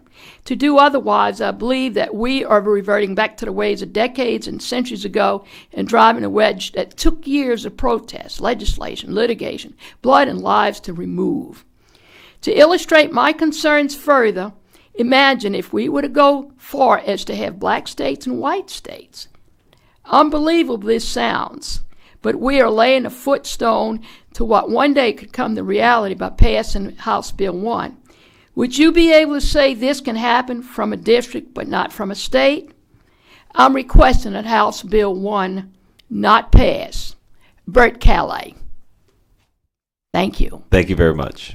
Ms. Labrie. I always say Yes, Labrie. sir. I apologize, Ms. Labrie. Thank you very much. Both is correct. Okay. You've been doing good with that one. Yes, ma'am. Thank you very much for your testimony. I appreciate it. Thank you, too. Appreciate you having us to speak. Yes, ma'am. Also filling out a red card in opposition, not wishing to speak, Julie Sandifer, Dale Clary, and Janine Gotro. Members, that clears all the cards. I'll invite Mr. Vice Chair back up to the table. Or actually, Representative Thomas, did you want Representative Wright to come back? You okay? Okay. And for that matter, members, was there anybody that you wanted to invite up to ask an additional question? Representative Ivey, did you? No? Okay, absolutely. And I'm going to put Representative Ivey on. He has a motion. Mr. Chairman, I'd like to take up an amendment before closing. Yeah, absolutely. Well, now's the proper time. We're going to go ahead and take up Amendment Set 1. Do you want to have Ms. Smith read it in, or are you comfortable? That'd be great. Okay, Ms. Smith. You good? Thank you, Mr. Chairman. This is Amendment Set 16. It is available online, and it adds a Section 6 at the end of the bill providing for applicability of the bill. All right, Representative Ivey, on your amendment. Sure. There was a lot of debate yesterday, and in the end, there was some amendments that were offered. One of the amendments, and specifically, I think by Senator Foyle, provided some effectiveness language. Obviously, we understand where the current state of the lawsuit is, and it is, still with the ruling of the lower court, where the injunction is still in order, which has necessitated this special session where we are supposed to produce a map with a second black majority minority district by June 20th. And so understanding that there is a lot of litigation still pending, and only God knows how it's going to end, And so to be fair to kind of both sides' perspectives, I thought this was a reasonable amendment in that we don't know the timing of those decisions, whether or not a map that we end up producing and passing will be the one used in the upcoming fall congressional election, or imposed upon us potentially by the federal judge if we do not enact a map. Depending on the timing of the Fifth Circuit Court of Appeal, that may or may not come. That relief for the defendants may or may not come. If it does not, then we're left with either a map we pick or the one that the judge picks. In either way, I believe it would be fair that whoever ultimately prevails, whichever side, and this will be probably appealed all the way to the Supreme Court, but whatever the final judgment is on the case, if it is in favor of the defense, then Act 5 of the 2022 first extraordinary session will become law again. Where we will not have to come back into session and try to repass another map. So if the plaintiffs prevail, well, then the map that we pass or the one maybe imposed upon us will be the map that we're stuck with. Mr. Vice Chair, since you're a member of the committee, you can obviously question Mr. Ivey if you have any. I had an opportunity to talk to him prior to his amendment being offered, and I'm not going to object. Representative Thomas, you have a question on the amendment? Hold on, let me add you. All right. Both you and Representative Ivey are on. Thank you, Mr. Chairman. Representative Ivey, is this amendment identical word for word from what Senator Foyle submitted yesterday and that committee passed? I actually asked staff that question, and it's my understanding that it is not identical language, but the effectual nature of the language is identical. The effect of what will happen is the same. The Senate drafts things differently than we do, and so we showed certainly deference to staff. I actually was able to preview a version of this. I will be adding this amendment to my own legislation as well that I want to be bringing. So I've had the conversation. I believe personally the language looks good and will accomplish exactly what the my intended statement. So, do you know what the exact differences are? I haven't compared. We can ask staff to maybe provide some clarification on that. I would like that clarification, Okay, please. let's put Ms. Smith on. Just one moment, I need to locate. There we go. Should I just read them out? Yeah, why don't you just point them out? You can point line by line the differences if it's easier. So I believe that the Senate amendment that has been referred to as Senate Amendment 15, in that amendment, it provides that the plan adopted by the act would lose any effectiveness whatsoever if any court so empowered reverses, vacates, or stays the decision, the relevant decision of the court before us. In any such case, Act 5 of the 2022 session will become again effective. The language before the committee right now that we worked on in amendment number 16 provides a similar mechanism that if a final unappealable judgment by a federal court in the relevant cases does not declare the congressional plan enacted by Act 5 to be in violation of Section 2 of the Voting Rights Act, the following shall occur. The provisions of this act shall cease to be effective, so that would mean that this bill would cease to be effective. RS 18-1276 as enacted by Act Number 5, and the provisions of Act Number 5 that are repealed by this bill would be reenacted. And the provisions of this section shall not reduce the term of a representative of the U.S. Congress. Ms. Smith, what's the substantive effect of the differences? Maybe They're you the could just same. summarize. As It's far basically as, the same. As far as staff is. So nothing substantive. No, according to Okay. So in staff's opinion, it has the same effect. In addition, it also answers the question of what happens to the people who are elected in the meantime. Okay. Thank you. Thank you, Mr. Chair. For a question on the amendment, Representative Carter. Okay, thank you, Mr. Chairman. From what I understand, the amendment what it would do is that if a court did not stay the election, i.e. the Supreme Court of the United States, did not stay the election that is scheduled for qualifying in July and the election in November, if it's not stayed and of course the candidates are elected pursuant to whatever map we pass out of the session or whatever map the judge imposed, and then if the Supreme Court did not issue that stay and these people were elected, and then the Supreme Court, when the case is ultimately tried in both the district court and the Fifth Circuit and then the Supreme Court, and ultimately the Supreme Court would say, well, the map that we passed during the last session, the reapportionment session, is okay. It doesn't violate Section 2. Then this map, whatever map that the judge come up with, or this map, I guess, would no longer be having the effect, and we go back to the map we passed in a special session, and those people that got elected during the process, they will continue to hold office, and they will not limit their term. So they got elected in November. If there's no stay, then they will serve for 2 years.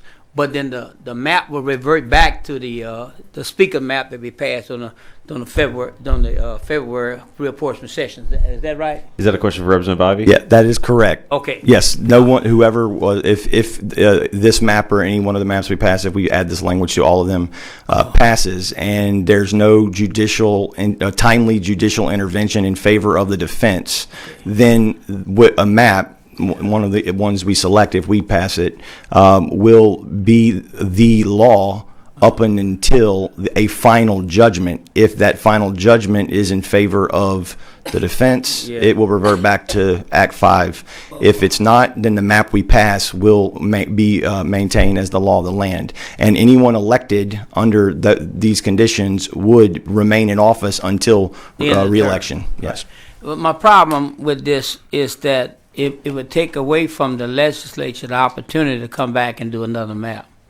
Nothing would take away from our opportunity. We always have that opportunity. However, what I think would be more prudent is to put us in a position where we don't have to come back. And now it depends on who prevails, right? In this case, if the plaintiffs do not prevail, it may be more favorable to try to have to come back. But what's going to be different on that second go round?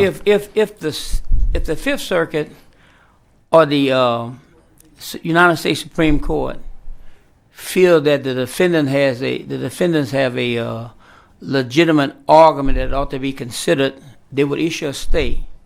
They're going to issue a stay long before July qualifying time.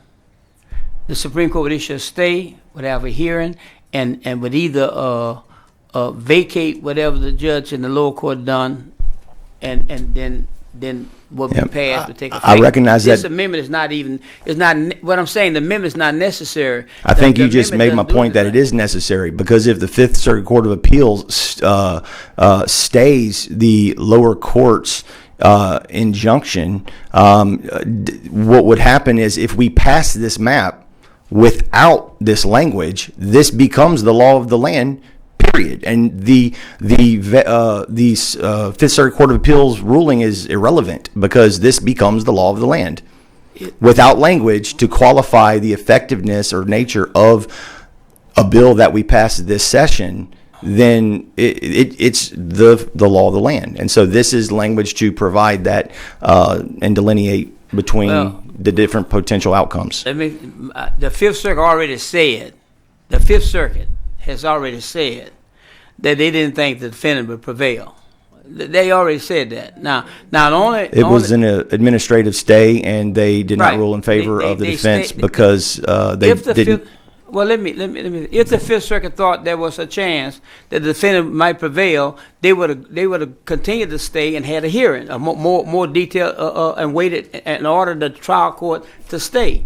They didn't do that. Now, I don't know of an application. I'm sure application being made to the United States Supreme Court, And if the United States Supreme Court feels when they receive these documents, and I'm sure it would be pretty quickly, they could issue a stay. So if they felt that the defendant might prevail, the Supreme Court could issue a stay. So we don't need this. If they issue a stay, then we go on as we are now. We won't have the House Bill 1. If we pass House Bill 1, House Bill 1 would be stayed because of the Supreme Court stay. And they would decide which one would go. You can't stay enacted legislation. If we enact legislation, this special session, it cannot be stayed by the Supreme Court. We have produced and created a new map with effective dates on that map. And if we're going to comply with the lower court's order, then the enacted map that we create will have to have an effective date for the upcoming fall election. And so I'd like to remind you, Representative Carter, that the author of the bill has not objected to this motion, and I believe that we all recognize it's a long shot getting anything out of here. I would imagine that it would be a lot more of a challenge to get any legislation out of here without such language. So we would go 2 years, and then we would re-implement the statute that we said we passed on a only if the final judgment the court finds in favor of the defense. And we couldn't in 2 years pass another bill if we wanted. We still can. You can come back and we can author legislation. It's always in order. That's right. We don't need a special session for That's right. We don't. All we can pass a real portion bill anytime we want it. Exactly. If we didn't, if the Supreme Court said that what we did was incorrect, then we can pass a bill. We can have a special session, or we can have a regular session and pass a bill. We got 2 years. Because these people are going to be in office for 2 years, so we don't need this amendment. Logic says that if we don't, we have to have language that delineates the effectiveness.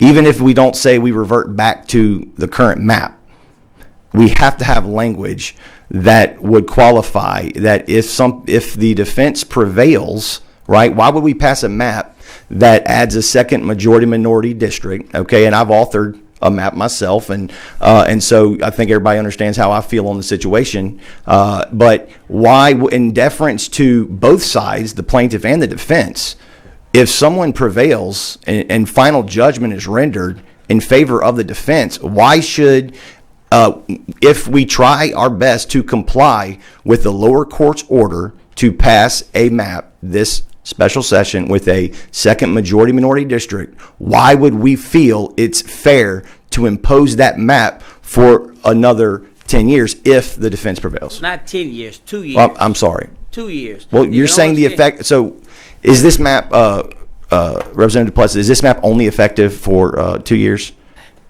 It's not. You have no expiration date on this map? Okay, therefore, if we pass your legislation as it's currently drafted, this becomes the law of the land until the next redistricting cycle?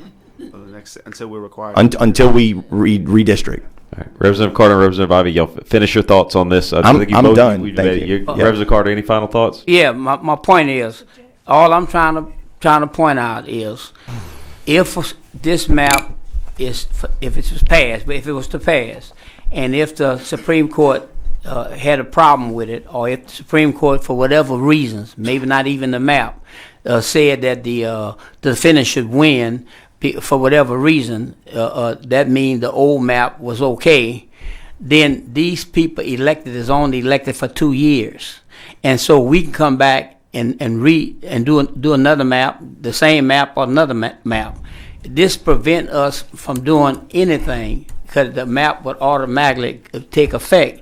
And my concern is that the legislature can change the map within 2 years. You don't have to wait 10 years to change the map if the court says it's something is wrong with it. You know what I'm saying? Yeah, you made your point. And 2 years to change the map. 2 years. Okay, y'all both have made your points on that issue. We're going to move on. Representative Pro Tem McGee's got a question. Yeah, thank you, Mr. Chairman. I just want to be clear, though.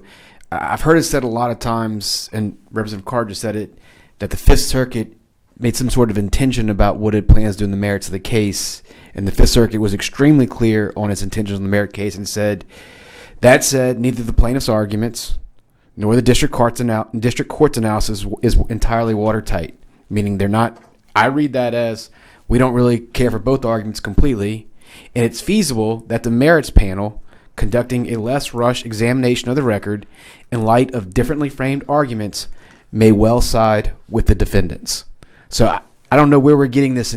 We keep saying this out loud that the Fifth Circuit has announced an intention to support the plaintiff's position, but they've clearly said that the defendants may win in the Fifth Circuit. So I just want to be clear on the record that it's still up in the air in the Fifth Circuit, in contradiction to what Representative Carter's just said. Thank you, Mr. Pro Tem. I think I'm going to let Representative Jenkins go next. I think we've gotten a lot of arguments out on this. Representative Jenkins on the amendment.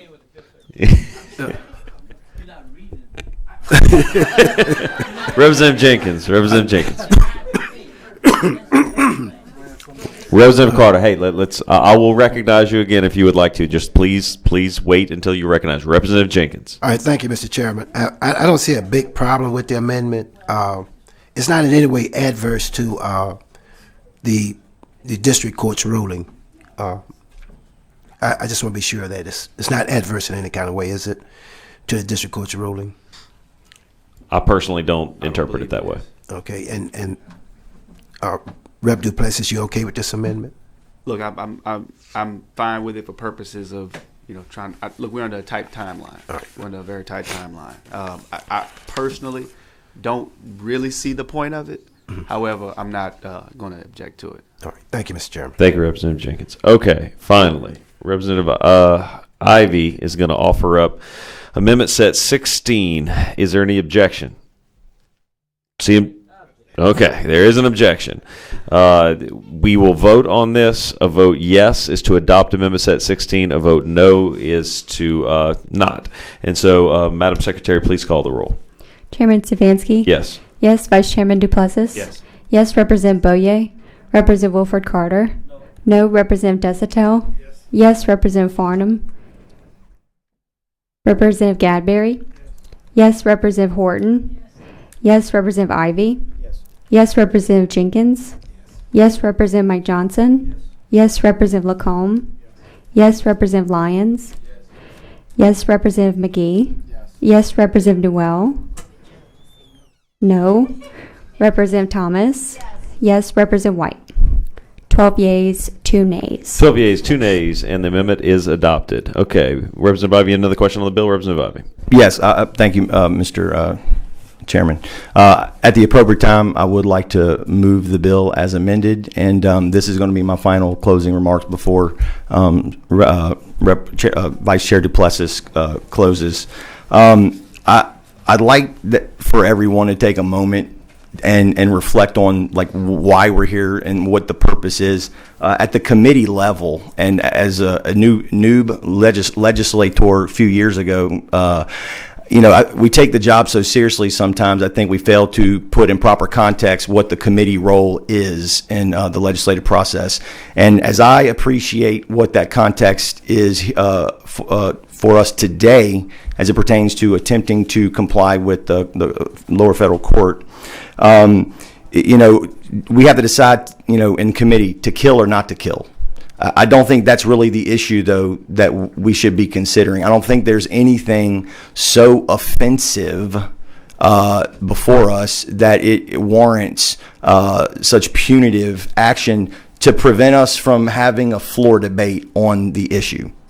I think it's imperative we have a floor debate. I believe one of the failures of our efforts in the special session was that we did not have a floor debate on the issue. I think that, and I shared through the process, I supported many maps that I would not vote for on the floor.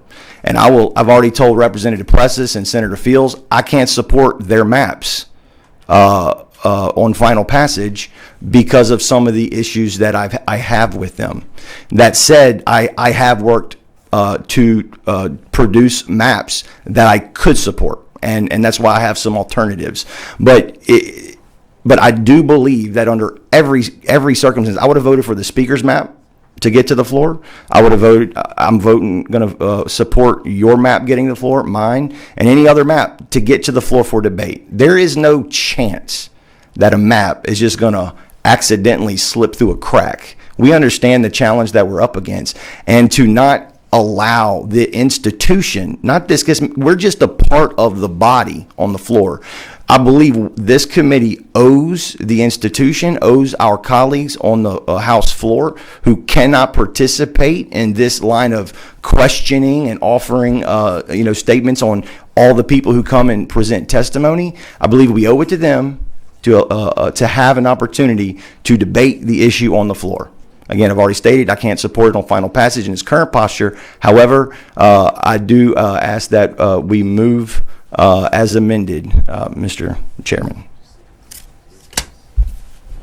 Thank you, Representative Ivy. But some housekeeping before, lost in my desire to end the debate on the amendment, Mr. Hurd had filled out a white card, and I do want to give him an opportunity. I don't want to, if you'd like to make some comments, it might be moot at this point, I understand that, but if you'd like to give some comments, I'd invite you up next to Mr. Plessis. It's a white card, Representative Plessis. I don't think you need to leave.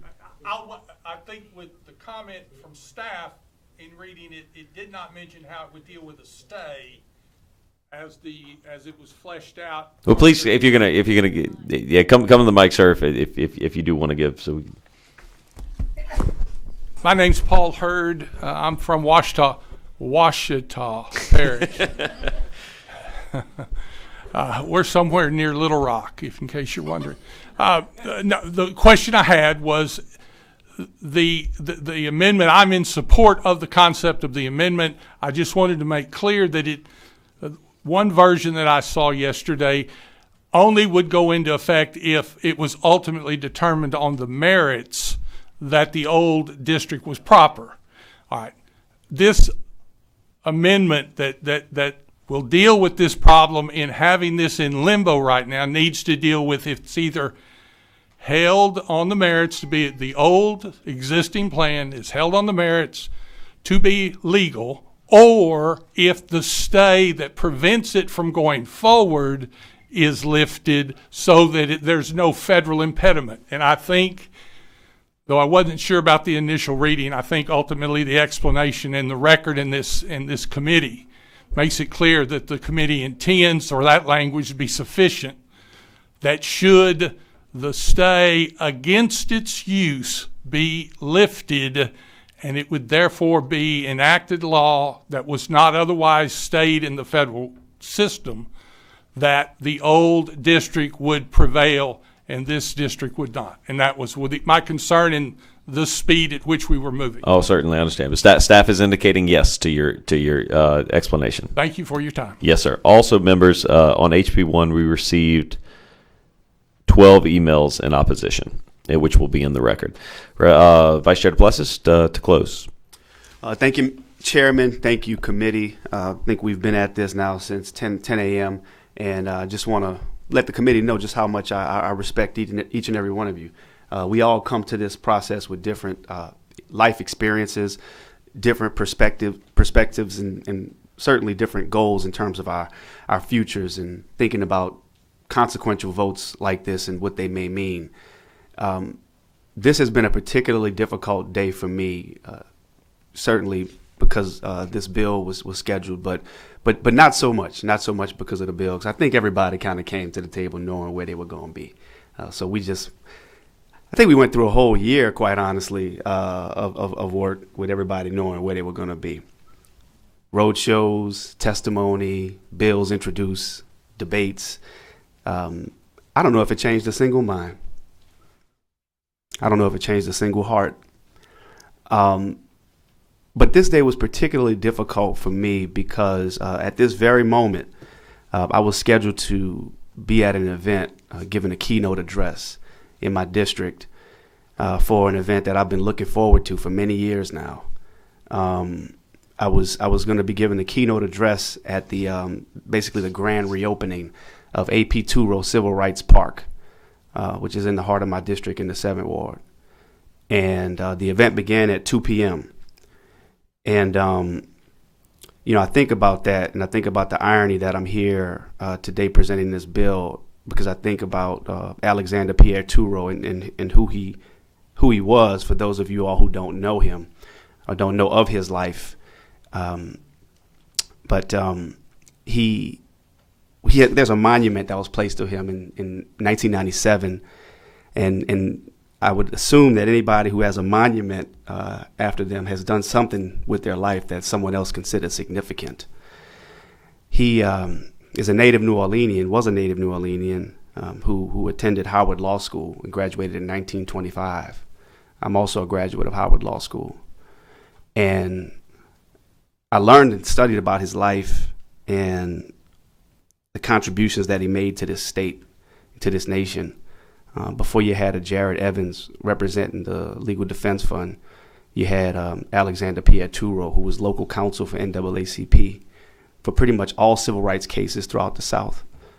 So when Thurgood Marshall came to take on cases to fight segregation, it was A.P. Turo who was the local counsel who led on those cases. There were only 4 black lawyers in the state of Louisiana when A.P. Turo came home in the 30s to be an attorney in this state. He filed 13 lawsuits against LSU. He filed lawsuits for equal pay so that black teachers could make the same as their white teachers. He filed countless voter rights lawsuits. I just encourage all of y'all to look him up one day. Right now, they're celebrating the refurbishment of his monument because it was vandalized over the years, and the park was in disrepair. And I really want to be there today. And I can't be there today, but I think about the fact that when A.P. Turo ran for Congress, he was, I can't remember if it was in the 40s or the 50s.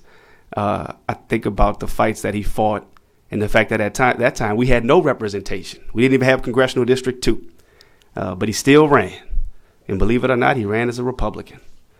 Things were a little different then. But so many things are still the same. And fast forward, we're in 2022, and each of us, the moment we became representatives, we all put our hands up and we swore an oath to uphold the Constitution. But a constitutional decision has been made. And with all of the debate that we've had today, all of the discussion, all of the perspectives, Representative Thomas and I talking about whether it's 31% or 33%. We're under a court order right now. There's not a whole lot of room for interpretation as far as I'm concerned, or at least as far as the judge is concerned. Whether it's 31%, whether it's 33%, what we do know is that it's 57% for whites in the state, but they make up 83% of Congress. Is that fair? Is that just? Whether it's 31% or 33%? We got some real work to do in this state. Like I said at the beginning, I think that everybody came here with their mind made up on what they were going to do. And I don't think anyone said it better than Mr. Lewis earlier when he really pointed out the fact that any progress we've made in this state has always been ordered by a court. And we have an opportunity to do something different. We have an opportunity for our children to say, we didn't have to be forced to do it. We have to be forced to do the right thing because we know what the right thing is. So I don't think there's a whole lot more I can say that hasn't already been said. I ask that you, do what you have to do. The motion has been made to report the bill favorably as amended. I think what I've presented with HB1 complies with what we've been ordered to do. And as a lawyer, as an officer of the court, I'm going to do what I'm told to do by a court. I'm not going to tell a federal district court to say, well, let's just wait and see what the appellate court says. We don't get to pick and choose when we want to follow the law. We talk about law and order all day in this building. We can't pick and choose when we want to follow the law. And right now the law says 2 black districts, whether we like it or not. Whether it makes our community look a little different, maybe we could use some of that in Louisiana. Because what I can tell you is that one thing I took away from this roadshow for certain is that despite the fact that we didn't lose anybody in Congress, we are losing young people. And this vote today and this process is going to send a message. Are we going to be a state of the past, or are we going to be a state of the future? And anybody coming up here talking about we need to keep things the way that they are, and we don't need to change nothing, that means you like things the way that they are. You like being last in everything good and first in everything bad.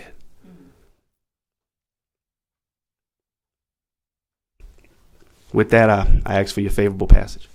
All right, members, Representative Ivy has moved that we report House Bill 1 as amended. Is there any objection?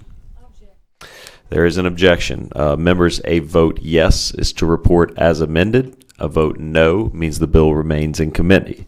With that said, Ms. Amersbach will call the roll. Chairman Stefanski? No. No. Vice Chairman Duplessis? Yes. Yes, Representative Boyer? Representative Wilford Carter? Yes, Representative Desatel? No. Representative Farnham? No. Representative Gadberry? No. Representative Horton? No. Representative Ivy? Yes, Representative Jenkins? Yes, Representative Mike Johnson? No. Representative Lacombe? Yes, Representative Lyons? Yes, Representative McGee? No. Representative Newell? Yes, Representative Thomas? No. Representative White? 7 yeas, 8 nays. 7 yeas, 8 nays, and the bill remains in committee. Thank you, Mr. Vice Chair. Thank you. Next up, Representative Ivy, HB 3.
Representative Ivy, what bill do you want to start with? We're going to start with HB 4, members. 4. You can talk about my deferral for 3.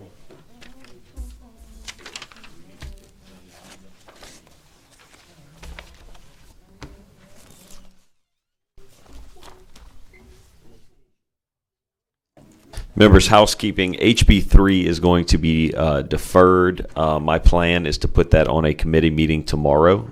3 is going to be deferred. My plan is to have that ready to go tomorrow for a committee meeting, as well as probably HB 2. Just for today, that's what my mindset is. We're going to see how the rest of the day progresses, though. So we are going to start with HB 4 by Representative Ivy. Whenever you're ready, Representative.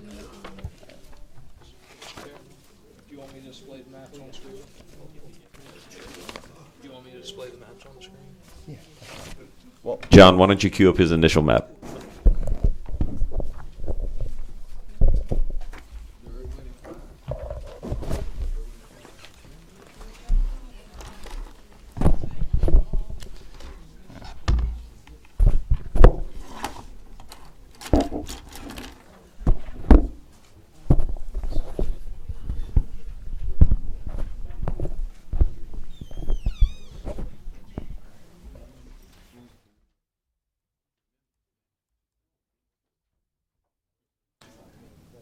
And before I get going, I'd like to just, because before anybody gets too confused, I do have two amendment sets for two different maps for this. They're for illustrative purposes, so don't feel you're going to have to, decide to vote on that or not.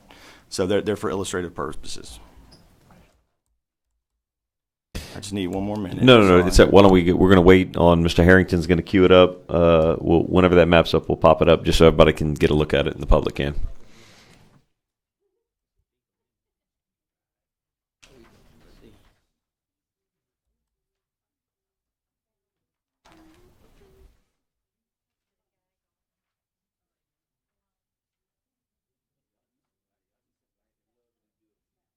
Additionally, housekeeping members on HB3, again, I'll formally make a motion to defer that. Is there any objection to deferring HB3? Seeing no objection, HB3 is deferred. There were two emails. Two emails on both 3 and 4. They're in your folders, members. They're not for or against, so I guess they're white emails. And then one in opposition. So those two would be considered white cards. For which bill was there an opposition? No, there is an opposition on HB 3. 3, but not 4, correct? 3, but not 4. Okay, Yes, sir. So that's a little indicator there. Whenever you're ready, Representative Bobby. All right, just literally one more second. Closing windows. Let's let him. Is it a point of order? Let's let him present the bill before you. Yep. It's a point of order. Representative Thomas for point of order. I just want to know if that's the map that we're going to be discussing. Is that the one with his amendments? This is HB4, the map that is up right now. With his amendments or not? Well, I'm going to defer to the author whether or not he wants to adopt those amendments. But for the purposes of what the discussion where he's going to start, this is the map. Okay, so that's with the original. That's the original on thanks. HB4. Yes, Representative. Thank you. All right.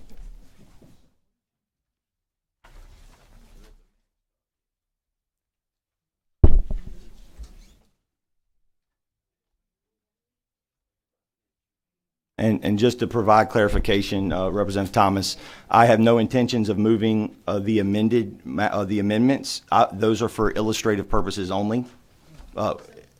This is the map. Yes, ma'am. Am I ready, Mr. Pro Tem, whenever? Yes, go ahead. Okay, thank you. Thank you, members. I know it's been a long day. I'd say I'm going to try to be brief, and I will, but it's a lot of ground to cover, so I will begin. I want to start by reminding everyone what my votes were on HB1, which became Act 5 in the first special session of this year. I voted and supported HB1.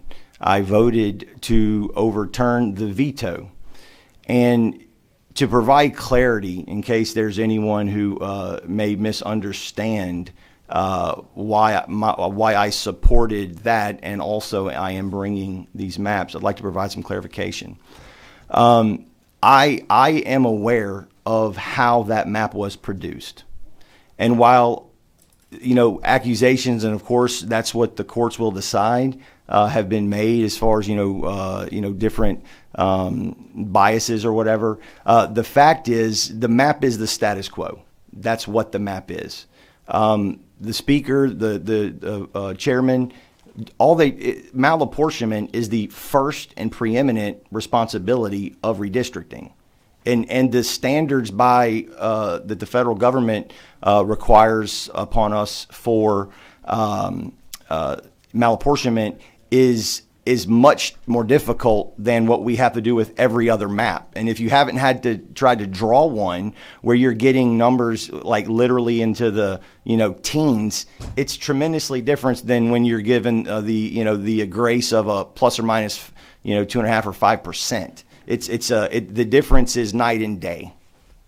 And so I'm not opposed to a second majority minority district, but up until I had to make efforts in preparation of this special session, I had not seen a map that I could support. Obviously, one of the major issues I have with the maps that were before that, Representative Pless's map and Senator Phil's map, is how it dramatically alters multiple current congressional district makeups. These are substantive moves. When you relegate Congressional District 6 to the Florida parishes, you wholly disrupt the constituency and the issues, the economics, and these other factors that play a critical role to all of Louisiana in our representation in Congress. And so while I'm not opposed to a second majority minority district, I believe it is incumbent upon myself to ensure that that we do it in the most practicable, responsible, and least disruptive manner possible. And that is the approach that I took when trying to draw this map.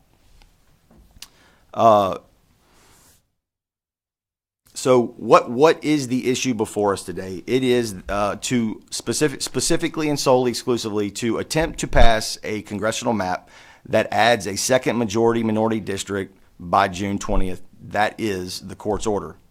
Why are we here? It's because Act 5 of the 2022 first special session was challenged in federal court on the basis of violating Section 2 of the Voting Rights Act. The court found in favor of the plaintiff and ordered an injunction and has required that the legislature draw a map that adds a second black majority minority district by June 20th. I personally didn't appreciate that qualifying language, because we can still comply with Voting Rights Act when there is when groups of minorities vote in blocks enough to provide for that opportunity district, which is what this is about. And so it really made the challenge of creating a second majority minority district more difficult. And so that said, the defendants have appealed the defendants have appealed the ruling and the injunction to the Fifth Circuit Court of Appeals. The Fifth Circuit Court of Appeals issued an administrative stay on the lower court's injunction, then days later vacated that stay. And so we're still waiting for appeal. Where we are right now is still having to address the court order to draw a second black majority minority district in just days. Absent timely judicial intervention in favor of the defense, a congressional map with a second black minority majority district will be implemented for the upcoming congressional election in the fall. It will be through one of the two following processes: the legislative process or the judicial process. Now, I asked staff earlier about has the legislature ever failed to adhere to a court order to dealing with the Voting Rights Act. Of course, we've had much opportunity to do that, and this is what I was told. So PAR has this came from PAR's website. It's an important bit of history. In 1971, the question of what is legal for redistricting came down on Louisiana very hard, and PAR was their step in. So it talks about the 60s Voting Rights Act, and then it says later when the Louisiana legislature drew its new maps after the 1970 census, it continued the same pattern. The one person, one vote principle was not the Louisiana way. So in 1971, U.S. District Judge E. Gordon West ordered a new set of maps. The legislature went back to the drawing board, and the U.S. Justice Department rejected the gerrymandered plan. It was getting to be mid-year when the election scheduled for the fall, so that left Judge West in a difficult place. He was about to let all state senators and representatives run at large statewide. That's what he was about to do. When the judge had lunch one day with the then president at the time, Ed Steimel, was there, and Ed Steimel was there to offer to help. Be careful what you ask for. Steimel or Parr became the special master for that 1971 redistricting session. It was a landmark event. It brought a new approach to redistricting backed by the force of federal law, and Parr was given only 30 days to pull it off. It conducted hearings and consulted with legislators. So this was the 1970s. I was born in 1979, so I'm a child of the 70s, I guess, but 79. And so I've drawn numerous maps. I've gone through that process. I have drawn many of these maps on my laptop while sitting in the bed at 3 a.m. And so my point is, the technology that we have, the advantage that we have today, the fact that we've especially us and in the committee level, have discussed these issues, debated these issues. We have tremendous familiarity, and we are obviously have been put up against a very difficult timeline. That said, in 1971, in a day where technology didn't exist to any level, PAR was able to facilitate within 30 days. The map process, the printing, the production of all that is just, it was cut and paste literally. And so I believe we have tremendous advantage. We've got technology. We're going to be able to discuss these things. We get information timely. So while it is extremely difficult to comply with this task, I believe that it's absolutely possible. And so I'm going to get off that, but that's the only instance where the legislature failed to do it, and then PAR stepped in. So the question before us is, are we going to give it our best effort to try? I stated 2 days ago on the floor, I recognize the probability of failure is far greater than the probability of success. But I believe we owe it to ourselves as a representative in this institution, and we owe it to our constituents to try. And that's what I hope I'm doing today. I respect everyone's decision. I'm not going to be upset one way or another. Vote your heart, and it'll be what it'll be. But one way or another, absent judicial intervention, there will be a second majority-minority map brought for this upcoming fall election, again, without timely judicial intervention. So. All right, we have a question for everybody. Wait, I'm not done. I'm sorry. Oh, sorry. I'm sorry. I can't pause that longer. I know. Look, I've got a lot of notes here. Okay, so let's see. Okay, I want to point this out as well. Sometimes, especially serving on committee, I know all of you can testify to this personally. Sometimes you're up in the testimony, you're hearing it, and someone makes a very compelling case on an issue you really don't necessarily were expecting to agree with. And you're like, wow, that's interesting. I mean, I kind of agree with that. And then the other side comes and they offer some points, and you're like, wow, that kind of sounds like it's right too. And so just because you have people who may vote the same way on the same issue does not mean necessarily that we are doing it all for the same reasons. I've got 4 children, and when an event happens at the house, when they were little, what happened? Oh my God, you're going to get 4 completely different perspectives, and that's what we're here to do, is offer our perspectives and assimilate that and try to make the best decision we can. But I will say that there is a lot of testimony from some of my colleagues and advocates for a second majority-minority district that I absolutely disagree with and take issue on. And I'm not here today, and I did not question point for point on what those issues were, but I will tell you that I can wholeheartedly support the plans that I've produced, okay, and still and not be in full agreement with all of the perspective and testimony and impassioned presentations that we've seen. That's not what my support of the right, what I believe is the right thing to do at this time means. And so I didn't want to go without qualifying some of the statements that have been made I just fully disagree with. And so this map, my approach, I'm finding it, sorry. Yep, no. So what was my approach, right? Racial gerrymandering, it can't, this is a long day, so I'm trying to, cover some of the ground that was already covered. That way to kind of preemptively address it on my bill. Racial gerrymandering, right? And we've had the great discussions about what is, what isn't, and the fact is we've been ordered by court to produce that. So the map that this map started from was the current congressional map.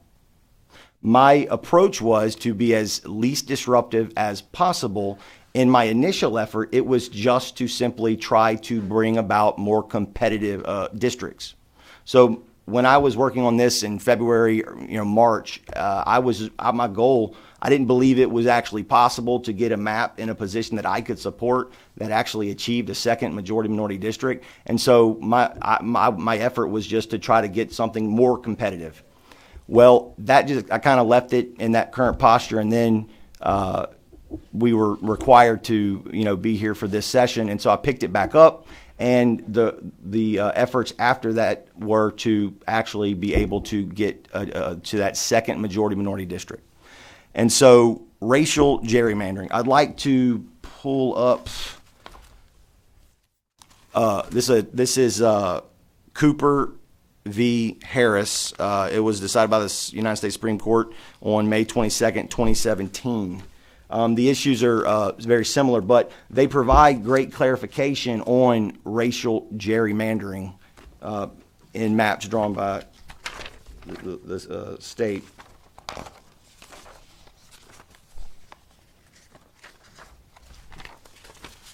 Okay, I'm just going to read you some of the language, and hopefully this puts to rest some of the concerns that were mentioned earlier in the HB1. So, this is in the opinion. The Constitution entrusts states with the job of designing congressional districts, but it also imposes an important constraint. A state may not use race as the predominant factor in drawing district lines unless it has a compelling reason. In this case, a 3-judge district court ruled that North Carolina officials violated that bar when they created 2 districts whose voting age population were majority black. Applying a differential standard of review to the factual findings underlying that decision, we affirm. Now, it says the Equal Protection Clause of the 14th Amendment limits racial gerrymandering in legislative districting plans. It prevents a state, in the absence of, quote, sufficient justification, end quote, from, quote, separating its citizens into different voting districts on the basis of race, end quote. When a voter sues the state officials for drawing such race-based lines, our decisions call for a 2-step analysis. First, the plaintiff must prove that race was the predominant factor motivating the legislature's decision to place a significant number of voters within or without a particular district. And that was Miller v. Johnson. That entails demonstrating that the legislature, quote, subordinated, end quote, other factors like compactness, respect for political subdivisions, partisan advantage, what have you, to, quote, racial considerations, end quote. Second, if racial considerations predominated over others, the design of the district must withstand strict scrutiny. The burden thus shifts to the state to prove that its race-based sorting of voters serves a, quote, compelling interest, end quote, and is, quote, narrowly tailored, end quote, to that end. This court has long assumed that one compelling interest is complying with operative provisions of the Voting Rights Act of 1965, as amended. We're here today as a result of compliance with the Voting Rights Act, at least as it has been ruled up thus to this point. That is as it says on the second provision under strict scrutiny, that it's a compelling interest. The compelling interest is a federal court order. That's the compelling interest. And so, obviously, and I won't read other Supreme Court opinions on this, but one of them basically says that of course we see race when we redistrict, just like we see economic factors and we see all these other communities of interest. We see all of them, right? And the question becomes down whether or not it is the predominant factor. And of course, the only provisions where it's not or it is acceptable is when it meets those 2 tests, and the second one being the state has a compelling interest. And I believe we are here and that we achieve that. And so, members, you can see the map. They put it up there. You get your own copies. But that's what I believe this map accomplishes. With regard to compactness, with regard to all these other things, I've authored 2 other maps. Now, neither one of them provide or meet that standard for a second majority minority district. But if you look at them, those maps score off the charts, particularly I think it's, I'll tell you, it's on the amendment set. Yeah, amendment set 13. When we were in committee, there was a young man who I met on the road show and had multiple engagements with, Mr. James Henry. He produced multiple maps, and map 3, which he produced, is what the Amendment 13 is. It has the highest scoring for compactness, for everything else. It even comply with, at least on Dave's redistricting's, algorithms. It had 100% for minority voting. Now, the problem is, we didn't produce anything that may meet other standards, on whatever algorithms that might be out there that, redistricting people use, but we're required now to a much higher standard to get to that second majority minority. But that map, if you look at it on Amendment 13, it's a beautiful map. It really makes a lot of sense, and we would never be able to pass it in this institution. And look, every one of you know it. Why? Because it's so disruptive to where we are now. That's the challenge, but it's a perfect map. And so, as you look at some of the fingers and things like that go off there, obviously we know why those are there. But if you just ignore those few deviations and you look at the map as a whole, I believe what you'll find is it makes sense. It makes sense under the conditions that we're required to consider this map in. And I tried to not be injurious to any current congressional district. An example, I'm going to use Garrett Graves as an example, and I've not spoken to Garrett about any of the maps or any congressman about any of the maps this whole time. But I will say, someone like Congressman Graves has spent a lot of time on issues that deal with the coast. And he is a tremendous asset to all of Louisiana, not just the coastal area near his district, but to all of Louisiana's coastal parishes. He is probably one of the strongest champions we got. We're really sleeves rolled up working on these issues. And to relegate him to the Florida parishes, or I say him, relegate District 6 to the Florida parishes, I believe would do a tremendous disservice to our state. And by being too disruptive, members or incumbents who have tenure and experience in addressing the issues that affect their constituencies will no longer be able to serve or represent those issues because their new district may be so different that those issues don't affect their new constituency. And so we lose the time, the experience, and the tenure, and it does a disservice to all of us, no matter where we live in the state or what our racial makeup is, or really the other communities of interest. So that's why I brought this map, and I asked for your consideration, and I'm happy to take any questions. Was that a pause, or are you ready? I'm ready. Thank you. Representative Carter. Thank you, Mr. Speaker Pro Tem. Are you familiar with the Fifth Circuit's ruling in the prior attempts to get a second district in Louisiana? What decade was that? In the 90s? No, that was in the 90s. Yes, right, when we had 7 congressmen. 90s and the 20s. Yeah. When we had 7. No. Since we had 6. No, actually there was a map that was drawn. They call it the slash from Shreveport to Baton Rouge. Remember I'm familiar. That map? Well, I mean, I was probably only 10 or 12, but yeah. Okay, but that was the slash, and then there was the Z with splashes. Correct. And that was presented, and the Fifth Circuit turned both of those down. The Fifth Circuit said neither one, and it passed the legislature, by the way. Both of these maps passed the legislature. Sure. And it created a second black district, okay? Mm-hmm. But this map here is far more gerrymandered than the slash or the Z and the dash. I mean, I'm just looking at this map. While gerrymandering, the United States Supreme Court has pretty much stepped away from gerrymandering in some cases, in recent statements by the Supreme Court rulings. Mm-hmm. But we know the Fifth Circuit has a problem with real gerrymandered districts. The 1990 Fifth Circuit is still the same one. No. This is 2000. This happened 20 years ago. The slash and the dash happened. Slash and the dash happened. That's in the past 15, 20 years. Mm-hmm. But anyway, this map got so many tentacles to it. Yeah, but it does comply with the court order, does it not? I mean, you don't think I'm not. Well, it's a rhetorical it question. does create another minority district. It does. It does create another district, but my concern, that's just me speaking now. My concern is that the map ought to be reasonably compacted.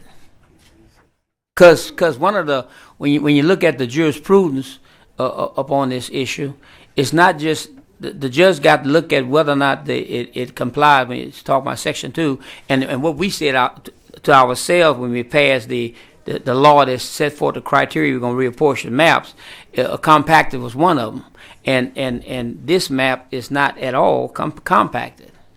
So, do you think the Fifth Circuit if we vote this map, is going to approve this map, but all these tentacles are coming out of it? Okay, well, I don't believe the Fifth Circuit, absent some lawsuit, has anything to say about this map that I'm trying to pass in legislature move to help comply with the federal court's current ruling. Well, it doesn't do any good for the 33% of black people in the state of Louisiana to have a map that complies in one way and violates the law in another way. And I think this map would have a problem. I mean, that's just me speaking. I don't know what other people would. Well, you've been known to be wrong before, so that's okay. I've been known to be wrong before, but not often. And as to the law, and I look very closely at Fifth Circuit's rulings and district court rulings. I don't know if this map will survive the district court because of all the tentacles, and it's probably splits up more. How many parishes this map splits up? Communities of interest.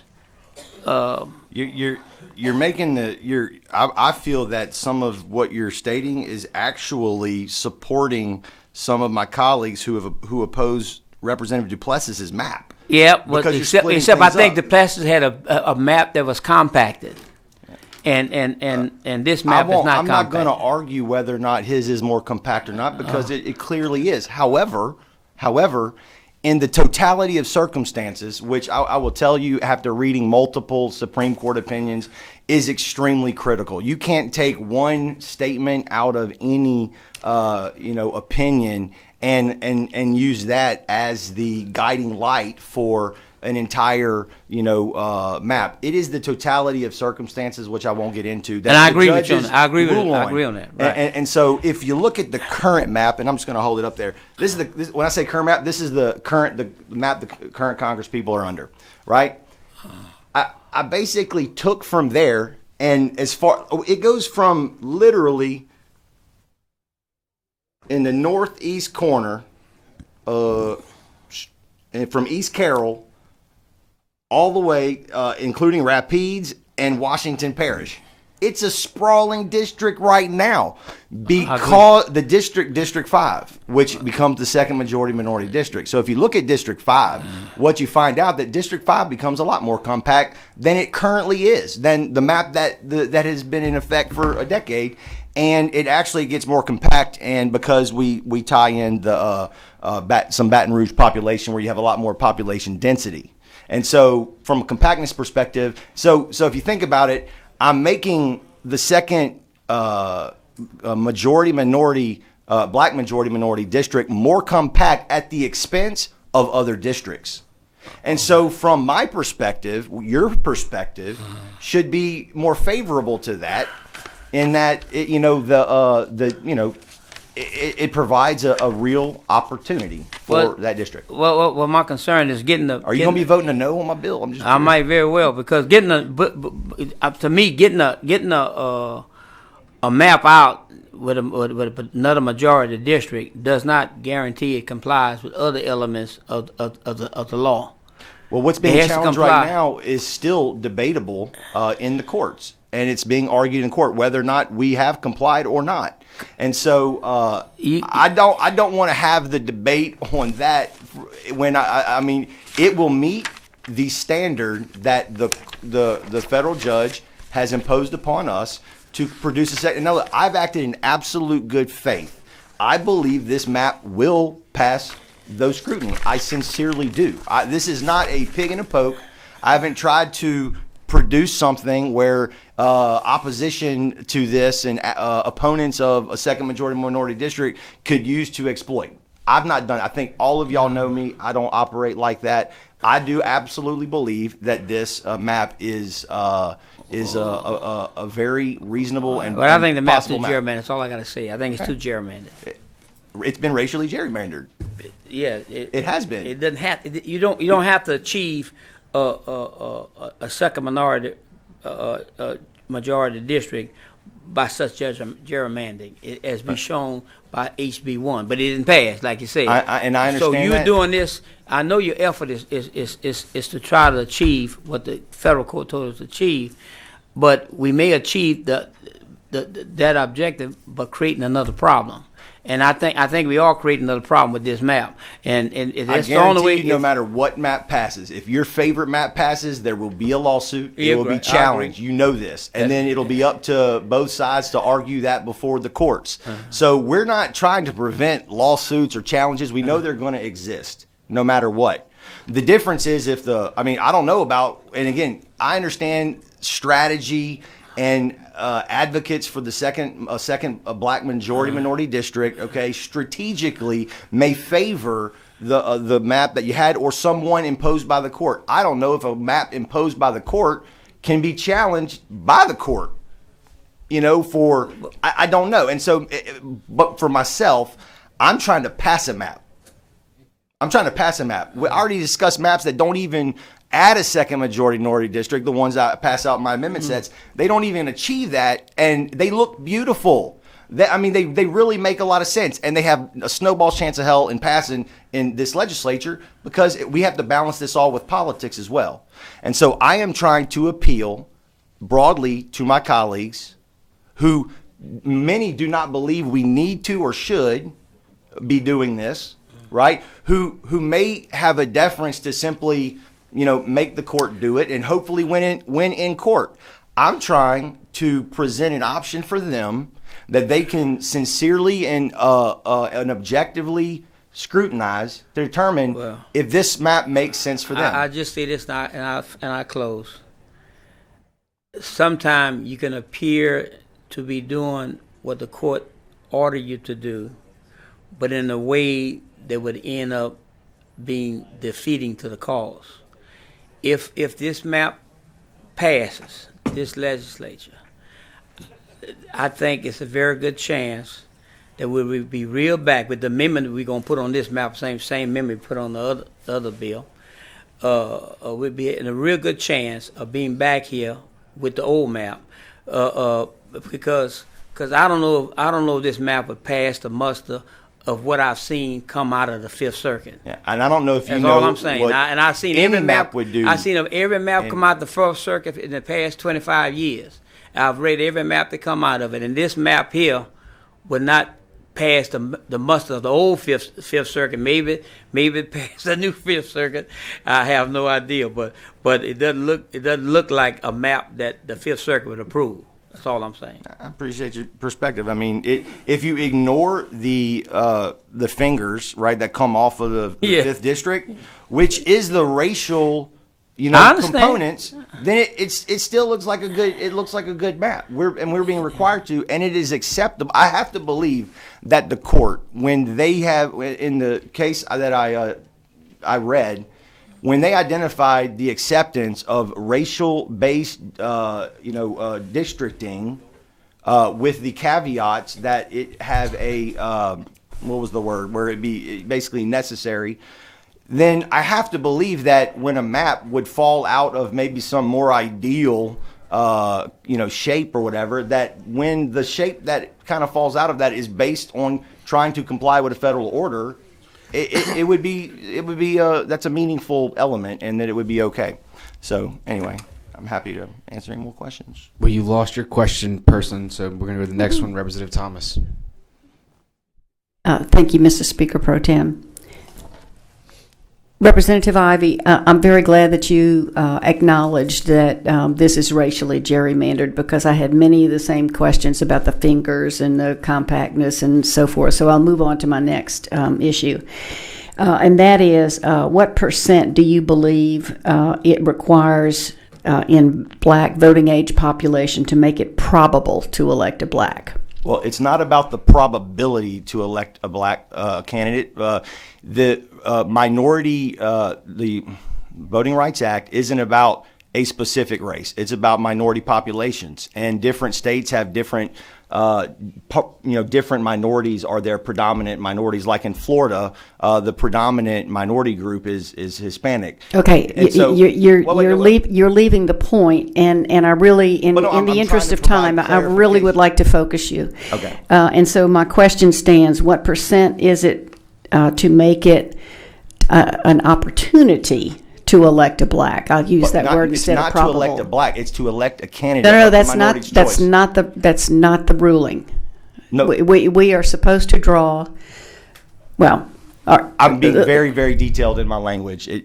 You said elect a black candidate. It's to. I know your intention was to elect where a black minority district can elect a candidate of their choice. Yes, that's fine. If you want to phrase it that way, that's fine. Okay, so my question is, what percent does it require of black voting age population?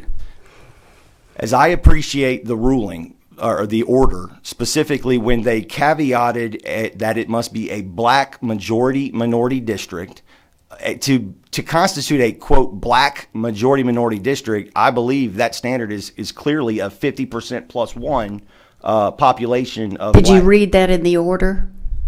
It's what it said. It's kind of self-evident. Okay. Let me see if I can rephrase that. Pages, ma'am.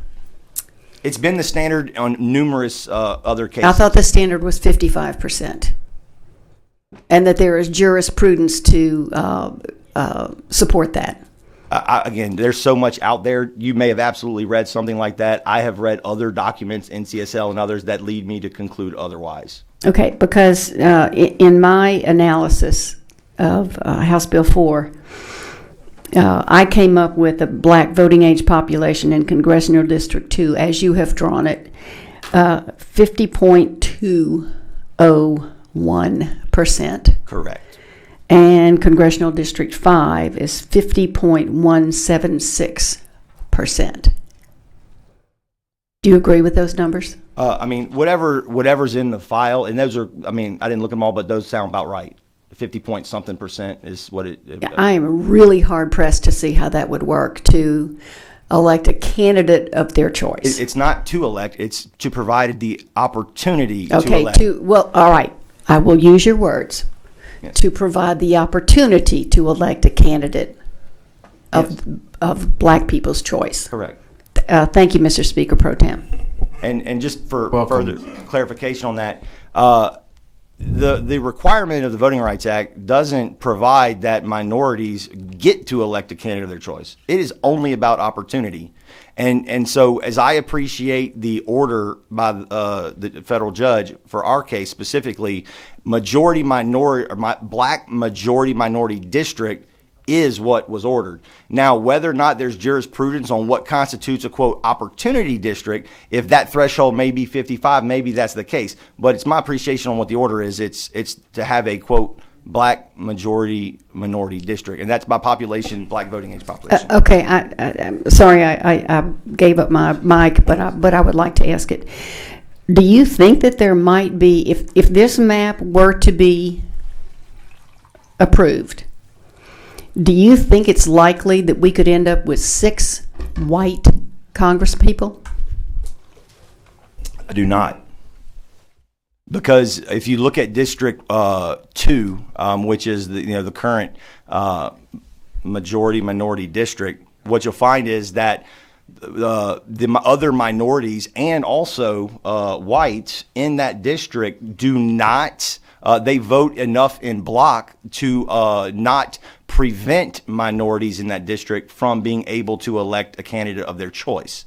And so that's obviously if you're from a political spectrum, New Orleans, which is really at the core of District 2, is a far more liberal or progressive population of individuals compared to other parts of the state. And as a result, there's a lot more alignment between white and black and other races who live and reside in New Orleans.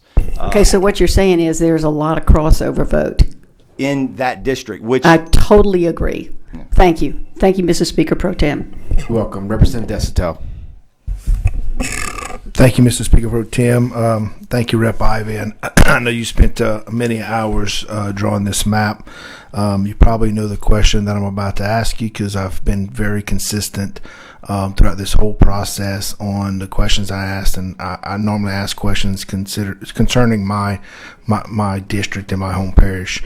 So I don't know if the staff could bring up Avoyles Parish and somehow we could look at Avoyles.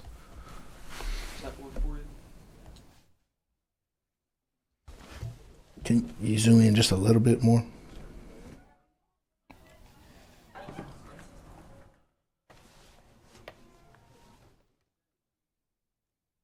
I'm just trying to, I live on the blue line, right up north, a little bit north, somewhere right there. I'm just trying to figure out which congressional district. What precinct is that? I'm trying to zoom in myself. Let's see. I didn't see. Different colors. Stuff. Which one? So, which precinct? I'm looking at it. This is. Use one of the current ones you can read as a reference. 2-4, 2-4-8. Yeah, 2-2C. So I'm actually. Okay. You're actually in the congressional district 4. 4. Okay.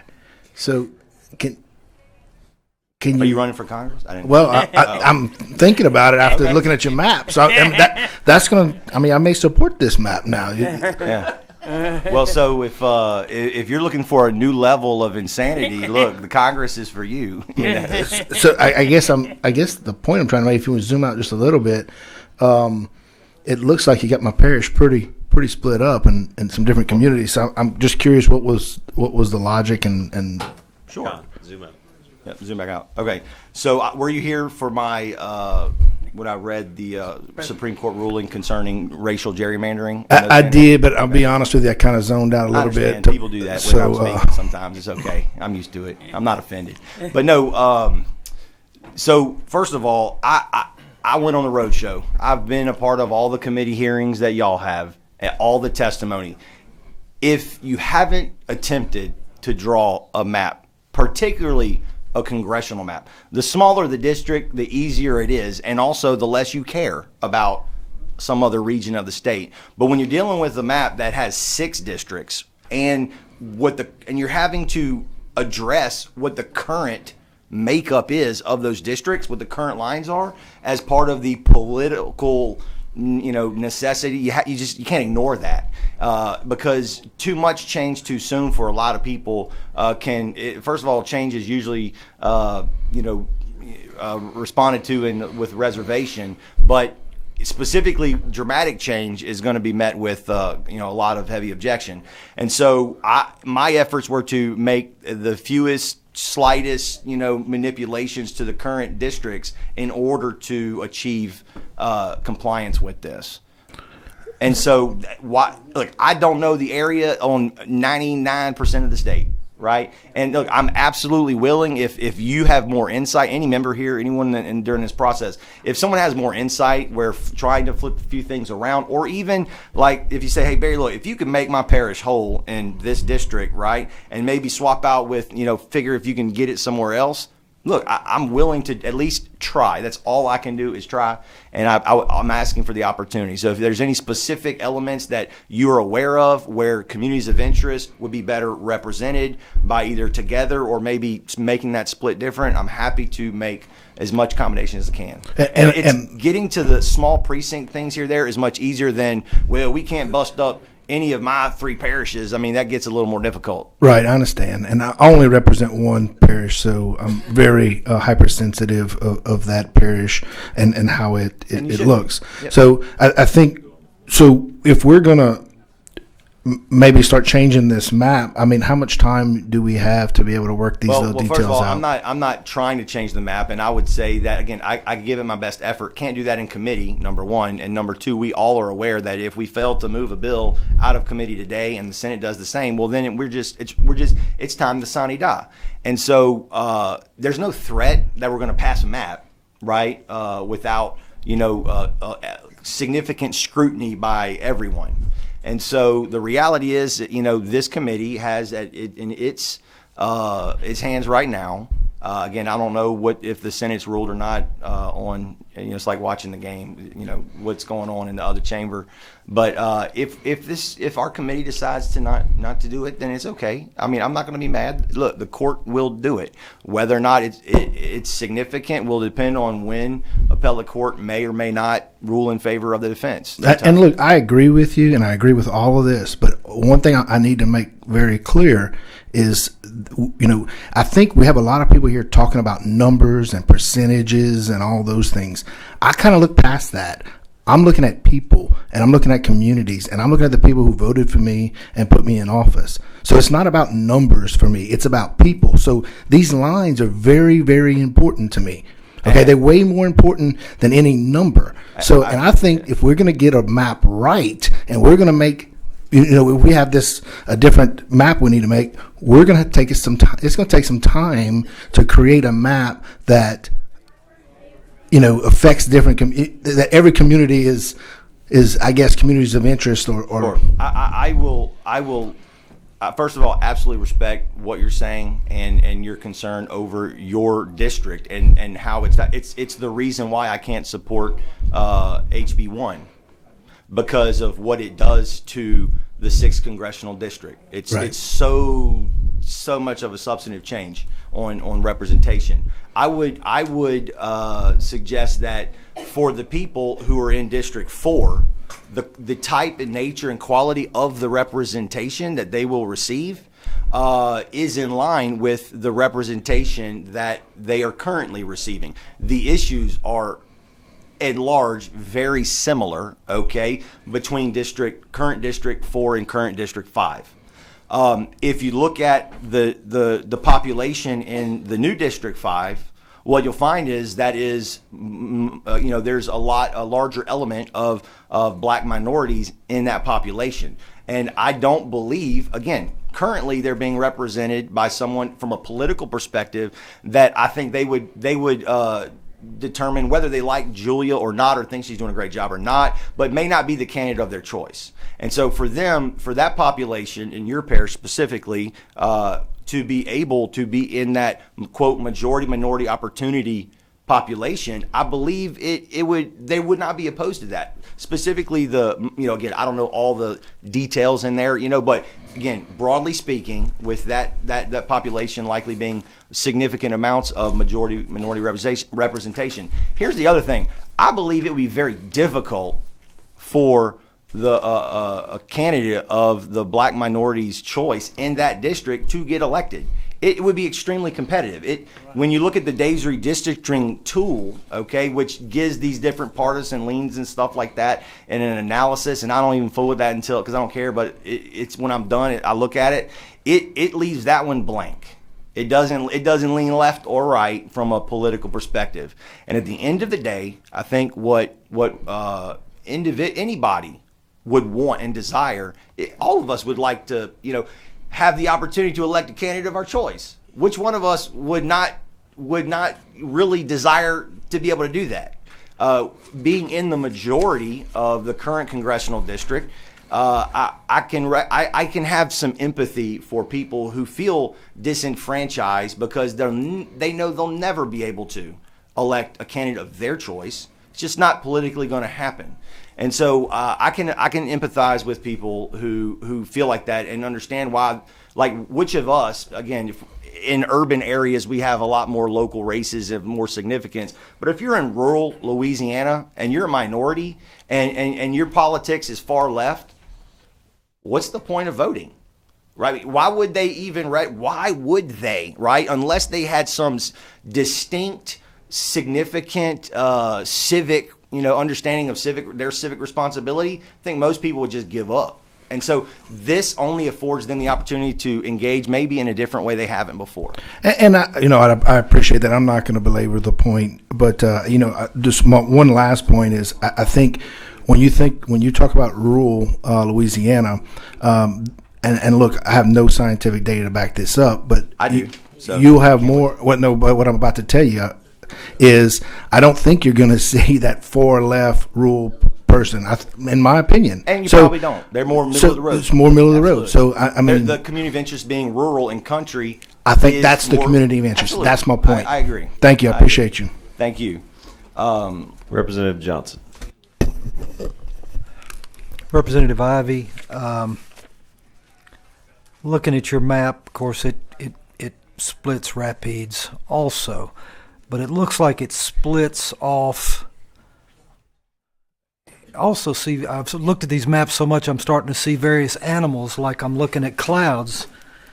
But the one that has the do dragons, realize that the next words that come out of your mouth are probably going to label this throughout the rest of history. So be careful, please, what you choose.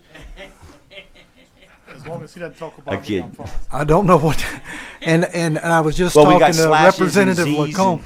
Yeah, but this kind of has a flash kind of thing to it. Did you look to see if it were possible to keep Rapides Parish whole?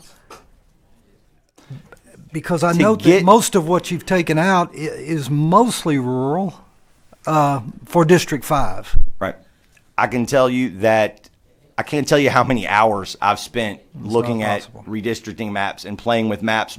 And so I feel I have a level of familiarity from a strategic point of view on what's achievable. Right. And I can say that, I mean, look at the number. It's 50 point something black voting age population. Right. And so one of two things have to occur, and this is a push-pull dynamic. And if you look at the data on the chart I gave you, I'll show you in a minute. But if we lose that population, we'll dip below the 50%. Okay. And to make it up somewhere else will only cause more of that extension and more and really compactness starts to suffer significantly, because where are you going to get that population?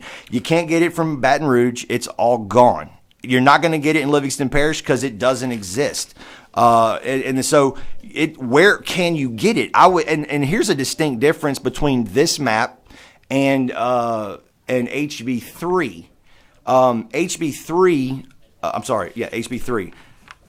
HB3 was based off of Senator Fields' SB9 in the first special session. It never got completed because it still had some reasonable malapportionment with it. However, after I completed this map, I began to look at all the other maps that I might see and try to compare. When I saw his, I was like, well, that's a pretty reasonable looking map. Now, politically, one of the major issues, and which is the reason I did not select that map to bring instead of this one, was that it split Lafayette Parish. And so these are the trade-offs you have to make in this process. There's no perfect map. So you didn't split Lafayette. You didn't have any problem splitting Rapides, but you didn't want to split Lafayette. Well, Lafayette being relatives in Lafayette? No, being in the heart of Acadiana, I didn't feel we're in the heart of Sinlaw. And I understand. Yeah. What is this? Just a gratuitous thing for us to put up in our? So I want. Well, I want to just. No. I'm quick answer. Does this have anything to do with your map? What it does. Yes or no, Council? Yes, it demonstrates the challenge. And if you look at the data, members, on the challenge, in testimony, the gentleman, I forget his name, but the one who likes to sing when he testifies, raps on. Mr. Heyer. Yes, Mr. Heyer. He made a very, very good point. The community of interest, and I wrote it down. Sorry. But what he said was, rural Louisiana is a community of interest. Now, if you look at this map that you have before you, I want to point out a couple elements. And these numbers are kind of shocking. And unless you do the analysis, It's just not possible to understand the actual difficulty of drawing these maps under any circumstances. So, you'll see on the sidebar in the legend there 0, 1, 2, 3, 4, 5, 6, 7, 8, 9. Right. If you start at 9, okay, you've got East Baton Rouge Parish and Jefferson Parish. Those two parishes are the largest populated parishes, and the population between them is between 8.2 and 9.8%. I'm sorry, excuse me, 9.5 to 9.8% of the state's population is in two parishes each. And so 9.5. So that's like 20. It's 19.3% in two parishes. And then if you take it to the next level, and at 8.2%, you have Orleans Parish. So add that. So that's what the purple is, and then you see Orleans in the dark green. So you've got three parishes that combined are 27.5% of the state's population. Mm-hmm. In three parishes that are relatively close to each other. And then if you go further and to the next tier, you've got three parishes between 5.1 and 5.7%. And that's represented by number 5 in the purple, which are St. Tammany and Lafayette and Caddo. Those are the three. And then, so look at the distribution of population. And then if you go the next step further, at 4.7%, you have Livingston. Wait, I'm sorry. 4.7 is red. That's Cameron, right? Or Calcasieu. Which one is that? Calcasieu Parish. And then next you have one at 4.7. That's Livingston. I'm sorry, 2 at the 3.1 to 3.4. It's Livingston and Ouachita. And then it gets interesting. So if you get down to the 2% or less, just add up the number 2s, the blue, the orange, and the green. And that represents, so again, between 0.1% to 2.9% represents 45% of the state. How many parishes is that? That's 55 parishes. Oh, excuse me. 55 parishes represent between 0.1 to 1.8%. I got different data here. So 55 parishes,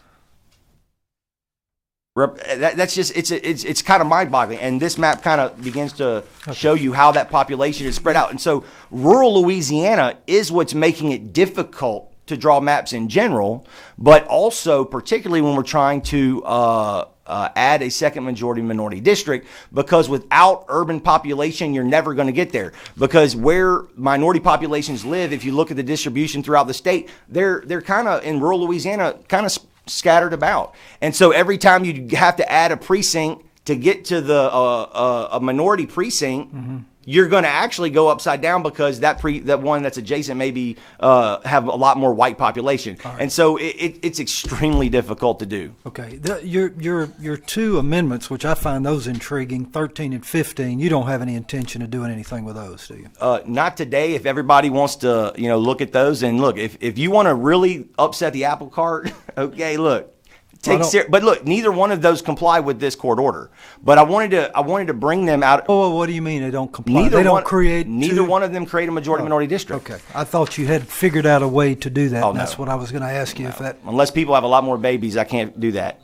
But and the point of that, we've only got till Monday. So I know. Well, the point of that we can map. Try. Yeah, the point of that. I'm sure people are out there trying right now. Okay, but the point of the map was to show that we can have maps that are genuinely more ideal, more compact, score off the charts, and genuinely represent communities of interest at more significant numbers than any other map that we've genuinely entertained. And those maps would never pass this institution. Okay. Thank you. I don't have any more questions. Okay, Representative Jenkins. All right, thank you, Mr. Chairman. Do you intend to run both of your bills today, or just this one? No, only doing forward deferred. And Representative Jenkins already deferred HB3. Oh, I was out of the room. Yes, okay, all right. In deference to the day and all that, and again, I believe that between the two maps, I believe that if I'm trying to get more consensus among my colleagues on the right who really don't even believe we should be here and do this today. I believe that more consensus may be found with this map than with the other, because when you break up Acadiana and bring the 5th down to Acadiana as in Lafayette, I believe you start losing more members. Yeah, you had better voting age population for blacks in your other map. Yeah, but and again, I recognize that, but the requirement, I believe this one absolutely complies. And members, I want to point something else out, and of course, there's not a lot of people here at the moment, and they may probably listen on the other side. So, what are the different eventualities, right? As the litigation goes through the process, we can choose to do nothing, and Judge Dix will absolutely impose a map. Whether it's this one, the one HB1, or some other version, something's going to get imposed. Now, maybe the defendants will be able to get an appeal or stay on the injunction in time. Maybe they won't. Ultimately, a stay on the injunction still doesn't deal with this issue or doesn't conclude the matter.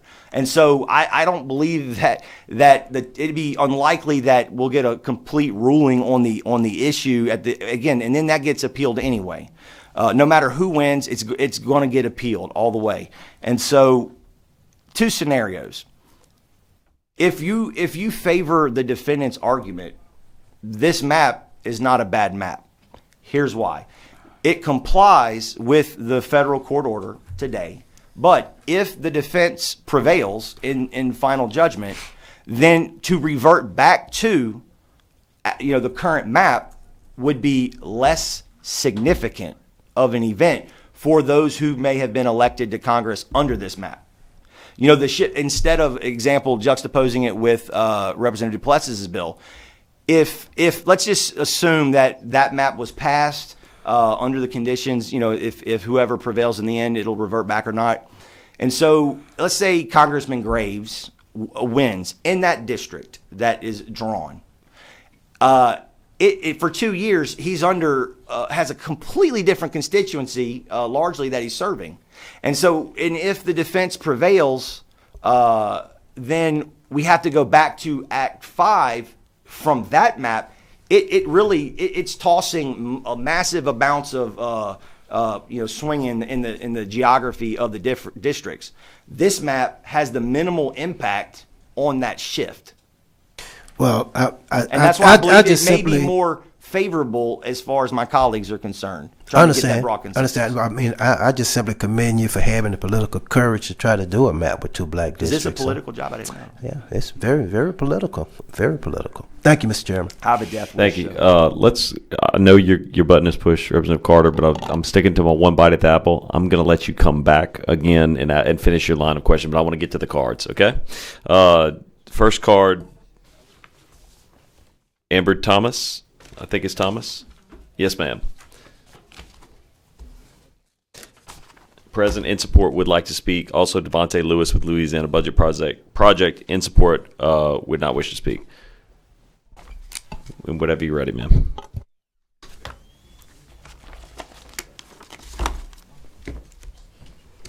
Good afternoon. Thank you, Chairman, the committee. My name is Amber Thomas. And first, I would like to start off with, in 2021, a black man was endorsed by the Republican Party to run for Congressional District 2. During this campaign, it was said by Republican leadership that this candidate was hostile to the interest of the party, a black conservative man. And those recorded words by that particular leader will forever be burned in my mind. In Louisiana, as of June 1st, 2022, you have 21,780 registered black Republicans. Of other party registered Republicans, you have 199,304. Since we have thousands of Black Republican and other party voters who may believe in conservative values just like many Black people do, why are we limiting the push to run more Black Republican candidates since this is where we are in present day Louisiana? You cannot stunt growth of population decline and population growth. Sooner or later, we will have to accept that Louisiana is changing. While the party is only getting out, why is the party not getting out into the urban community and actually canvassing? Why did we not have an effective push during the census of 2020? So, what you're telling me and other Black Republican and conservative voters is that as a party, we would rather have Black people there for photo ops and not to actually run for elected positions. With having over 100,000 registered independents and Black Republicans, this is the message that we're sending to other minorities who will benefit from actually having a second congressional district, where that would not stop Republicans winning, but it would definitely show what party wants it more. So instead of having all of these galas and brunches and conventions as a party, we will do no work if we were to have a second minority district. Just nothing. Are we really going to say we're not equipped as a party? Then we should just really say that and end this today. Is our Republican leadership that bad that they will never be able to campaign in a second majority minority district? Then just say that. Let us be honest that maybe our party is so old that we're not equipped to actually face a changing America. Any questions? Yes, ma'am. I believe Yes. there is Representative Carter. Yes. No, I got it. Oh, you, No, I'm sorry. Did you? I got a question of the author. Okay. All right. Okay. Any questions? I don't see any others. All right. Thank you. Thank you very much. We have a couple of more green cards, and then we'll get to the red card.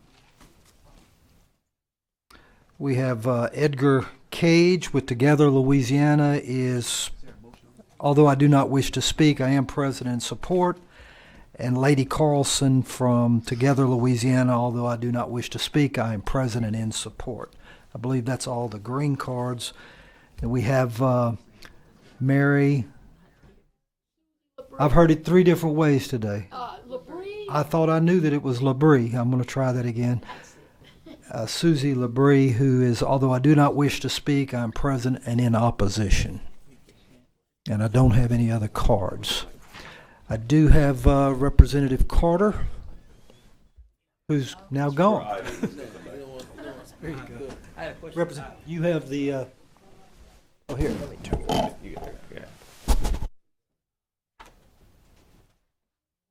All right, we're going to invite Representative Ivy back up to the table so we can close out.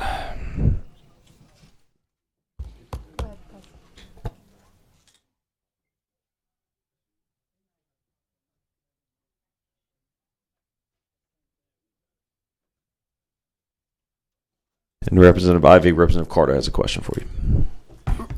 Representative Ivy, thank you, Mr. Chairman. Representative Ivy, I think this bill sort of gives us an opportunity to define what is a majority district.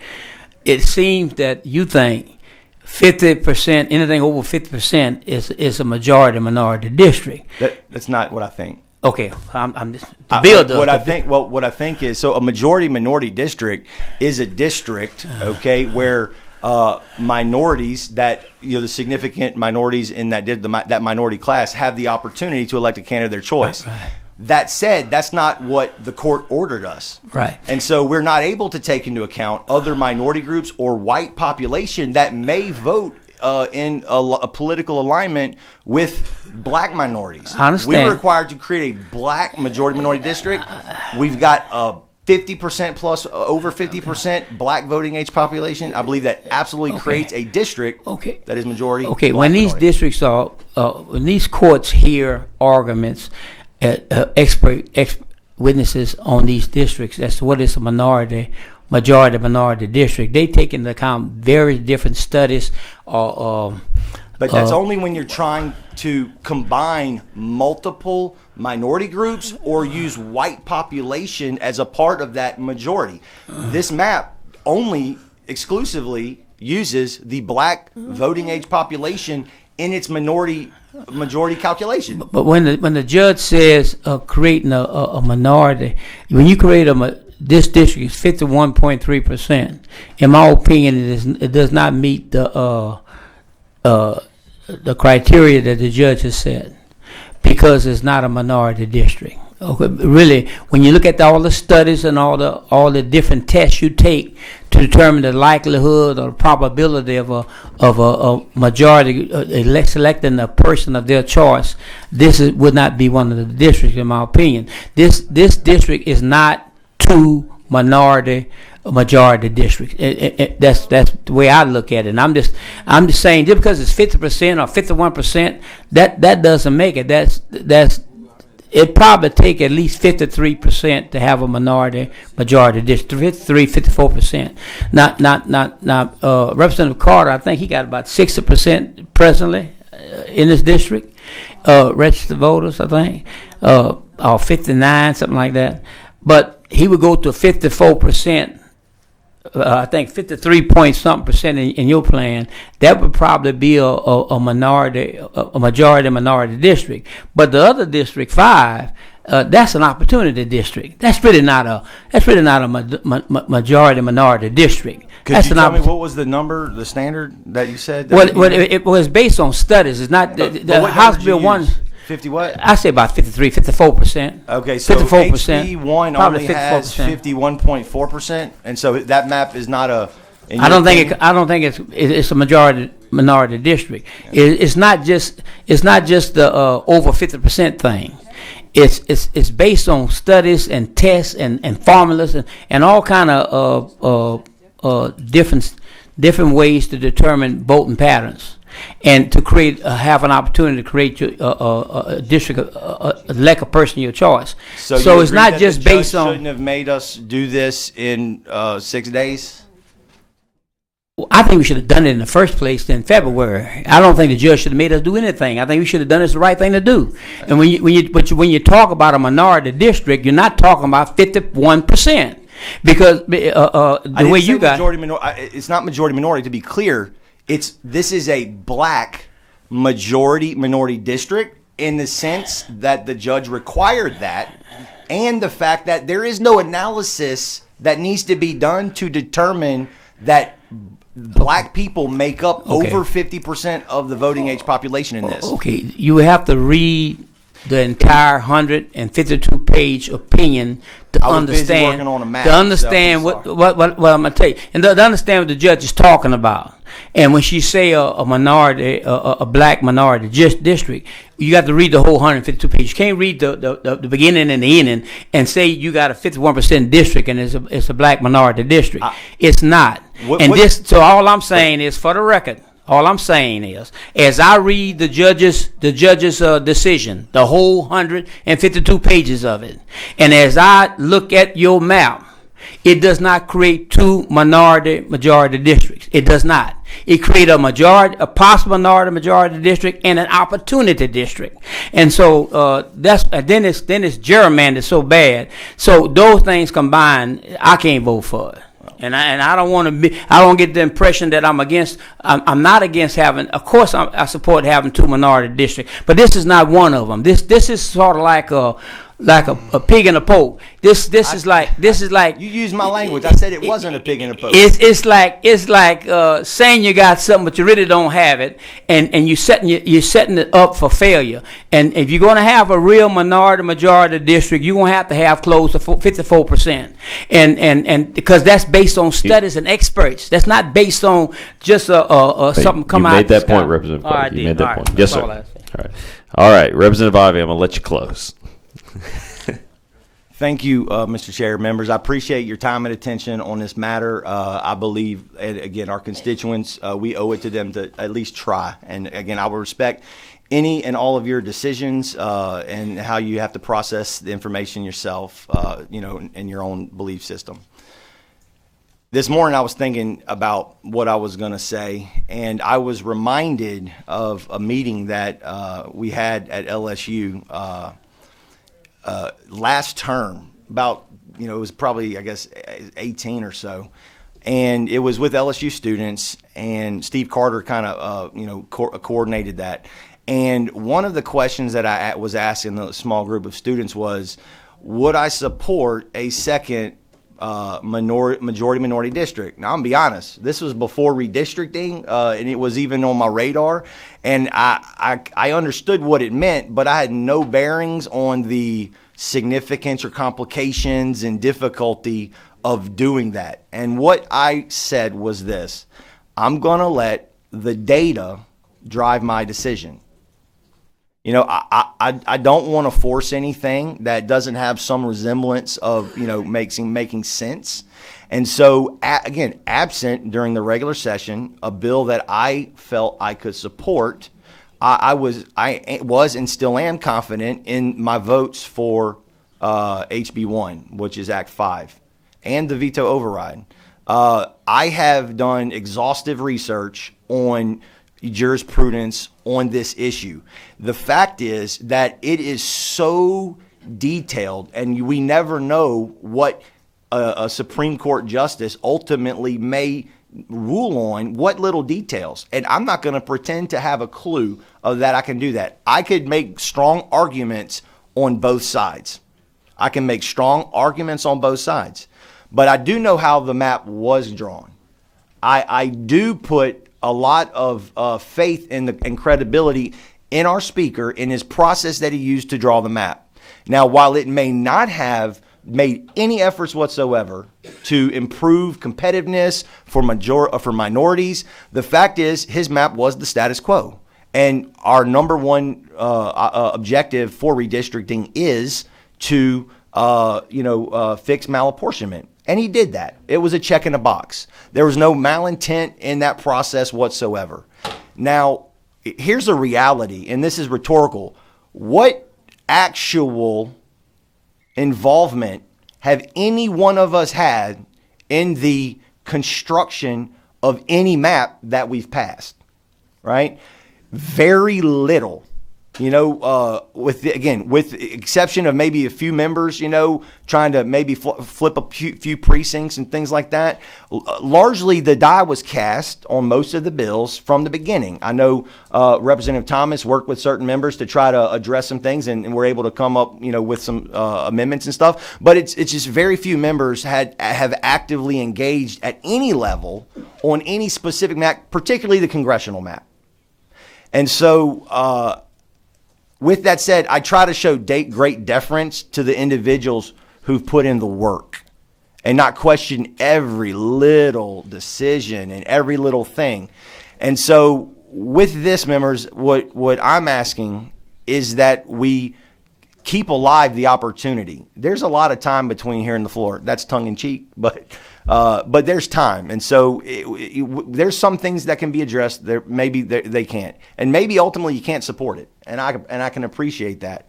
But I do believe that what happened in the redistricting session, and I'm not going to fault anybody or impugn any nefarious intent on the decisions. But the fact is, we didn't get any instruments that would improve majority-minority representation out on the congressional map.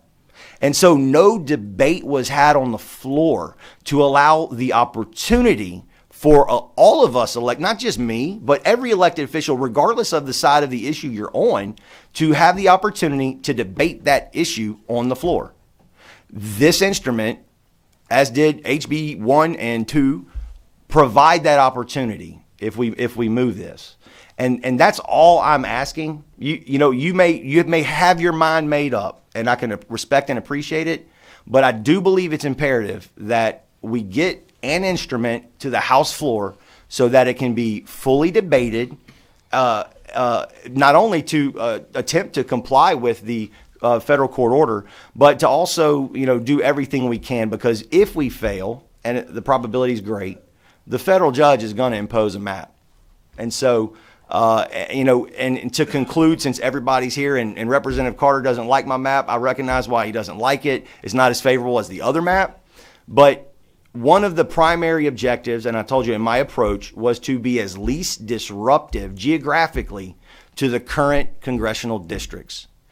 If the defendants are prevail, in the end, if we have to use this map because the appellate courts don't intervene in time in their defendant's favor, the political shift from a map like HB1 could be dramatically impactful to our constituencies as a whole. So, like I said, if Garrett Graves has to go from where he is now to the Florida parishes and then back to where he is now, that is significant, and it affects the people in those districts. And so I believe this is the least painful shifting for everybody under the current status quo, and it absolutely complies with the federal requirement. Thank you. Okay, members, that's just closed. That ends the debate. We've read the cards, emails. Did I read the emails? I read the emails already. Representative. And at the appropriate time, I'd like to move favorable. Favorable. Representative Ivy is going to move that we report House Bill favorable. Is there an objection? There is an objection. A vote yes is to move the bill to the floor favorable. A vote no means the bill remains in committee. Ms. Amersbach will call the roll. Chairman Stefanski? No. No. Vice Chairman Duplessis? Yes. Yes. Representative Boyer? Representative Wilford Carter? No. No. Representative Desautel? No. Representative Farnham? No. Representative Gadberry? No. Representative Horton? No. Representative Ivy? Yes. Yes. Representative Jenkins? Yes. Representative Mike Johnson? No. Representative Lacombe? Yes. Representative Lyons? Yes. Representative McGee? No. Representative Newell? Yes. Representative Thomas? No. Representative White? 6 yeas, 9 nays. 6 yeas, 9 nays, and the bill stays in committee. Thank you, Mr. Chairman, and members for your time and attention. Thank you. Members, that clears the agenda for today. Representative Farnham makes a motion that we adjourn without objection.